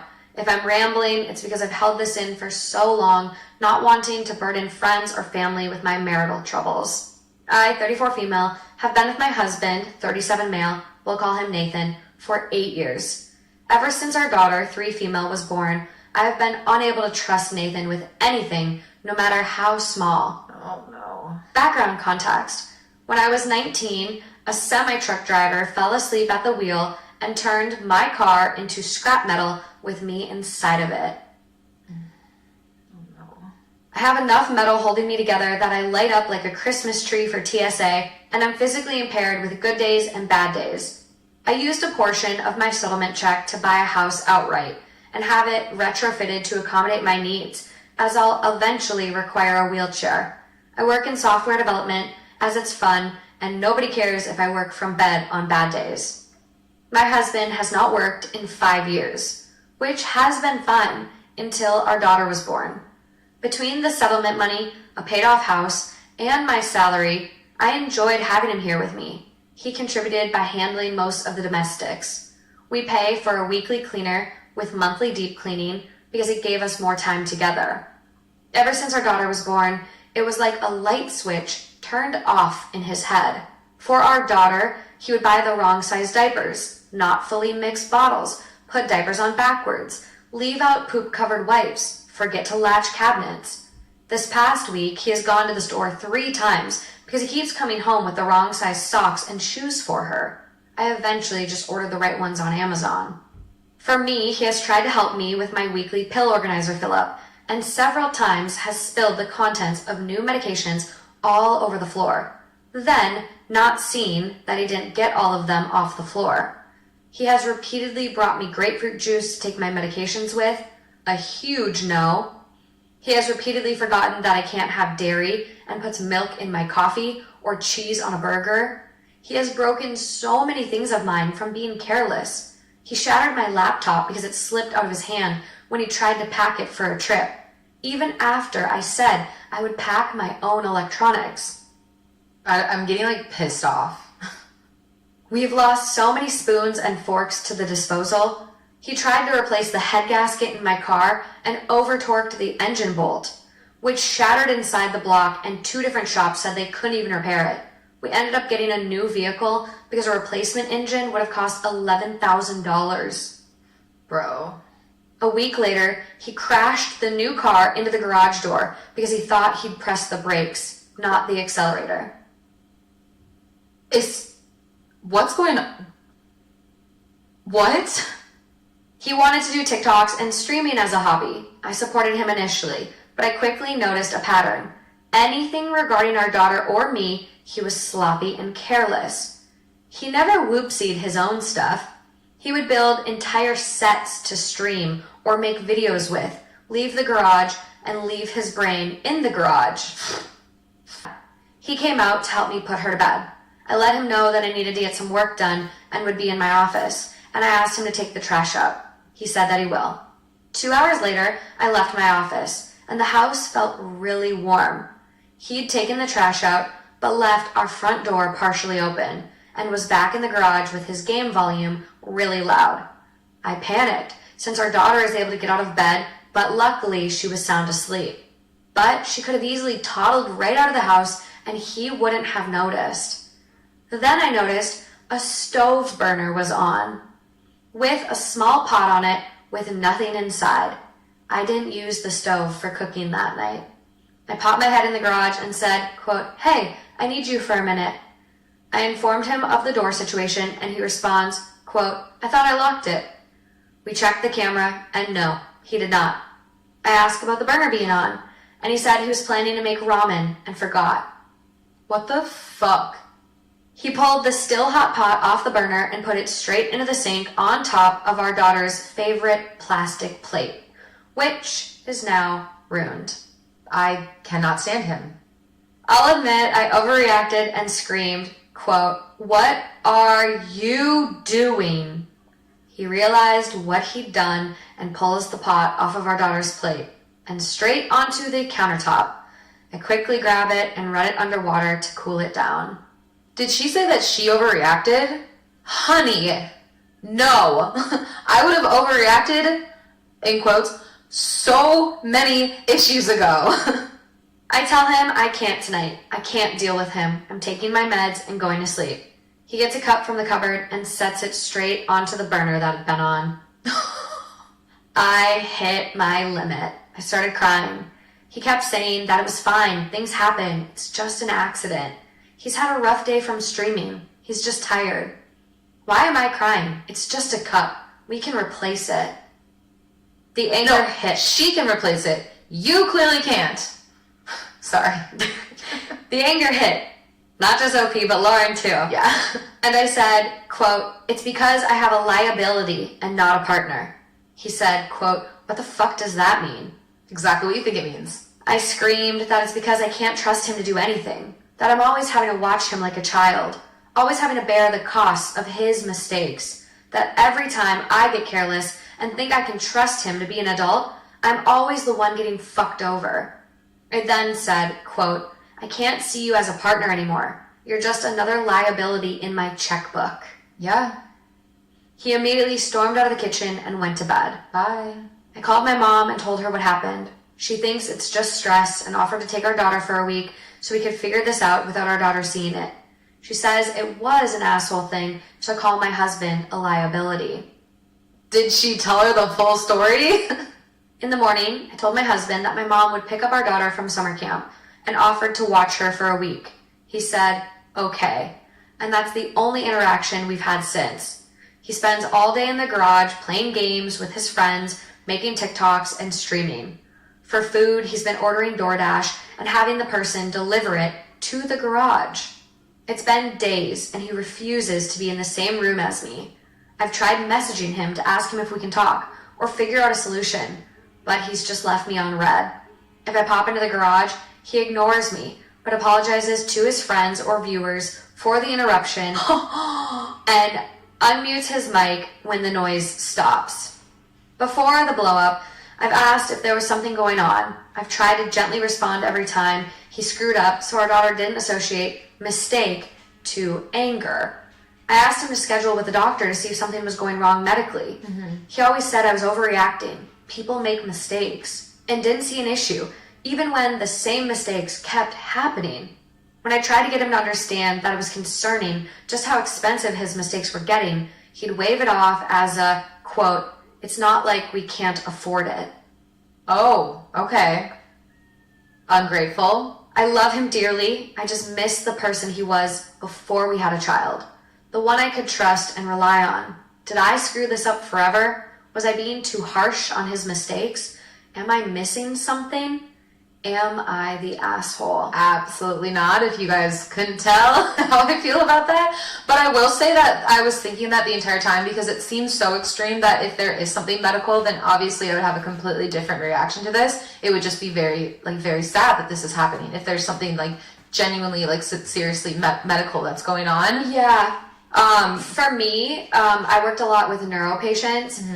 Missing the accelerator for like the brake, thinking you're hitting the brake but you hit the accelerator, like to me it honestly sounds like the early signs of some sort of neurological disorder. You start to have difficulties with like proprioception and knowing where your body is in space or feeling. Even something like diabetes can cause you to lose feeling and like as attuned sensation in your hands and feet. So it does seem like medically, like dropping a bunch of stuff, slipping a bunch of stuff, like he's got decreased strength in his hands. Like, it does sound like something medically could be going wrong. Yeah. And then he's just too embarrassed to admit it. Yeah. And then here comes depression. He doesn't want to work. He doesn't want to do anything. He's just slipping all around. Right. But you get to a certain point, even if you're embarrassed and whatever, you ran a fucking car into the garage. A brand new car after you just wrecked the other one because you over torqued something. Right. Again, decreased sensation. Like, clearly something's going on and you get to a certain point where you need to like come to terms and you need to go to the doctor. Exactly. And that's why I'm like, this would be I would have completely different reactions if this was something medical. But like, let's say that it's not medical and he just has gamer brain and he's just being that, you know, that like intensely sucked in. Yeah, that's sucked in, that he's just not present at all in his regular life because he's so sucked into these video games or whatever he's doing on social media. Then that's a completely different story. You know what I mean? That's where the frustration would be.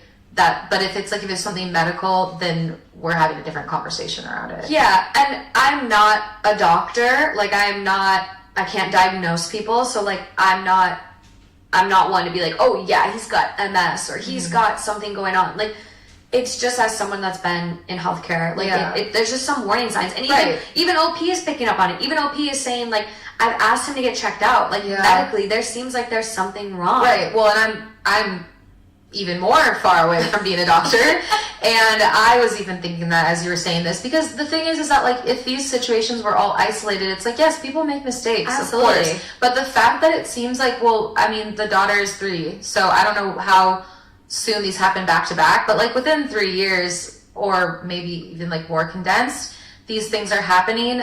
There's a reason to be concerned.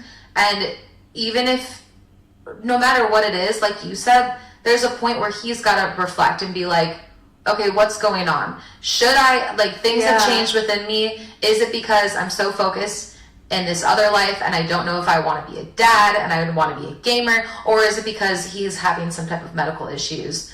Or is he just complacent? Like, he's got a meal ticket. But he does things, he messes up, and then his rebuttal is, well, it's not like we can't afford it. Right. That's not your money. Right. That is money that was from a settlement because your wife went through something horrible, horrific, physically life-altering. Yeah. That is money that's supposed to sustain her for years to come. Yeah. It's not going to. It's not going to be able to fund her elder care if she needs it. If you're draining the fucking bank with your stupid mistakes, not like we can't afford it. Sir, you don't have a job.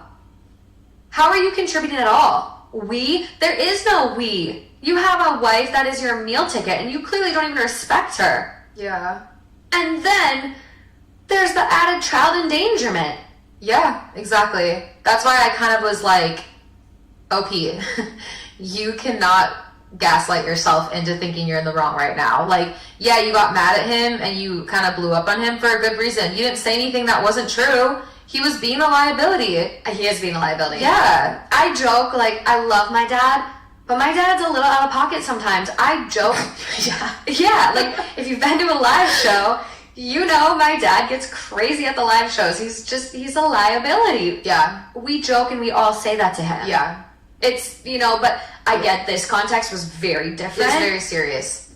But it also is true. But it was true. I mean, it's a liability if you hire a babysitter when you're out of town or you're gone for the weekend and your babysitter leaves the door open while your baby is sleeping, so you're like in the other room with headphones on, like you're gonna probably fire that babysitter because you're gonna be like, I can't trust you. Mm-hmm. So yes, she has a right to be very mad at her partner who she's supposed to trust more than any babysitter in the world. Yeah.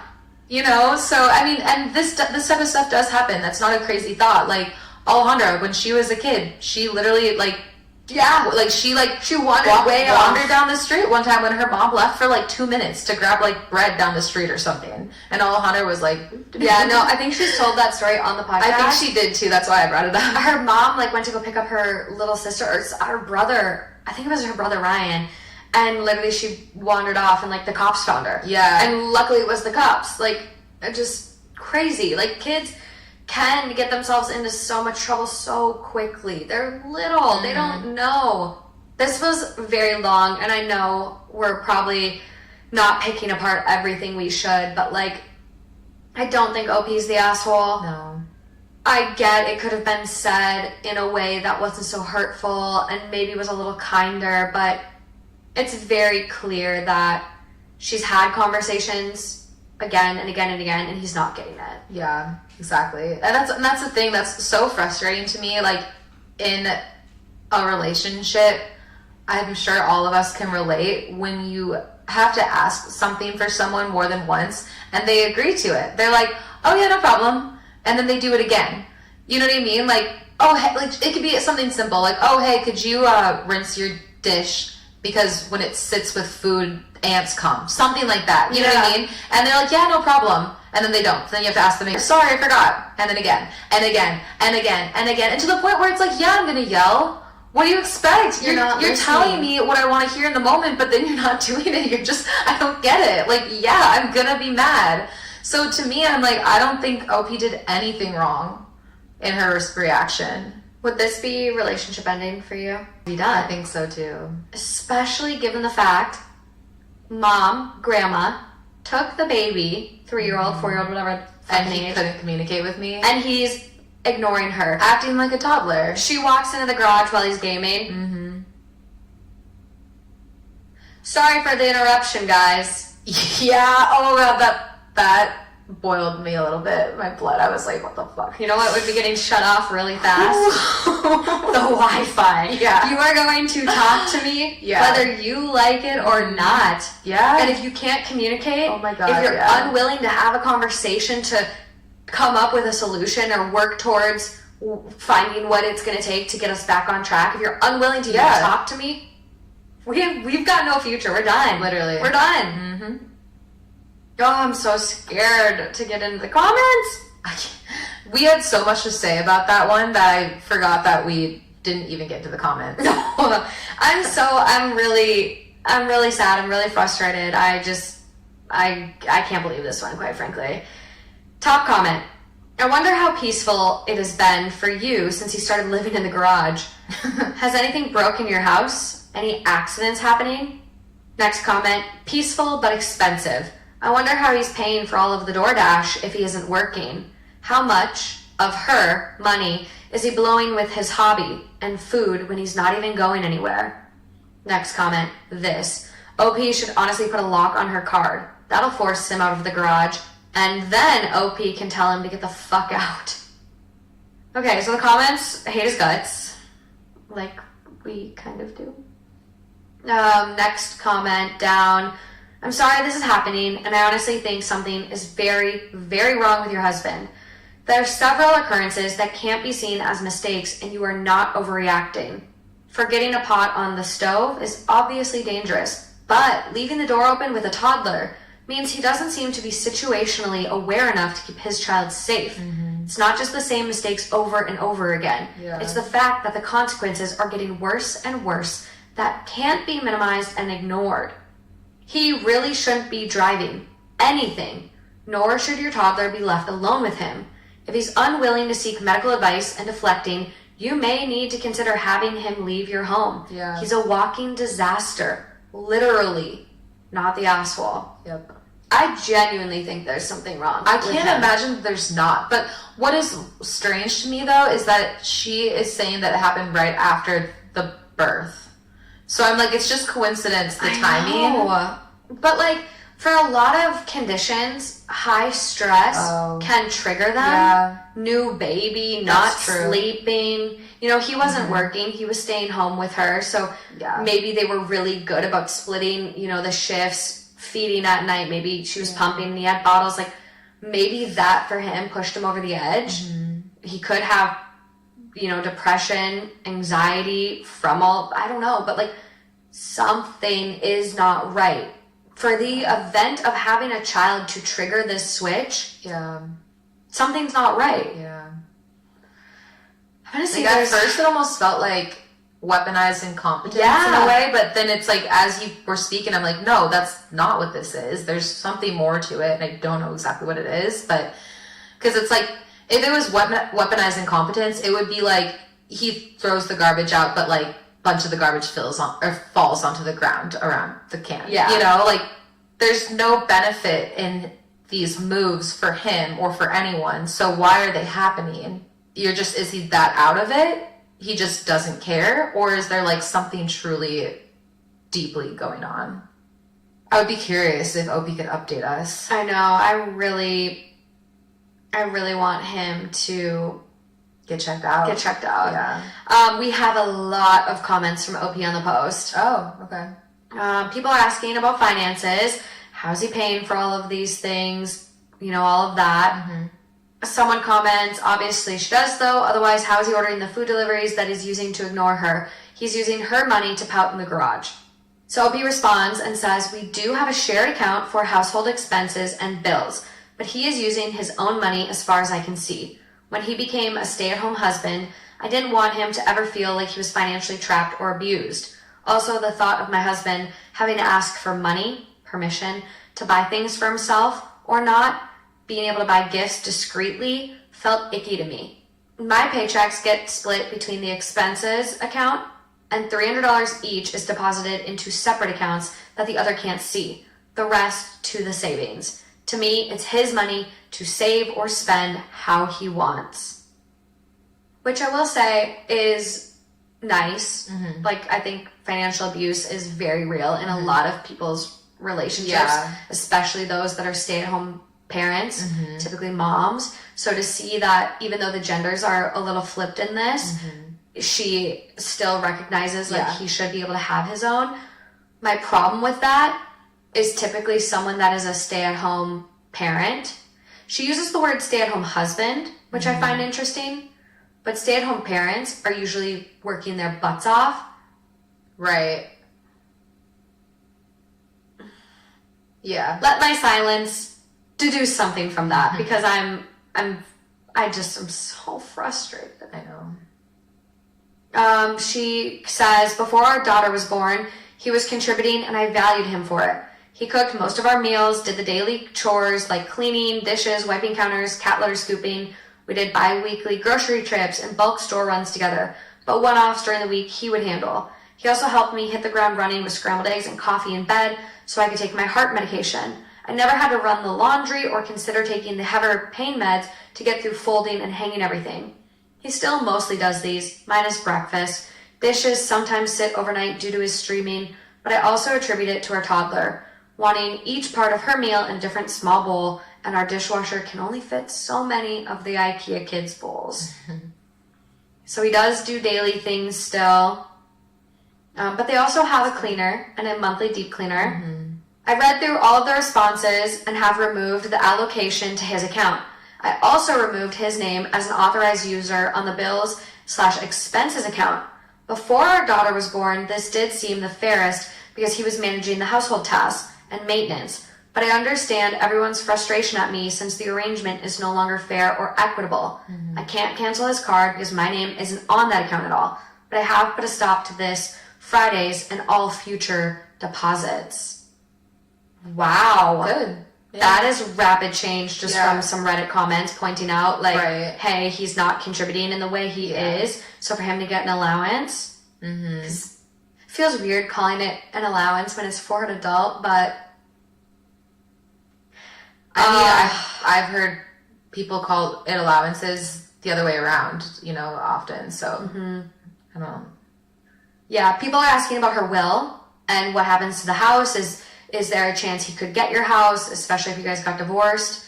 Also, the settlement and the house are far out of his reach. They were always in a trust with one of my cousins as the trustee. Should anything happen, or what is he like dancing on TikTok? I don't know what that means. I mean, streaming could be an abundance of things. There's streamers that play Call of Duty. There's streamers that play Minecraft, or there's so many games out there. So you can literally stream it. People just watch it, and just.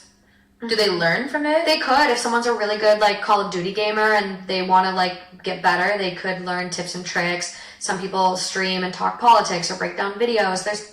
The world of streaming is huge, abundant. There's everything and anything under the sun. I'm familiar with it. There's just this one TikTok I came across. I might have said this on here before, where it was this girl and she records it. Well, that's probably what streaming is, but but anyway, she puts it on TikTok, and there's these guys that say the nastiest, misogynistic the gaming stuff. Yeah, and she smokes some. Yeah, she smokes them, and it's so hot. I'm I get attracted to her. I'm like, whew, it's so satisfying.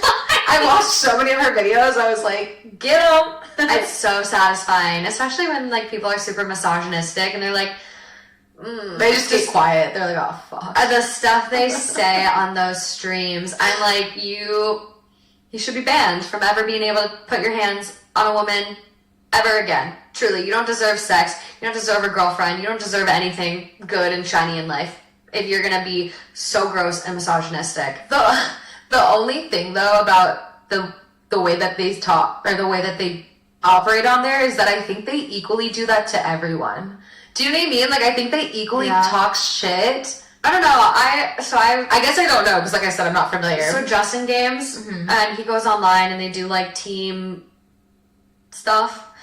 I'm not a gamer. I'm not, but it's really, really cool, and I love listening because he'll get paired with people that are in, I don't know, Argentina, and they're speaking Spanish, and they're trying to communicate as a team together, and it's just a really cool thing. So I've seen him end up on really positive teams where there's not a lot of shit talking, but there are some crazies out there. So I know it's definitely out there. Yeah. If you saw my face, jaw dropped a little bit ago, we have an update. I didn't know this existed. And I'm really scared. It is super long. Oh, shit. Okay. So enjoy an ad. Buckling up. Another one of this week's partners is Quince. I am so looking forward to fall, layers, no more sweating, all the good things. But I don't know if my fall wardrobe is ready. I live in leggings and sweat stuff these days, so going on tour and wanting to look cute for these shows, I'm stressing. But that is where Quince is going to come in and save me. Quince offers timeless, high-quality items that are staple pieces for your wardrobe without breaking the bank. The most important part. All of Quince's items are priced 50 to 80% less than similar brands. I've loved every piece they've sent me. I love my linen dress. I love my sweater dress I have. I'm ready to break that bad boy out for this fall. Sizes are consistent, quality is always great, and everything is so flattering. I don't know how they do it. If you're ready to try it for yourself, make switching seasons a breeze with Quince's high-quality closet essentials. Go to quince.com/THT for free shipping on your order and 365-day returns. That's QUINCE.com/THT to get free shipping and 365-day returns. Quince.com/THT.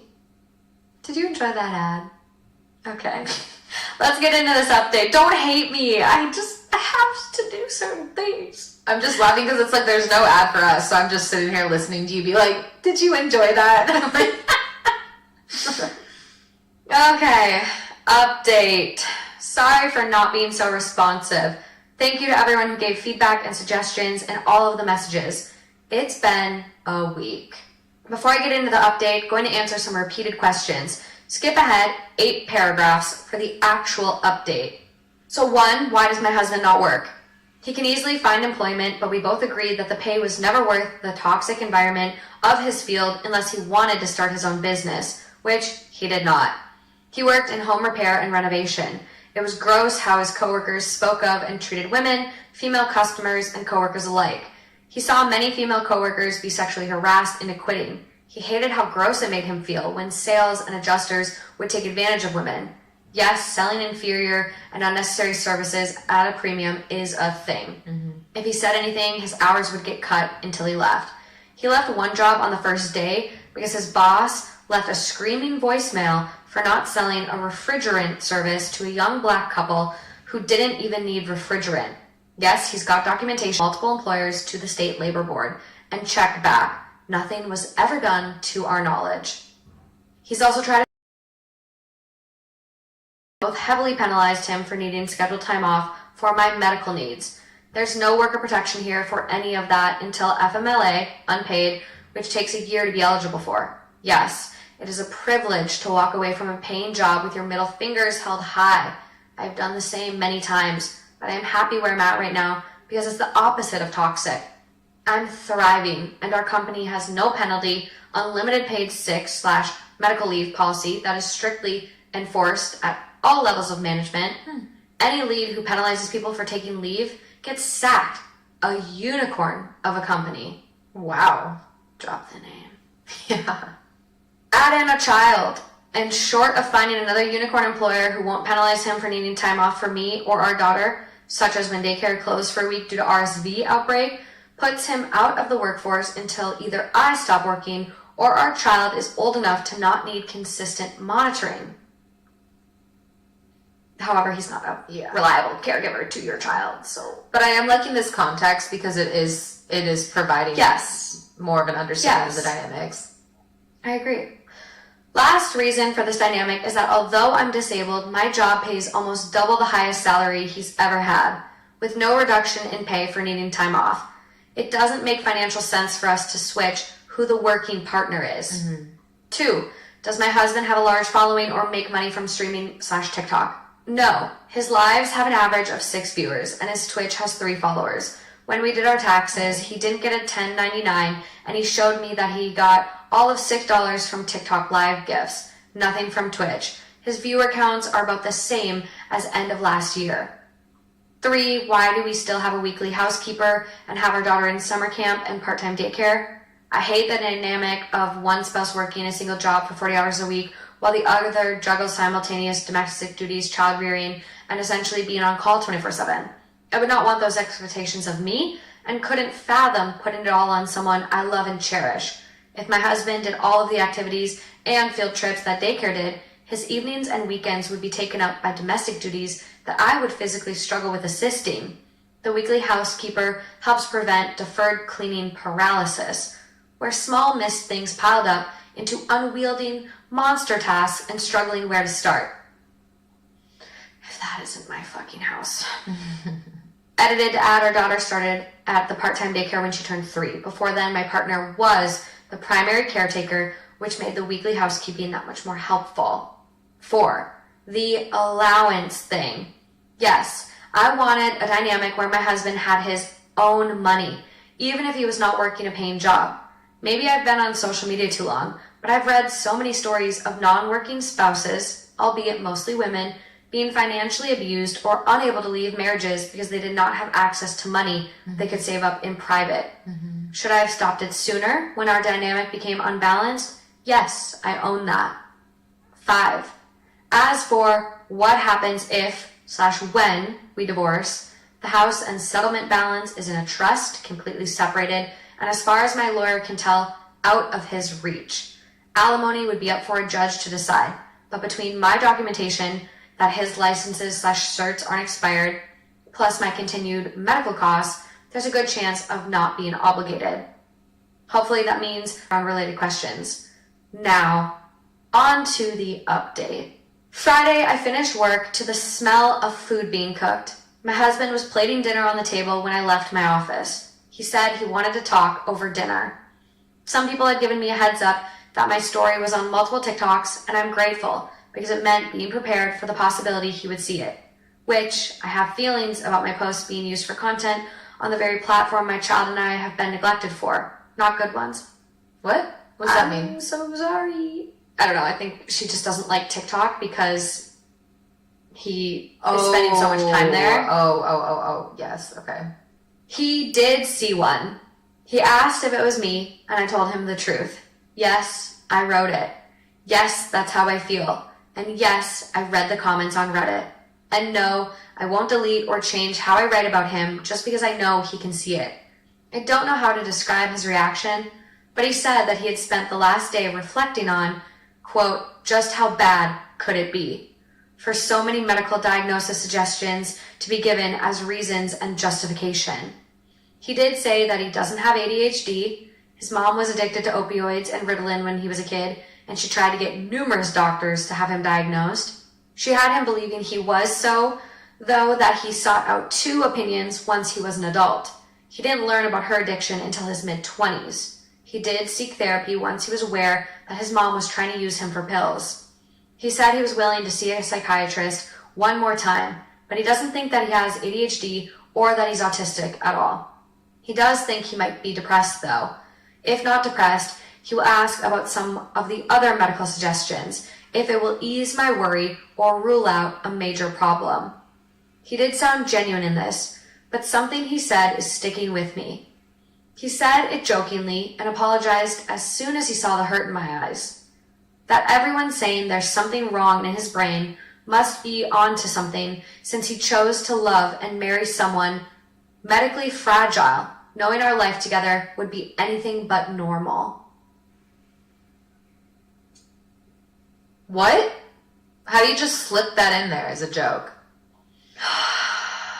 Wow. What? Let's just read that one more time.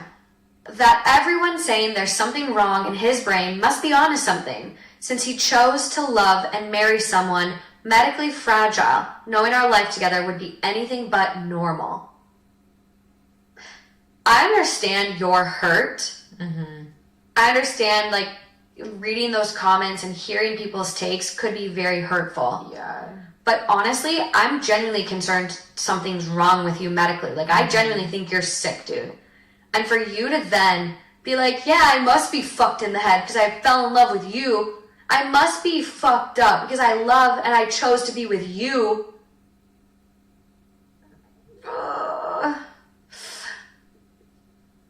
That's projecting for sure. What? Yeah.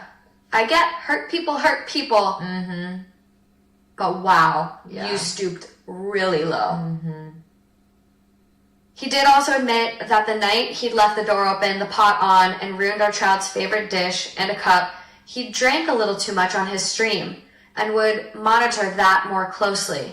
He said the last few nights he had been filling his wine bottle with grape juice, so it looked like he was having a jolly drinking Viking, but was actually sober. He said he would keep doing that. Okay, that's concerning. This is for his 3 Twitch followers that he's pretending to Edition popcorn buckets. I now have the baby Deadpool one that holds popcorn and a drink. We spent the next day going over the extent of how our family dynamic changed for the worse, how the little things have added up, how I see change as a part of an apology. If you verbally apologize but repeatedly do the same thing, Yeah. the apology words are worthless to me. Exactly. And that he didn't apologize, just how frequently he was making the same/similar oopsies. Mm-hmm. Sunday, we spent talking over short and long term. What needs to change immediately? Him scheduling his own doctor's appointments. Timelines for expectations. He agreed that replacing or fixing things he caused will no longer come out of our expense account. He will pay for it There you from go. his allowance account. Yep. Which we talked about. I did turn deposits back on, but only for $50 per paycheck. He suggested we keep it that way until he's paid back the cost of repairing the garage and car from earlier this year. He said it will take him far longer to undo the cost of destroying the engine to my last vehicle, but he's going to step up and find ways to make it right. just so you know. Yes, I see the red flags. Love bombing. Not knowing how frequently, despite repeated talks. Thinking verbal apologies are the final step in apologizing and not understanding that repeatedly doing the same problem thing is the same as never apologizing. Literally. It's almost worse because then it makes you feel fucking crazy. It really does. And yes, I know he will read this. Do I actually think this is resolved and will come out of this as a perfect married couple who stays together until one of us croaks? Not really. Full offense to husband, for now. Is it a potential resolution? Maybe. But my husband is fully aware that he has a lot to make up for, a lot to fix, and a tight schedule to make it happen. And that the lesson for our daughter later in life is either going to be taking real accountability can steer a wayward ship back to course, or taking accountability is the right thing to do, even if you don't get the result you wanted. Or, quote, love alone isn't enough. Edit to add, he finally read the post, so please read between the lines to what I'm actually saying. Last 4 words of the previous 4 paragraphs if it's not obvious. Last 4 words. Is it gonna be it What are ends you with do- us? Love alone isn't enough. Oh. Okay. Wait, Okay. We're backing up? We're wrong. no, I'm just like trying to figure out this, like, I want to make sure I'm right about this, like, last 4 words of the previous 4 paragraphs if it's not obvious. So I'm counting paragraphs. Can I see it? Oopsies, know this enough. Help.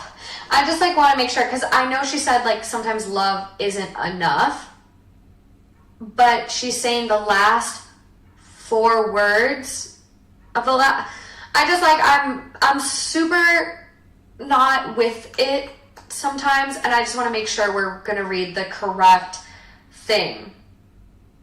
Also, can no one else on Reddit ever do this to me again? Like, I love puzzles, but they gotta be, 500 pieces, not anagram word puzzles. Like, crosswords aren't my friend. Sudoku, I suck at. Like, do you get it? Know this enough. Divorce. Unless she's saying the last 4 words, just so you know, I know he will read this. Love alone isn't enough, and sometimes involves divorce. That's what she meant. Oh, I just got the chills! Wow. Yeah. Wow. Top comment on the update. So he was breaking shit because he was drunk? Why is his solution to being drunk filling his wine bottle with grape juice? Is the wine consumption integral to his 7 online followers? Yes. And someone goes, and yet not drunk enough to break his stuff. Always hers. Funny. I think genuinely he might be an alcoholic, and that would explain all of it. Yeah. I didn't even think that because she didn't mention alcohol at all. There was no alcohol. Yeah. No alcohol involved. But when he said that grape for, again, if he had a really big following, like that still is kind of an odd thing to do. But if he was trying to like keep the vibes up, or if everyone is saying that they're drinking, and he's like, oh, I'm having, But I'm like, you have 3 people following you, and you're trying to impress them by putting grape juice in a wine bottle? What's the point? You could just, if you want to do that, you could just literally lie and have grape juice in a glass and be like, it's wine. And put it, in a wine bottle? Speaking of wine, can I have some more? I know. Well, that's what I was actually going to say is like, there's times where we don't have any wine on the show. Yeah. I would never in a million Fake years. it. Yeah, we've never done fake that. it. Yeah. If you have to understand peer pressure, but there's other options that can make you feel like you're fitting in. Heineken 00 is a great one. It literally looks like a beer. It is a 0.0% alcohol option. Like, Oh my god, I I had just- like 2 nights in a row. I'm like watching a movie and I'm vibing out. I had like, a couple glasses. And then I'm like, oh, this is This wine tastes so good. It's really good. I'm gonna buy this again. And I look at the label. And I look at the back label because it had the calories on it, which I'm like not used to that on a wine bottle. So I looked at it closer and it was like 50 calories for the entire bottle. And I'm thinking, wow, I didn't know wine was that low cal. Definitely gonna buy this again. I don't think all of it is. So I turned the front For and serving? no, 0 proof, 0 wine. So you're drinking the sparkling grape juice. You have to be kidding me. Because I'm over here like, this wine tastes so good. I'm a little bit buzzed. No, I'm not. No, I'm not. Placebo effect, baby. I like a lot of wines though, and like drinks for people that don't want to partake. Certain, I don't know, properties. I don't know. I don't even want to like try to guess at the word for it. But certain properties that like simulate like a feeling. Mm-hmm. Like it's almost like, you know, lion's mane or ashwagandha, like those things that can like people will replace coffee with them, like instill like a bit of an upper. Like there are things like that in the wine world. There's better mocktails these days. Yeah. So to sit there and pretend you're drunk, it's just crazy. Yeah. It's just I'm absolutely baffled. I am going to go look at OP's account just to make sure there's not any other comments since the update, which, yes, there are.